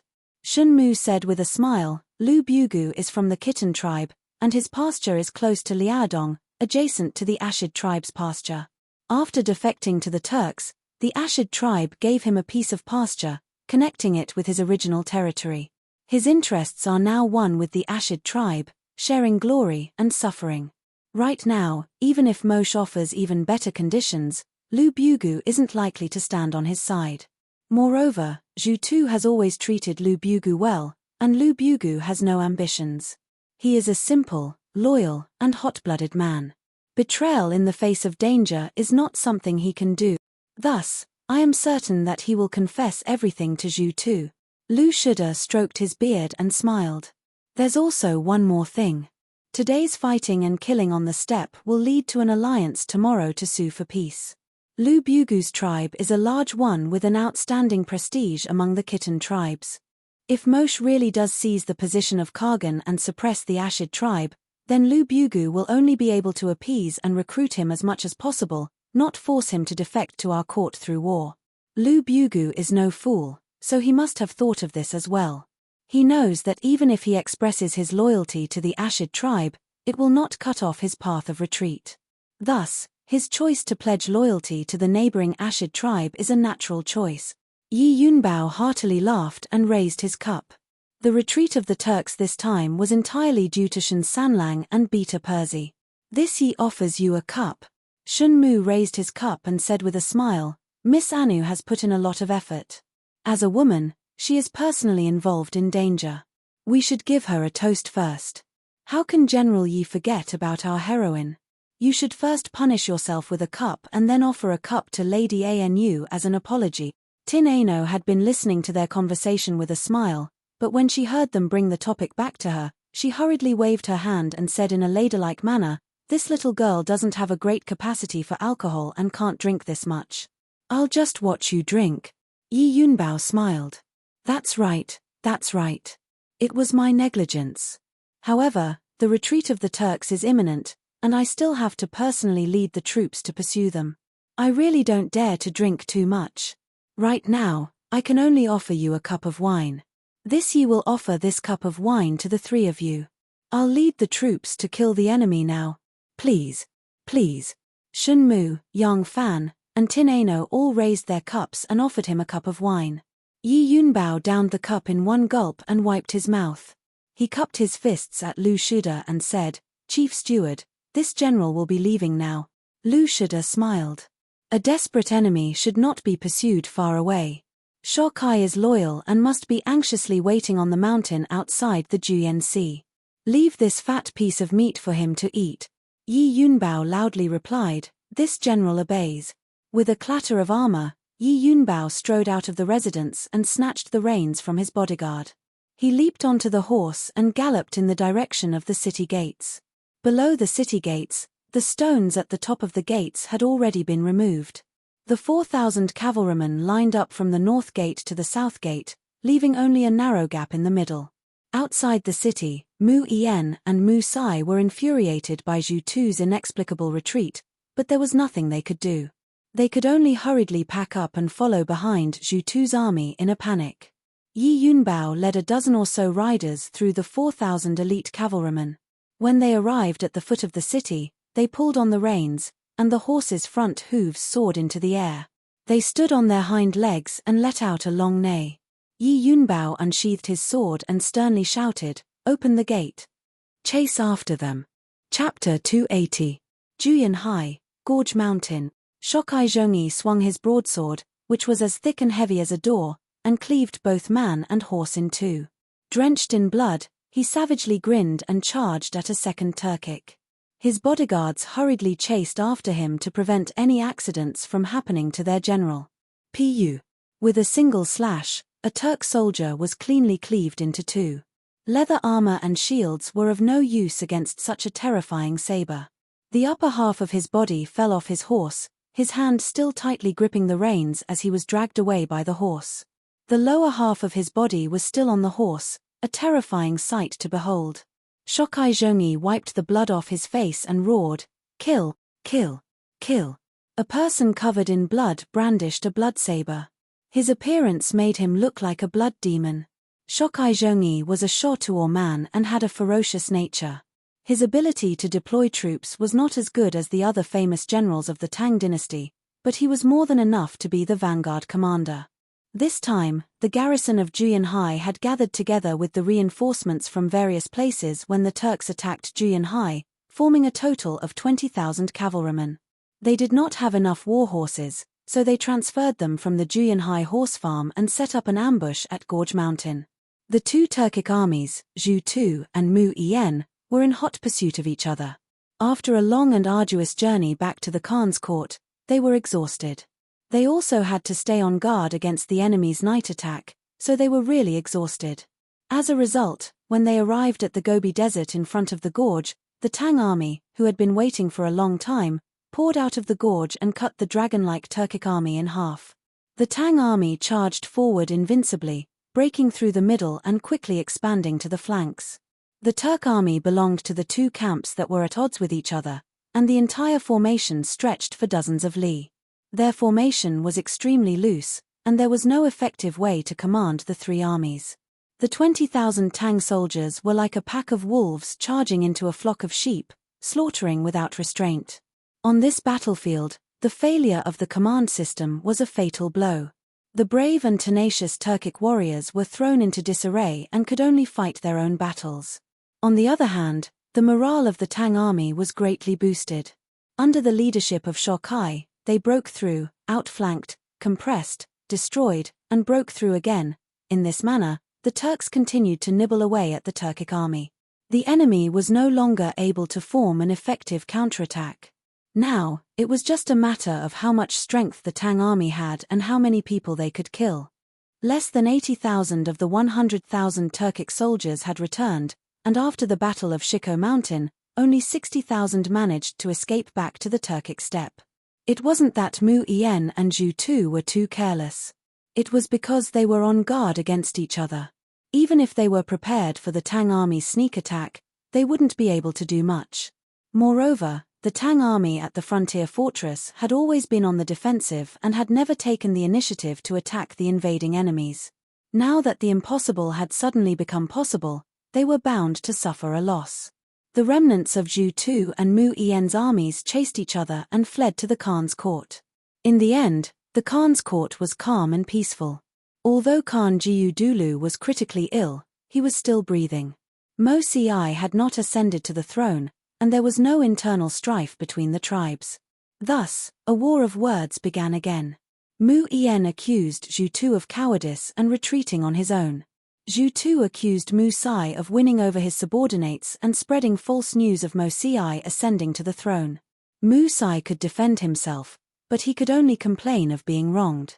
Finally, some smart people figured out that there might be someone who looked like Mu Si, so he pretended to be Mu Si and provoked a war between the tribes of the steppe.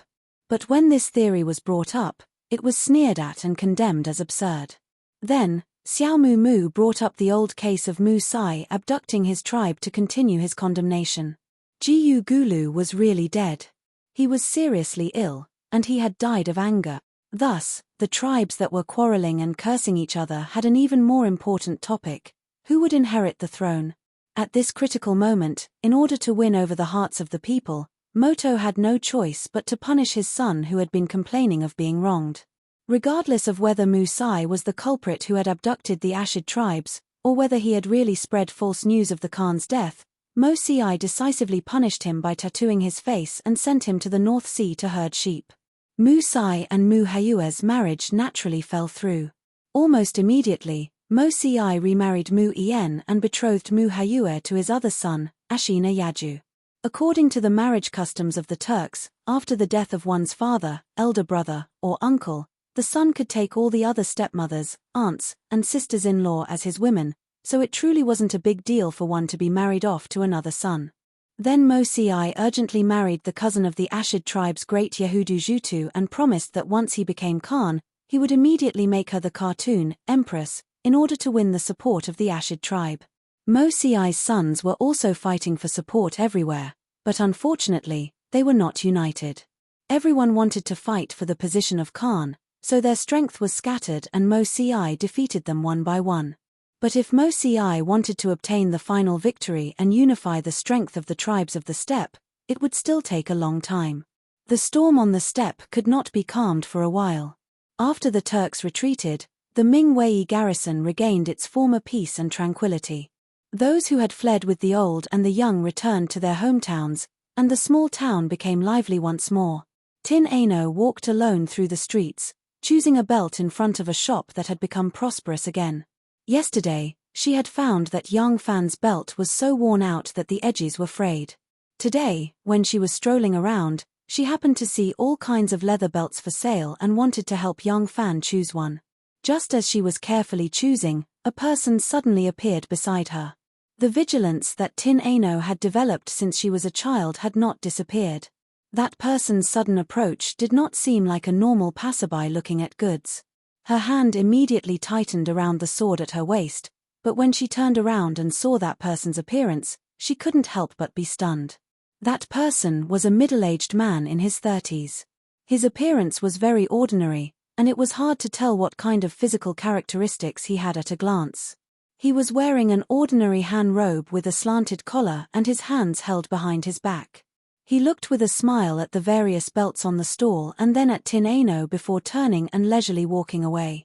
Tin Ano's face was somewhat pale. She bit her lip and followed behind that person. In an alleyway, two people stood still. The sun shone warmly on their bodies and the icicles hanging from the walls were dripping with water. Spring had come. Sichu Liang, why are you here? After you arrived in Longyu, there was no news of you for a long time. Young master was very worried and sent 10 people to investigate your whereabouts. Hihi, I am just the luckiest one among them. Young master is looking for me. That's right. Since you are fine, young master must be very happy. Come back with me now. The task that young master gave me hasn't been completed yet. Shenmue is in this city, do you know that? Of course I know. The two Jew have already retreated and he has so many things to do. How long will he stay here for? He will return to Chang'an very soon, and once he returns to Chang'an, you won't have anything to investigate anymore. You should immediately return to Hua Mountain with me. Ah. Okay then, I still have some things in the inn, Sichu Liang said in a carefree manner. What important things can there be here? There's no need to take them. Tin Ano's eyebrows slightly twitched and said, what if it's related to the task that young master gave me? Sichu Liang muttered to himself for a moment and smiled. Okay, I'll go with you. In the inn, Tin Ano carried a small bag and said to Sichu Liang, let's go. The two of them had just walked out of the door when Tin Ano suddenly said, wait a moment, let me wash my face first. She handed the bag to her disciple and returned to her room. She opened the door wide and washed her face in a basin by the wall. After wiping it clean, she walked out and smiled sweetly at the impatient Sichu Liang, saying, let's go. Yang Fan and Shenmue were in the same carriage and were happily rushing back to the inn. They had already received news of the great victory at Juyensi. As for the storm that had happened in the Turkic Khaganate, they still didn't know. Shenmue smiled and said, this crisis has finally been resolved. I have stayed in the western regions long enough and will return to Chang'an in a few days. Zhongyi has already escorted Yi and to Huang River. I will have him send people to protect you and escort this important witness back to Luoyang. I have already arranged things in Luoyang. You only need to follow our previous agreement. When you need help, there will naturally be people to help you. Yang Fan replied with a smile. Shenmue glanced at him and said, I see that you are very close to Miss Anu. She is someone by young Master Jiang's side. What do you plan to do? Yang Fan's smile disappeared and he rubbed his forehead with a headache. Shenmue smiled and said, haha, I really like to help people achieve their goals. Do you want me to help you? Yang Fan smiled bitterly and said, it's not like that, it's really, to tell you the truth, brother Shen, this little brother already has a good woman in Luojing. Shenmue disapprovingly said, it is not a big deal for a man to have 3 wives and 4 concubines. You have returned to the capital this time. Based on your contributions, the position of a general is guaranteed. So what if you have another wife? Yang Fan hesitated and shook his head, saying, that girl's status is really, forget it. I don't want to wrong Anu. There are many good men in the world. When men and women depend on each other, they will naturally fall in love with each other. If they separate, after some time, her feelings will naturally fade. Shenmue was surprised and said, oh? That girl you have a good relationship with in the capital has a high status. Haha, Erlang is really good. I didn't notice at all. But in this case, it is indeed not good to be entangled with Miss Anu. She is a good woman. Being a concubine will inevitably wrong her and she may not be willing to be a concubine. Looking at you, you seem to love that girl in Luojing very much. If she doesn't want you to take a concubine, I think you may not be willing to go against her wishes. Outside the window, there was a recruitment sign hanging on the corner of the street. Many soldiers at Mingwei garrison had died in battle and needed to be replenished. The Tang dynasty's official military system had gradually collapsed since the reign of Emperor Gaozong. Due to the situation, the frontier regions had now begun to adopt the recruitment system. Shenmue pointed to the queue of people signing up for the army and said with deep emotion, Our dynasty's law states that a man must get married at 20. The recruitment is also at 20 years old. What does this mean? It means that being a husband is not easier than killing, living is not easier than fighting a war, women are not easier to deal with than the enemy. If the two girls are equally outstanding, it is better for you to only choose one, otherwise, you will have a headache. Chapter 281. RNU. Young Fan stood in front of Tin Ano's door and called out. The room was quiet and there was no response. Young Fan knocked on the door again, and the door opened. He then walked in leisurely.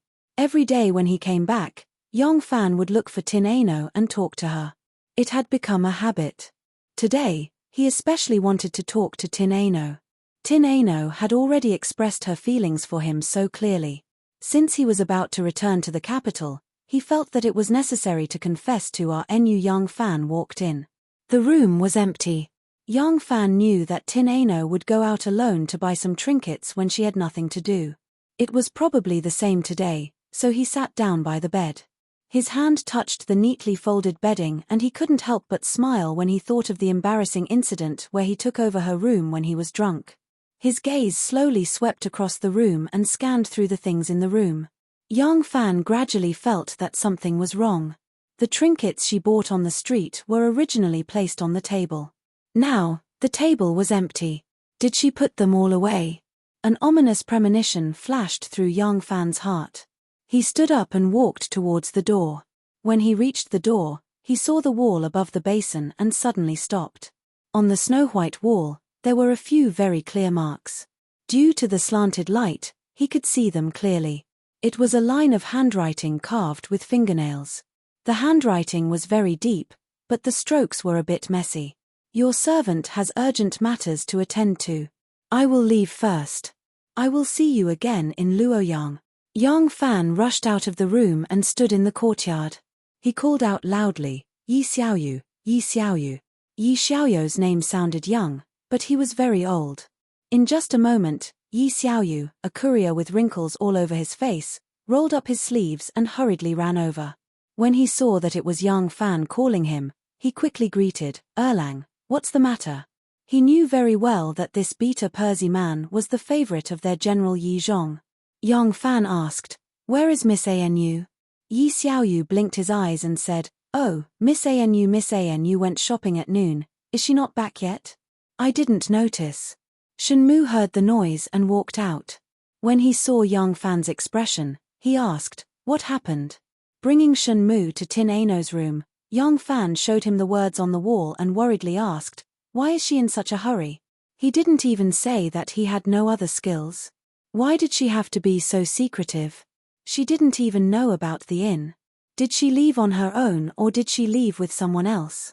The more Young Fan spoke, the more confused he became. He was afraid that something might have happened to Tin Ano. Shenmu's eyes flickered and he could vaguely guess what happened.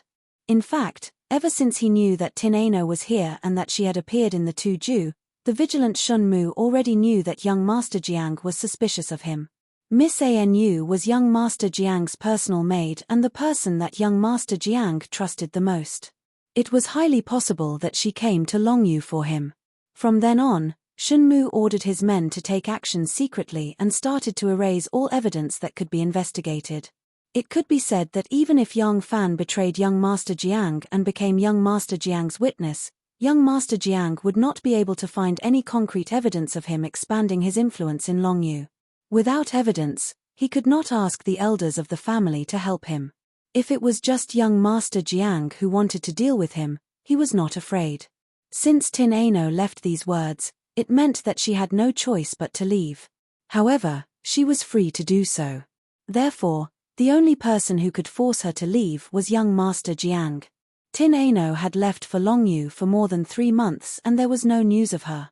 Young Master Jiang must have sent someone to look for her again.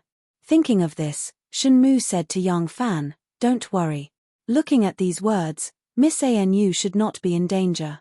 If I am not wrong, it should be because there has been no news of her for a long time. Young Master Jiang was worried and sent someone to look for her. Shenmu paused and smiled. Miss Anu naturally could not tell others that she is with you now. She could only leave with the person who is looking for her. Don't worry, didn't she also say that she will look for you in Luoyang if there is a chance? This means that she is free. Shunmu's words made Yang Fan feel a little more at ease. However, when he thought of how Tin Ano left without saying goodbye, he still could not be at ease. A promise is not taken lightly, so people will not betray me. A promise is not taken lightly, so I will not betray anyone. As for him, did he make a promise to Anu? If he made a promise, did he betray her? If he did not make a promise, did he not betray her? Should he chase after her? The person who took her away was most likely young Master Jiang's men, as Shunmu said. What should he say after he caught up? What should he say? Shunmu saw him pacing back and forth in the room like an ant on a hot pan. She couldn't help but sigh. I knew it. You're just a person who eats from the bowl while looking at the pot. You say no, but you still can't let go of her in your heart. Yang Fan did not say anything and continued to work in the room. Shunmu said self-deprecatingly, that's true. Why would I laugh at you? I am also like this. Sigh, this woman, either you don't touch her or once you touch her, it is not that easy to let go. Yang Fan continued to wander around the room until Shunmu was dazzled. Shunmu could not help but say, I say, if you really can't let go, then just marry her. Just say marry her and I will help you snatch her away. Why are you pacing around like this? Are you still a man? Don't be afraid that the one in Luoyang will be unhappy. After all, the one in charge should be us men, right? Why are you afraid of her? Does this world belong to men or women? Yang Fan glanced at him and said in a muffled voice, this world belongs to the Empress. Shunmu was stunned and said embarrassedly, this was purely an accident. Yang Fan ignored him and turned to the side of the bed and sat down dejectedly. Shunmu glanced at him and asked, then do you want to chase after her or not? If you want to chase after her, I can help you. Yang Fan opened his mouth and almost blurted out the word chase, but when it reached his throat, he forcefully held it back. Chase? What should I do after I catch up? What promise can I give her? He did not know what WNO was thinking. Yang Fan lowered his head and thought for a while. He slowly shook his head and said bitterly, forget it. What has to go, will go eventually. It's good that she left.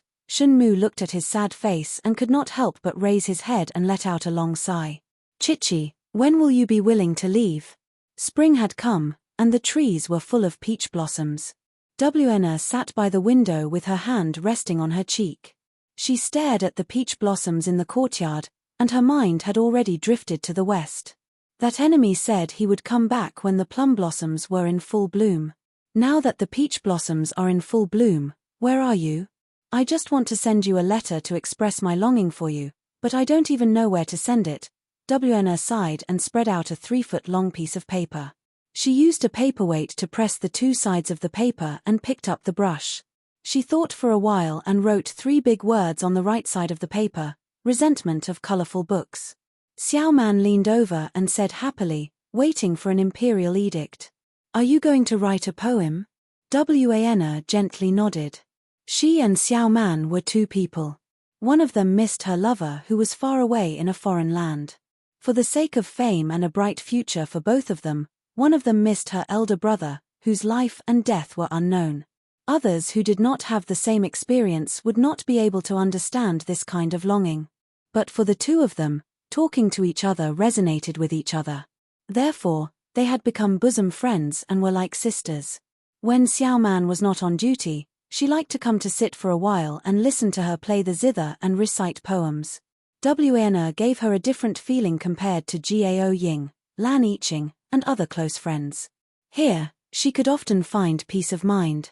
Wana dipped the brush in ink and wrote, flowers bloom in Luoyang Palace, thinking of you for thousands of miles.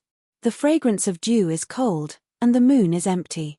I want to play the music of the East Plain, and I am greedy for the book of the West. There is no other meaning in the book, only sorrow. Wana had not finished writing when a palace maid's voice suddenly came from the courtyard, your servant greets your highness. Wana raised her head and looked out the window. She saw Princess Taiping walking slowly into the courtyard. In a moment, she passed through the courtyard, opened the door, and walked in.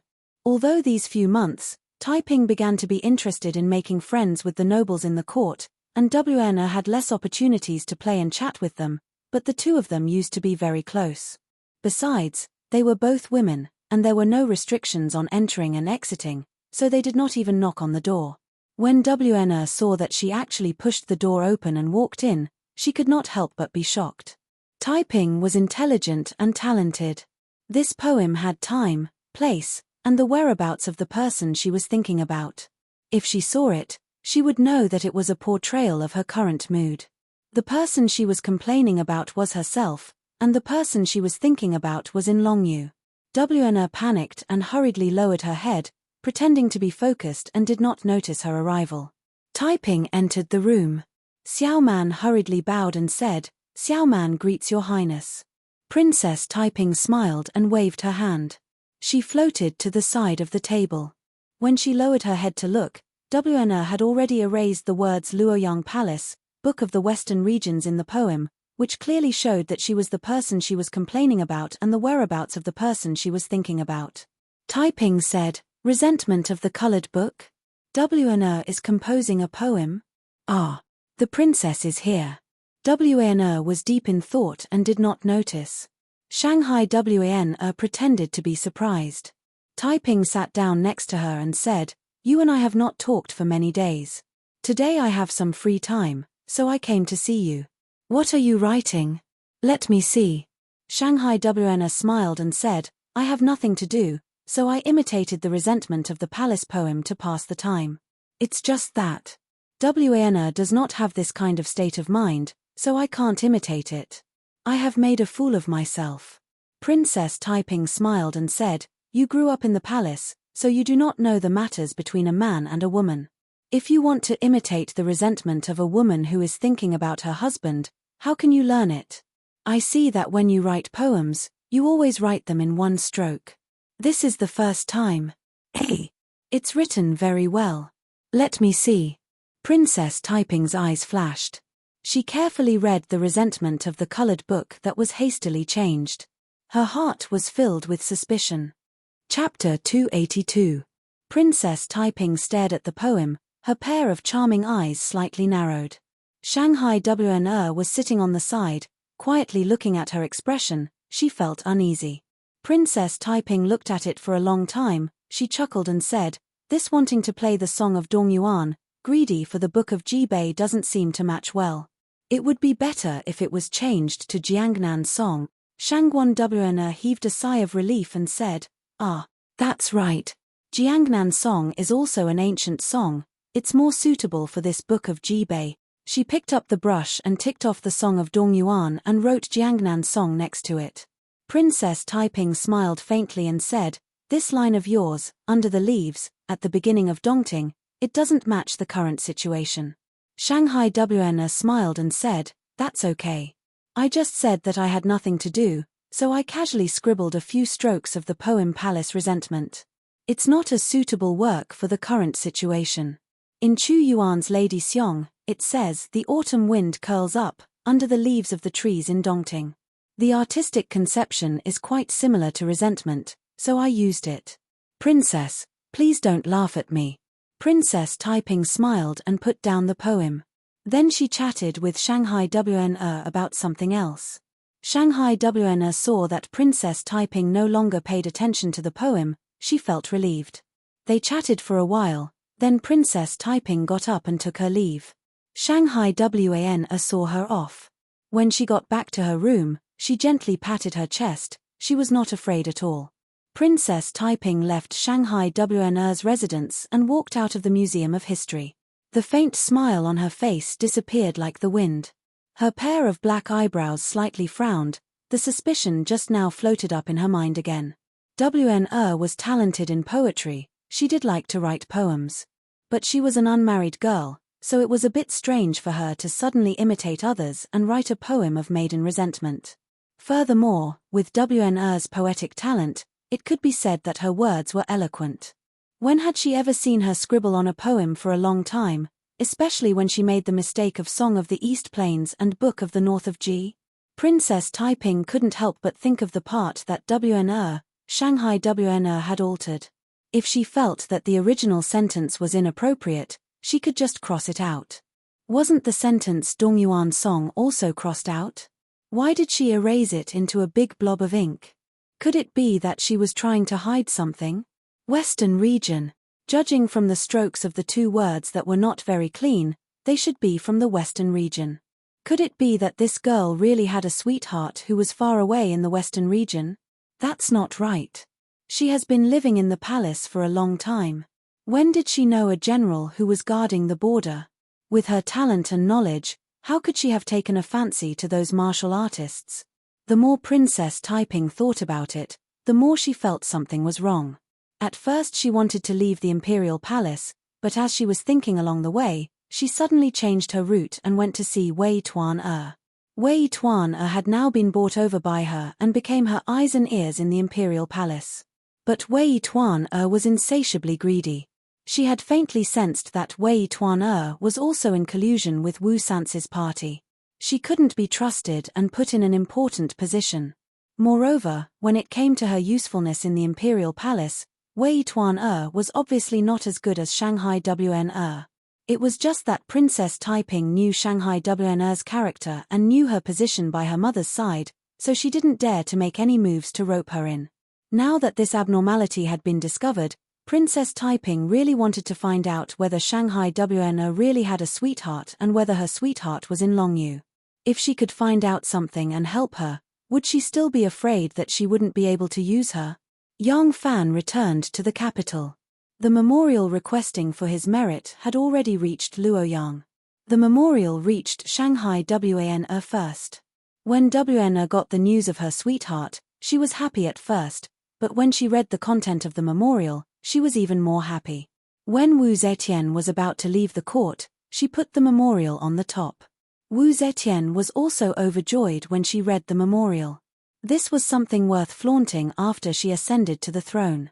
It was a very glorious matter, and the person who made the greatest contribution came from the Featherwood Guard, from the 100 Steeds, from her personal guards of the Emperor. This made her especially happy. The news spread quickly. Wu Yuyi of the Yulin Guard and Xue Huai of the White Horse Temple were very happy. Yang Fan was one of the 100 Cavalry, and he was Wu Yuyi's direct subordinate. Xue Huai was also happy that he had such an outstanding disciple. Princess Taiping, of course, also heard the news of Yang Fan's merit. Everyone, the 100 cavalry bodyguards have returned to the capital. They are now waiting outside the Meridian Gate for the decree. Shanghai WNR had just left the court and was sitting in Wu Cheng Hall. She bowed and reported to Wu Zetian. Her face was light and breezy. Very few people could see the faint joy in the corners of her eyes. Jiao Ying, who was standing behind Wu Zetian, was suddenly happy. She subconsciously looked to the side. Xiaoman was really happy. Apart from her elder brother, who had disappeared since childhood, Erlang was the man she cared about the most. Wu Zetian said happily, "Oh, they're back. Ha, quickly summon them into the palace. Tell Yang Fan, who made the first contribution, to come see me." Shanghai WNR pursed her lips into a smile and said, "Recently the state affairs have been busy. It's rare to see everyone so happy. Seeing everyone happy, WNR is also happy. The 100 Cavalry has been ordered to go west and have made a great contribution to the stability of the western region. Why don't you let WNR go and welcome them on behalf of everyone? It will also show everyone's love for talent." Wu Zetian laughed and said, "Look at your glib tongue. Good, you go and welcome them on behalf of me." Shangguan WNR bowed and said in a sweet voice, "WNR obeys." Not long after WNR left, Wu Zetian and Wei Tuan-er came in one after another. As soon as she saw Wu Zetian's beaming face, Princess Taiping smiled and said, "What happy event did mother encounter? Why are you so happy?" Ever since Wu Zetian ascended to the throne, because of Princess Taiping's marriage, the mother and daughter were quite unhappy.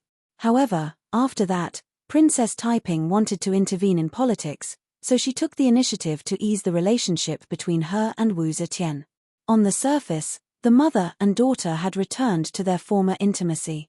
Wu Zetian saw her and said with a smile, "It's Ling Yu. Come, sit beside mother." "Haha, yes, Mother is very happy today. The 100 cavalry sent by the court to the western region have returned to the capital. I was about to summon young Fan, who made the first contribution. Princess Taiping made an O sound and sat beside Wu Zetian. She looked around and asked casually, "Where is Wan? Why is she not beside Mother?" Wu Zetian smiled and said, "Haha, Wan understood Mother's desire to seek talents and went to welcome them on behalf of Mother." Princess Taiping slightly frowned and a flash of light flashed in her eyes. Last time when she saw the poem written by Wan, Princess Taiping was suspicious and specially asked Wei Tuan to investigate the news of Shanghai Wan.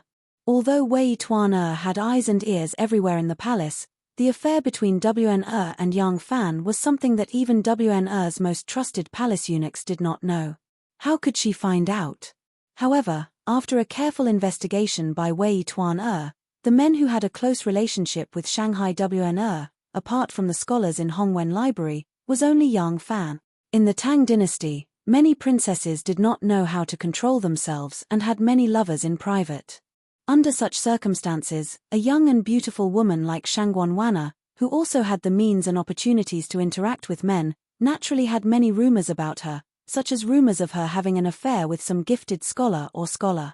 Although the rumors outside were true, Princess Taiping, who was involved, knew that they were all nonsense. Only this young Fan, she had never heard Wan talk about him. How could they be so close? At that time, Princess Taiping was already secretly suspicious, but she still did not believe that a talented woman who could weigh the world would really like a martial artist.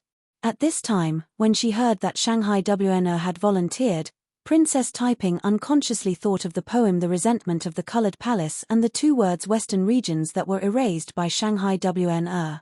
The shadow of suspicion crept into her heart. Could it be that Wan really likes him? Is there an affair between them? Jealousy was like a poisonous snake, quietly coiling around Li Lingyue's heart. Today, I want to see if there really is an affair between you two. If it really is a pair of adulterous men and women, I will not let you two be happy. Princess Taiping slowly clenched her fists, her nails piercing into her palms. Wan led 2 little palace maids and 2 little eunuchs, walked briskly to the palace gate, and then suddenly stopped. She calmed herself down a little before walking out of the room. With just one glance, she saw young Fan. With just one glance, there was no other person or thing in her eyes. Her eyes slowly became moist. Not seeing him for one day was like 3 years. How long had these days and nights been? This enemy finally came back. Seeing his smiling eyes, Wana felt her heart beat faster. Looking at his skinny face, she couldn't help but feel a pang of sadness. This enemy, he risked his life to fight for me. How much did he suffer in this life and death struggle? Wan took a deep breath and forcibly suppressed the excitement in her heart. Step by step, she walked towards them. When she was in front of them, she stood still and said, "Soldiers, you have worked hard." When the saint heard that you all came back, he was very happy. Soon, he will summon General Wu Yuyi to reward you according to your achievements. You all should go back and rest. On the day of the reward, maybe the saint will personally receive you. Huang Xuchang and the others were overjoyed, and quickly bowed to thank her. Wan glanced at young Fan alone, pretending to be calm, and said, "Bodyguard Yang, the saint wants to see you, please come with me." After that, she hurriedly turned around, afraid that if she stayed any longer, her face would show that something was wrong. Huang Xuchang and the others knew that young Fan would definitely be promoted. Their eyes were full of eagerness as they looked at him. However, although they were envious, they couldn't be jealous. This credit was obtained by him risking his life. It was already extremely benevolent of him to share some of the credit with them. Young Fan was the real first credit, and they couldn't take it away even if they wanted to. Young Fan followed half a step behind Wan, and the two of them didn't look around. They both had a stomach full of things to say, but there was a pair of palace maids and a pair of eunuchs behind them, so they could only force themselves to be patient. Young Fan could still use the corner of his eyes to look at the other's beautiful figure. Wan was very close to her lover, but she couldn't even see his figure. How could she be patient? Cough. Bodyguard Yang. Shanghai WNR purposely paused her steps and walked shoulder to shoulder with Yang Fan. She casually waved her hand, and the 2 palace maids and the 2 eunuchs behind her understood and moved further away. Chapter 283. Shangguan WNR tilted her head and whispered, I haven't heard from you since you left. I can't find you, and I don't know any news about you. I'm worried and I miss you. I miss you so much." That voice was full of emotion and it made Yang Fan's heart tremble. He looked up and saw Shanghai WNR's charming eyebrows slightly raised. She was staring at him with eyes full of affection. He couldn't help but say, "WNR. I miss you so much in the western region." "No way." WNR pouted and said sourly, "Don't you have any news about me? You said you would come back when the plum blossoms are in full bloom. Now even the peach blossoms are withered." "Humph. I heard that the women in the western region are unrestrained and passionate. I'm afraid you are so happy that you forget about me." "How can that be?" Yang Fan was complaining about being wronged, but in his mind, Mu Haiyue and Tian Renu's figure and face suddenly flashed past. These 2 people had an ill-fated relationship, a strand of love. How could he bear it? He was afraid that WNR would see something wrong, so he quickly joked, "WNR, you have to believe me. I get dizzy even when sitting on a boat. How can I do something like 2-timing?" WNR couldn't help but want to laugh. She glared at him and said lightly, "You're lying again. You came back from Nanyang. How can I believe you when you say you get seasick? You only know how to be glib." They flirted with each other in front of other people's eyes. Although it was scary, it was very exciting. After a few words, WNR's longing was slightly relieved. The 2 of them were close to Wucheng Hall. WNR then stopped talking. When they arrived at Wucheng Hall, WNR asked him to wait for a while. She entered the hall first and saw Princess Taiping sitting next to Wu Zetian.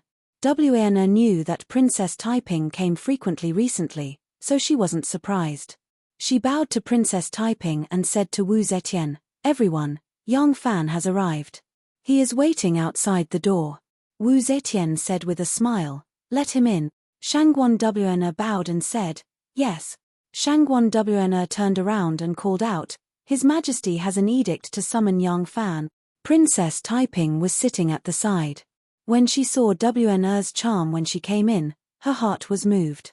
These days, WNR missed her lover. She always had a lingering melancholy between her eyebrows. Even when she was smiling, there was a faint feeling of loneliness. At this moment, although she tried to keep calm, her radiant expression could not be hidden from Taiping. Yang Fan tidied up his clothes and strode into the hall. He hurried to the front of Wu Zetian and bowed, "Your subject Yang Fan greets the sage." The Tang dynasty had a system of etiquette. No matter if it was the officials or the people, they had to call themselves subjects in front of the emperor. Yang Fan naturally knew this rule. Wu Zetian said, "Dispense with the formalities. Rise." "Thank you, sage." Yang Fan straightened his body and glanced to the side. His eyes met with Shanghai WNR and he quickly looked away. He looked to the side of Wu Zetian and saw Princess Taiping. Her eyes were staring at him. Yang Fan could not help but be shocked. He quickly looked at his nose and his heart, bowed and stood there. Even though his and WNR's gazes only touched each other for a brief moment, Princess Taiping had been watching their reactions. She was already suspicious. Even if you did not have an affair, you would still be suspicious. Not to mention the affection in their eyes. All of this was seen by Princess Taiping. Princess Taiping's heart felt as if it was cut by a knife. It was bloody and painful. I see. I was defeated by WNR. I see. The woman he likes is WNR. Princess Taiping's hands were tightly clenched in her sleeves. She suppressed her hatred and looked at WNR. She saw Shanghai WNR's eyes were infatuated with Yang Fan. She did not look away at all. Princess Taiping's delicate body was stiff. She clenched her teeth. She was so angry that her hands and feet were cold. Her ears were ringing. She did not even hear half a word of the conversation between her mother and Yang Fan. When she finally came back to her senses, she heard Wu Zetian say in a low voice, suddenly chishes Wu Zhila. Ha, if he has the ability, then let him show off his abilities. As long as he really has the ability, we will acknowledge him as Khan. What's so great about that? If Husello cannot be helped up, then I will help another one. As long as it is beneficial to the great Jew. Yang Fan bowed his head and said, "Sage is wise." Wu Zetian's expression changed. She said pleasantly, "Yang Fan, your trip to the west this time has made me proud. Especially when you sneaked into the Tu Ju, tricked Mu Sai, and defeated 100,000 soldiers. Your contributions cannot be buried. I have always rewarded people for their service. How do you want me to reward you?" Yang Fan's heart skipped a beat and he almost blurted out, "Then please give WNR to me." The words were on the tip of his tongue. Shanghai WANR saw his expression. She immediately coughed and interrupted, "Everyone, Yang Fan is a general. If you want to reward him, you should naturally give him an official position. In WNR's opinion, Yang Fan has made such a great contribution. Everyone should give him the position of Brigade Marshal." Wu Zetian pointed at her and laughed, "Stingy. WNR, you are too stingy. If it were not for the fact that he is too young and it is not appropriate to give him a heavy responsibility, I think that with his contributions, he should even be rewarded with the position of Lieutenant General." Wu Zetian lightly knocked on the table. She muttered to herself for a moment. She raised her eyebrows and said, "Yang Fan, I bestow you the position of Lieutenant General of the Yulin Guards. Do it well. You are still so young. As long as you work hard for me, your future will be limitless." This was conferring an official position. It was like a decree. Yang Fan had to salute. He knelt down on one knee and performed a military salute. He said respectfully, "This subject thanks your majesty." Princess Taiping saw the joy on Shanghai WNR's face and became even angrier. She rolled her eyes and suddenly grabbed Wu Zetian's arm. She said in a sweet voice, "Mother, you have conferred this position properly." Daughter looks at Yang Fan. "He is probably not even 20 years old," Princess Taiping said. She turned to Yang Fan and asked, "Guard Yang, how old are you?" Yang Fan looked at her. He bowed and said, "This one is 19 years old. After my birthday in October, I will be 20. Princess Taiping smiled and said, "That's right. At 19 years old, he has already become a lieutenant general. If not for such a great merit, if not for mother's appreciation, how could it be possible? Since the founding of our dynasty, it seems that there has never been such a young lieutenant general." Wu Zetian was happy. She patted her daughter's arm and said, "You can't say it like that. Yang Fan has indeed established a great merit for me. He should be rewarded. It's just that he is still young. If his position is too high, it will not be a good thing. At the very least, his colleagues in the army will inevitably cast sidelong glances at him. They will be jealous and hate him. I am doing this out of love and care for him, so I have wronged him a little." Princess Taiping smiled and said, "What mother said is right. However, since mother feels that this reward does not match his merit, and because of his age, it is not good for him to be promoted to a higher position, then, why not give him some other compensation to show mother's fairness?" As soon as Yang Fan heard this, he immediately became vigilant. He did not believe that Princess Taiping would have good intentions toward him and would help him ask for rewards. WANR did not know about the gratitude and resentment between him and Princess Taiping. As soon as she heard what Princess Taiping said, it was exactly what she wanted. If she could help her lover obtain more benefits, she would naturally do her best. She hurriedly said, "Princess's words are reasonable. Since everyone feels that this reward is somewhat unfair to Yang Fan, why not reward him with some money and silk?" Wu Zetian listened to the two of them talking back and forth. She could not help but feel somewhat moved. She muttered, Then what should I reward him with? Silk, cloth, gold and silver utensils, or a house?" Princess Taiping covered her mouth and laughed.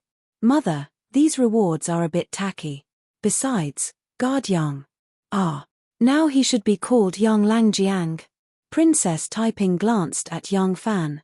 Her gaze was like a knife. Yang Langjiang does not have a family, right? Yang Fan bowed and said, "Yes." Princess Taiping smiled like a flower. Young Lang Jiang does not have a family. Mother, what is the use of giving him these things? Actually, with his age, he is too young to be a Lang Jiang. Mother, why not bestow him a wife? He is a man. Once he has a family, he will appear mature. Marriage bestowed by the Son of Heaven is a good story in our dynasty. Yang Fan and Wn were startled at the same time. Yang Fan was about to open his mouth to speak when Wn gave him a stern look and stopped him. Accompanying the emperor was like accompanying a tiger. Wan often accompanied the emperor and knew Wu Zetian's temperament. She did not dare to let Yang Fan interrupt at this time. Princess Taiping quickly glanced at Yang Fan and Wan. Seeing their expressions, she sneered in her heart. She was sure that Wn would not dare to tell her mother about her private affairs at this time. Looking at their dumbstruck expressions, an inexplicable pleasure rose in her heart. She turned her head and gave Wei Tuan-er a look. Although Wei Tuan-er did not understand why she was so keen to help this newly promoted general choose a wife, she knew that she wanted her to help when she saw the look she gave her. She quickly clapped her hands and said, "Princess is right." Yang Fan performed meritorious deeds in the western region. The Son of Heaven personally bestowed a beautiful wife. This is a good story that will go down in history. A smile appeared on Wu Zetian's face. She slowly nodded and said, hearing what you said, I really have the interest to be a matchmaker. Haha, speaking of which, I have never been a matchmaker in my life. Wu Zetian looked at Yang Fan with a smile. It was rare for her to show a kind face. Yang Fan, where are you from? Who are your family members? Yang Fan received an anxious look from Wan. He had no choice but to bite the bullet and answer, reporting to your majesty, I am from Jiaoji. I work as a farmer for a living. My parents died when I was a child. I have no other relatives in my family. I see. When Wu Zetian heard this, she couldn't help but hesitate. She originally thought that since Yang Fan was a member of the 100 imperial bodyguards, he would be the descendant of a military official. He was from an official's family, so if she gave him a low-level official's daughter, it would be a good match. Now she heard that his hometown was far away in Jiaoji. Moreover, he was from a peasant family. This marriage would not be easy. Princess Taiping glanced at Wn, who was pretending to be calm. She smiled and said to Wu Zetian, Mother, can't you think of a suitable woman to marry Lang General Yang? I have the best candidate here. I just don't know what Mother thinks. Chapter 284. Wu Zetian was surprised and said, Oh, daughter has a suitable candidate in mind, quickly tell me. Princess Taiping took another look at Yang Fan, and then her eyes swept past Shanghai Wn's face. She saw the two's nervousness in her eyes and was extremely pleased. She was like a cat playing with a mouse under her claws, patiently and slowly said, Mother, if I remember correctly, Miss Xiaoman is also an orphan with a miserable life. Xiaoman. Wu Zetian turned around and looked behind her. Nyonyo was worried about Yang Fan and Shangguan Jiejie. She did not expect Princess Taiping to suddenly point the spearhead at her. She could not help but stare in astonishment. Princess Taiping said, Xiaoman is now Mother's bodyguard female official. Her rank is Juwei, which is not much lower than Yang Fan's. Whether it is family background, identity, or status, it can be said that they are well matched. Moreover, one belongs to the cavalry and the other belongs to the internal guards. They are both Mother's most trusted guards. Mother, do you think this is a perfect match? Wei Tuan-er immediately clapped her hands and praised, Wonderful, wonderful. What the princess said is very reasonable. Why don't we agree that Xiaoman and Yang Fan are a match made in heaven? They look like a perfect match. Nyonyo's small mouth opened and closed like a fish out of water. She opened and closed for a long time but could not say a word. Wu Zetian clapped her hands and laughed. Haha, sure enough, it is indeed so. Well, Xiaoman, you don't need to be shy. A grown girl should get married. With Yang Fan's character, appearance, and official position, he is worthy to be your son-in-law. Everyone, Minister, Nyonyo was speechless. Wu Zetian only thought that she was a little shy. She laughed and teased her a bit. She then turned to Shanghai Wana and asked, "Wana, what do you think?" Wana almost fainted. She forced herself to stand there. She heard Wu Zetian's voice, which seemed to come from far away.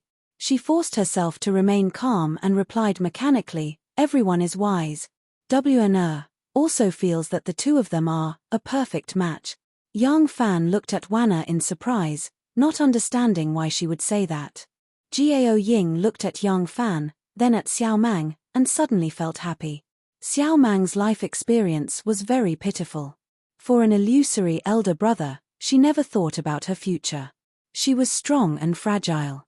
She was strong for her elder brother, but she was also fragile for her elder brother. She had never lived a good day for herself. Erlang was the only man she liked and was close to. If she could marry Erlang, she would have someone to rely on for the rest of her life.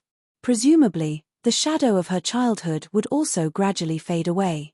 If the emperor hadn't arranged the marriage like this, who knew how long Xiao Mang, this stubborn blockhead, would have tortured herself for her damned elder brother. Thinking of this, Gao Ying's elegant eyebrows slightly curved. Wu Zetian slapped the imperial table and loudly said, "Good. Then it's settled. I will personally arrange the marriage and bestow Xiao Man and Yang Fan as wives. Xiao Man is a female official by my side, and I am the matchmaker for this marriage. Since Yang Fan has no relatives in the capital, I have to be his bride's family. Wana, Tuana, all the wedding necessities will be paid for by the palace treasury. You too, arrange it for them, ha ha ha." Hearing this, Princess Taiping's mouth suddenly flashed a trace of a proud smile. No matter how good a sister is, if her man is stolen by her, can they still be sisters? Humph. Not only will I separate you and Wana, I will also separate Wana and Xiao Man, this pair of good sisters. Yang Fan, if you make me unhappy, I will make you unhappy. Shiguan, Wana's residence.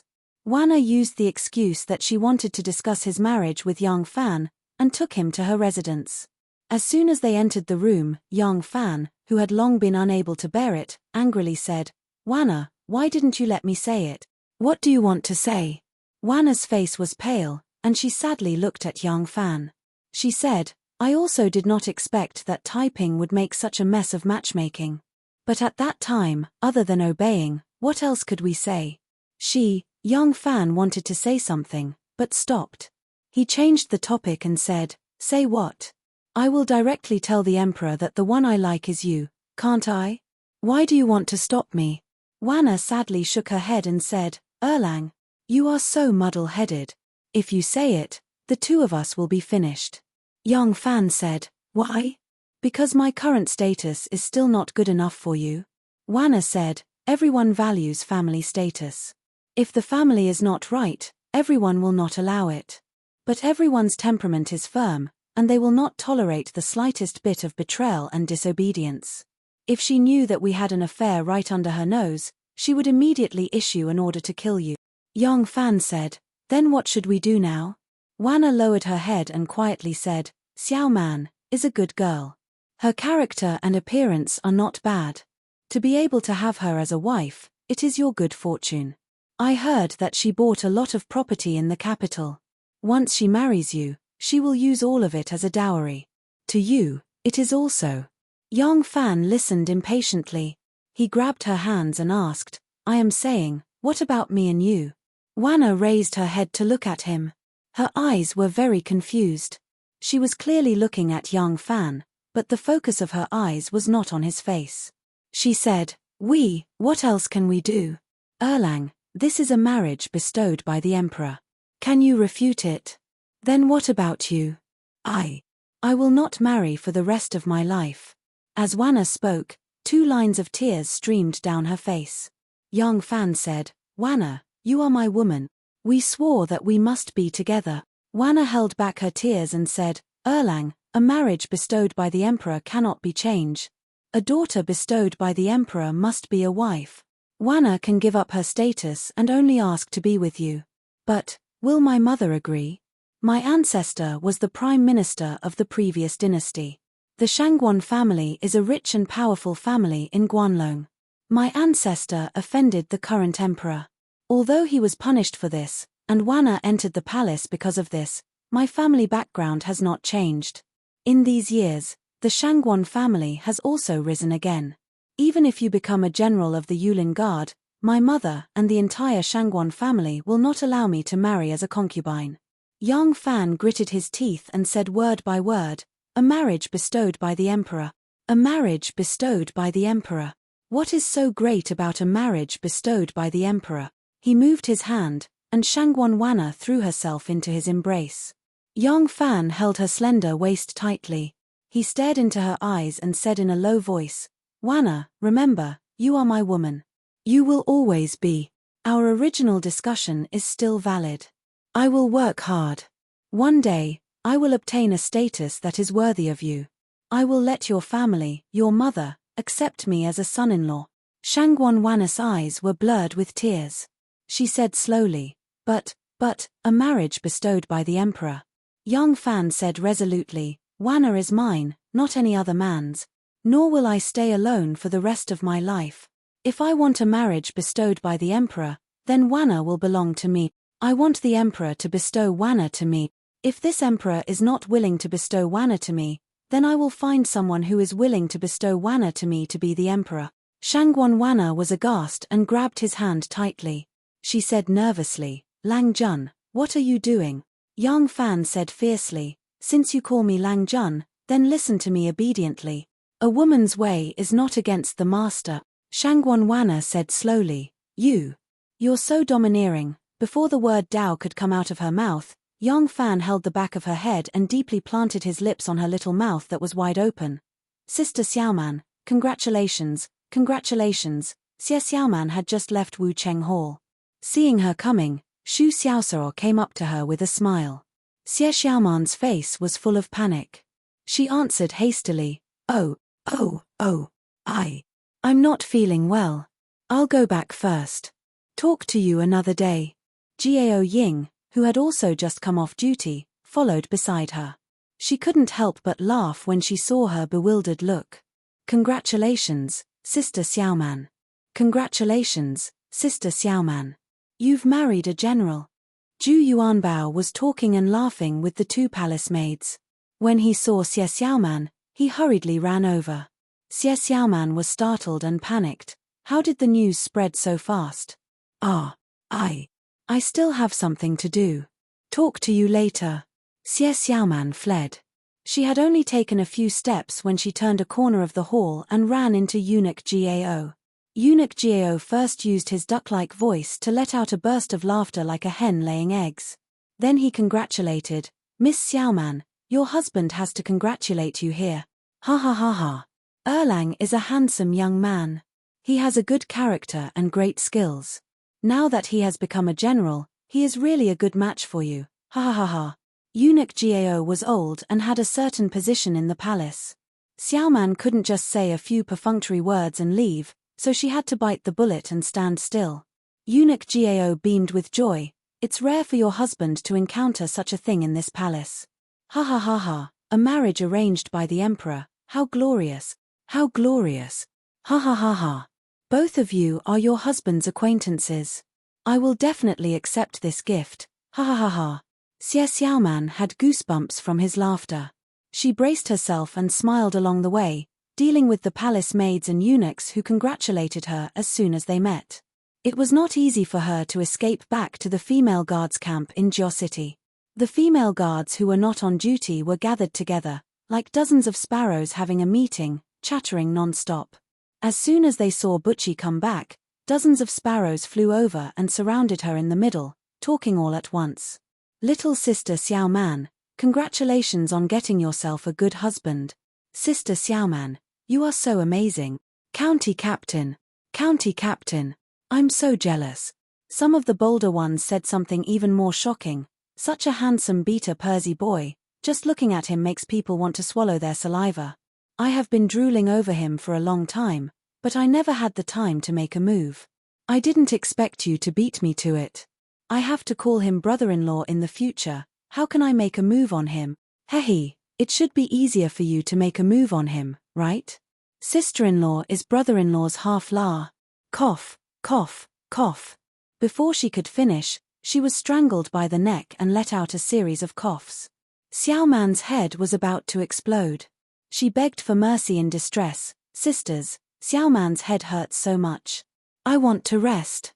Let's talk after I rest." Then she fled to her bedroom.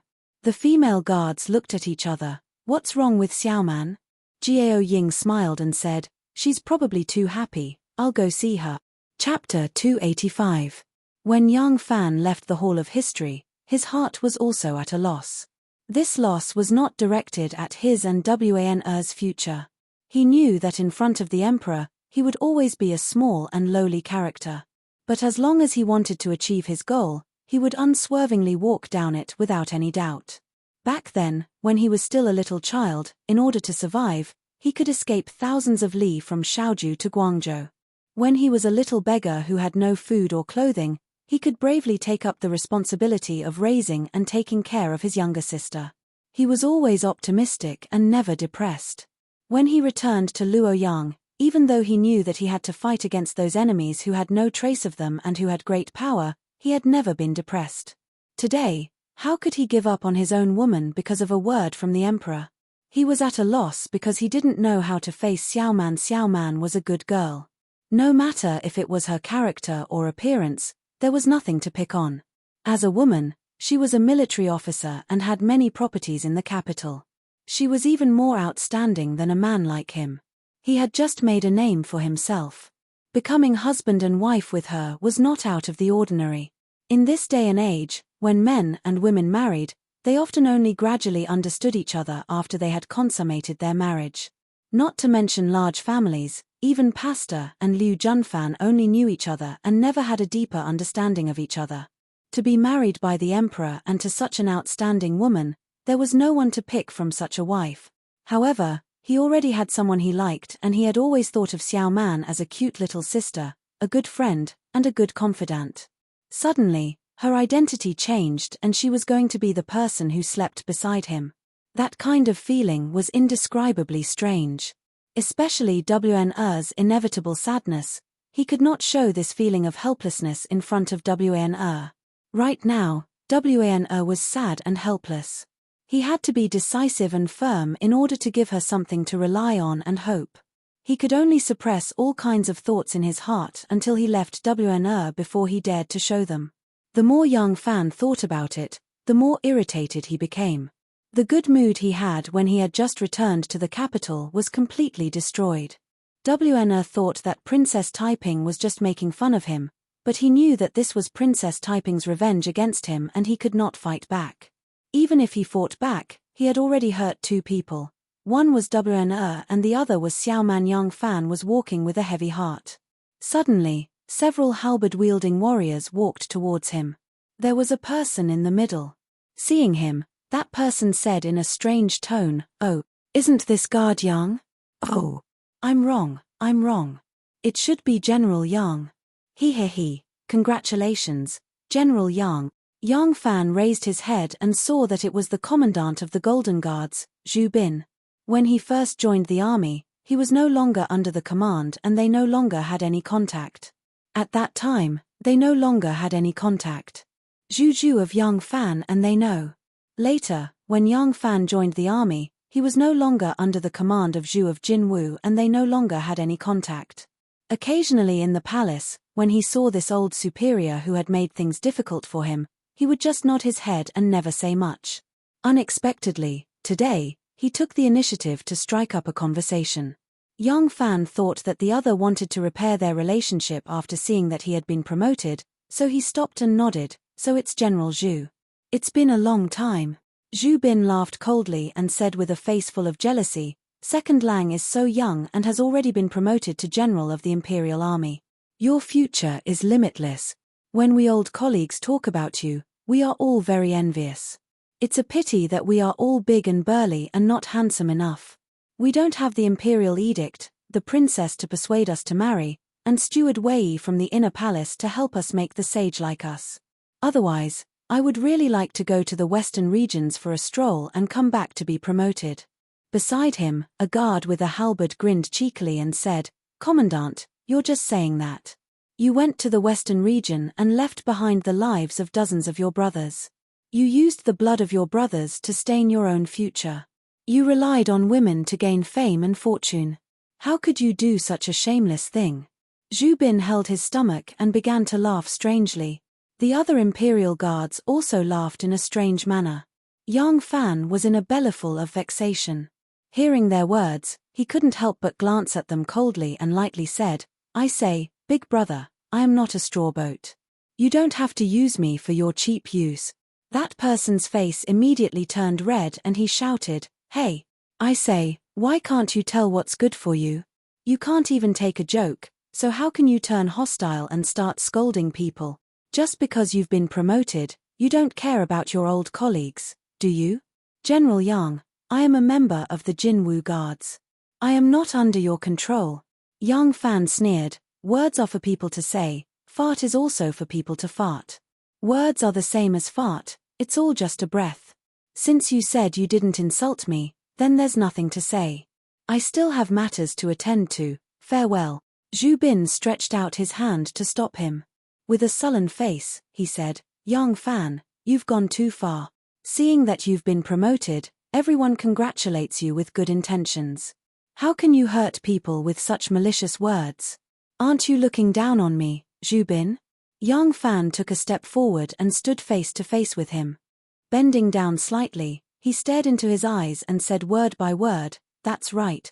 I am looking down on you. This Yang only cares about the people I care about, and you have never been in this range." With that, Yang Fan turned around and left. Zhu Bin was so angry that his face turned purple. Trembling all over, he said, "This person, how can this person be so shameless? So ungentlemanly?" Yang Fan swaggered off. When he was already far away, Zhu Bin stretched his neck and roared at his back, "Surnamed Yang, don't get cocky too early." After saying that, Zhu Bin said to the people around him, "This person really has a bad temper after being promoted. I congratulated him with kind words, but he scolded me instead. All of you have seen how this surnamed Yang is intoxicated by success. This is too outrageous." Several soldiers carrying large halberds said in unison, "That's right, that's right. County Commandant need not be angry. Why bother with such a despicable person? Justice is in the hearts of the people." Normally, Yang Fan did not have such a bad temper.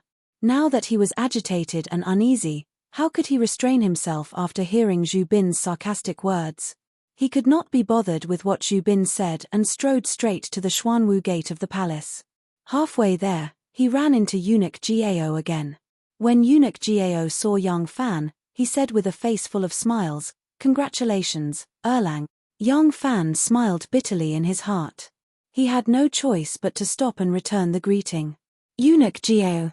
Eunuch Gao chuckled and said, "First a high official, then a beautiful wife. Life is beautiful. Once your wish comes true, your husband is also very happy for you. Hehehe." Yang Fan was about to reply with a few words and leave when Eunuch Gao suddenly stepped forward and said in a low voice, "Someone is waiting for you in the golden hairpin drunken private room." Yang Fan was startled and looked at Eunuch Gao in surprise. Eunuch Gao smiled and said, "Young Master Shen sends his regards to Erlang." After saying that, he took a step back and cupped his hands towards Yang Fan. He said in a loud voice, "Hey, Erlang, don't worry about it. On the big day, your husband will have to send a generous gift to celebrate. Hee. When he cupped his hands, he gently tapped the back of his palm 3 times with the little finger of his left hand, which was holding his right fist. Then, he slightly tilted it outwards and tapped it twice. This was the secret signal that Shen Mu and Yang Fan had agreed on. Yang Fan could not help but be surprised. So this Eunuch Gao is Shen Mu's man. Is Erlang not handsome enough? His eyebrows are fierce and his eyes are ugly.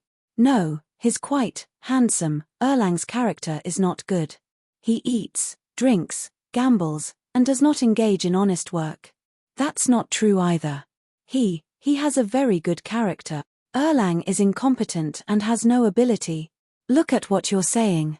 His skills are something that even you and I cannot compare to. Without true ability, how could he have made such a great contribution in the Western regions? Jiao Ying spread her hands and said, That's strange. He is handsome, has a good character, and has true ability. Now he's even a general. Such a good husband is hard to find. Everyone has arranged for you to marry. You don't know how many girls in the palace are sad and envious. I'm drooling over it, and you're still unwilling. Xiaoman rolled her eyes at her. She slightly bent her legs and hugged her knees. She rested her chin on her knees and thought for a long time. Then, she faintly said, I've thought about it, but I can't think of anything bad about him. I just have a very strange feeling that makes me feel uncomfortable. Jiao Ying could not help but be angry. What do you feel uncomfortable about? He's not married, you're not married, and he's a good man who can't be faulted. What else do you want? Xiaoman shook her head blankly and said, I don't know, I just feel that kind of feeling. She suddenly raised her eyes and looked at Jiao Ying. If everyone arranges for you to be married, Jiao Ying beamed and said, okay, I couldn't ask for more. You also know that I've been drooling over Erlang for a long time, hey? Xiaoman was speechless. She pouted and said, can you restrain yourself a little? You're saying in front of me that you like my husband, aren't you? Jiao Ying rolled her eyes at her and said, didn't you say you didn't want it? Xiaoman said angrily, is it up to me to decide whether I want it or not? I feel a little uncomfortable in my heart, but I can't tell what's so uncomfortable about it. I mean, if everyone arranges for you to be married to Jiao Chu, how would you feel?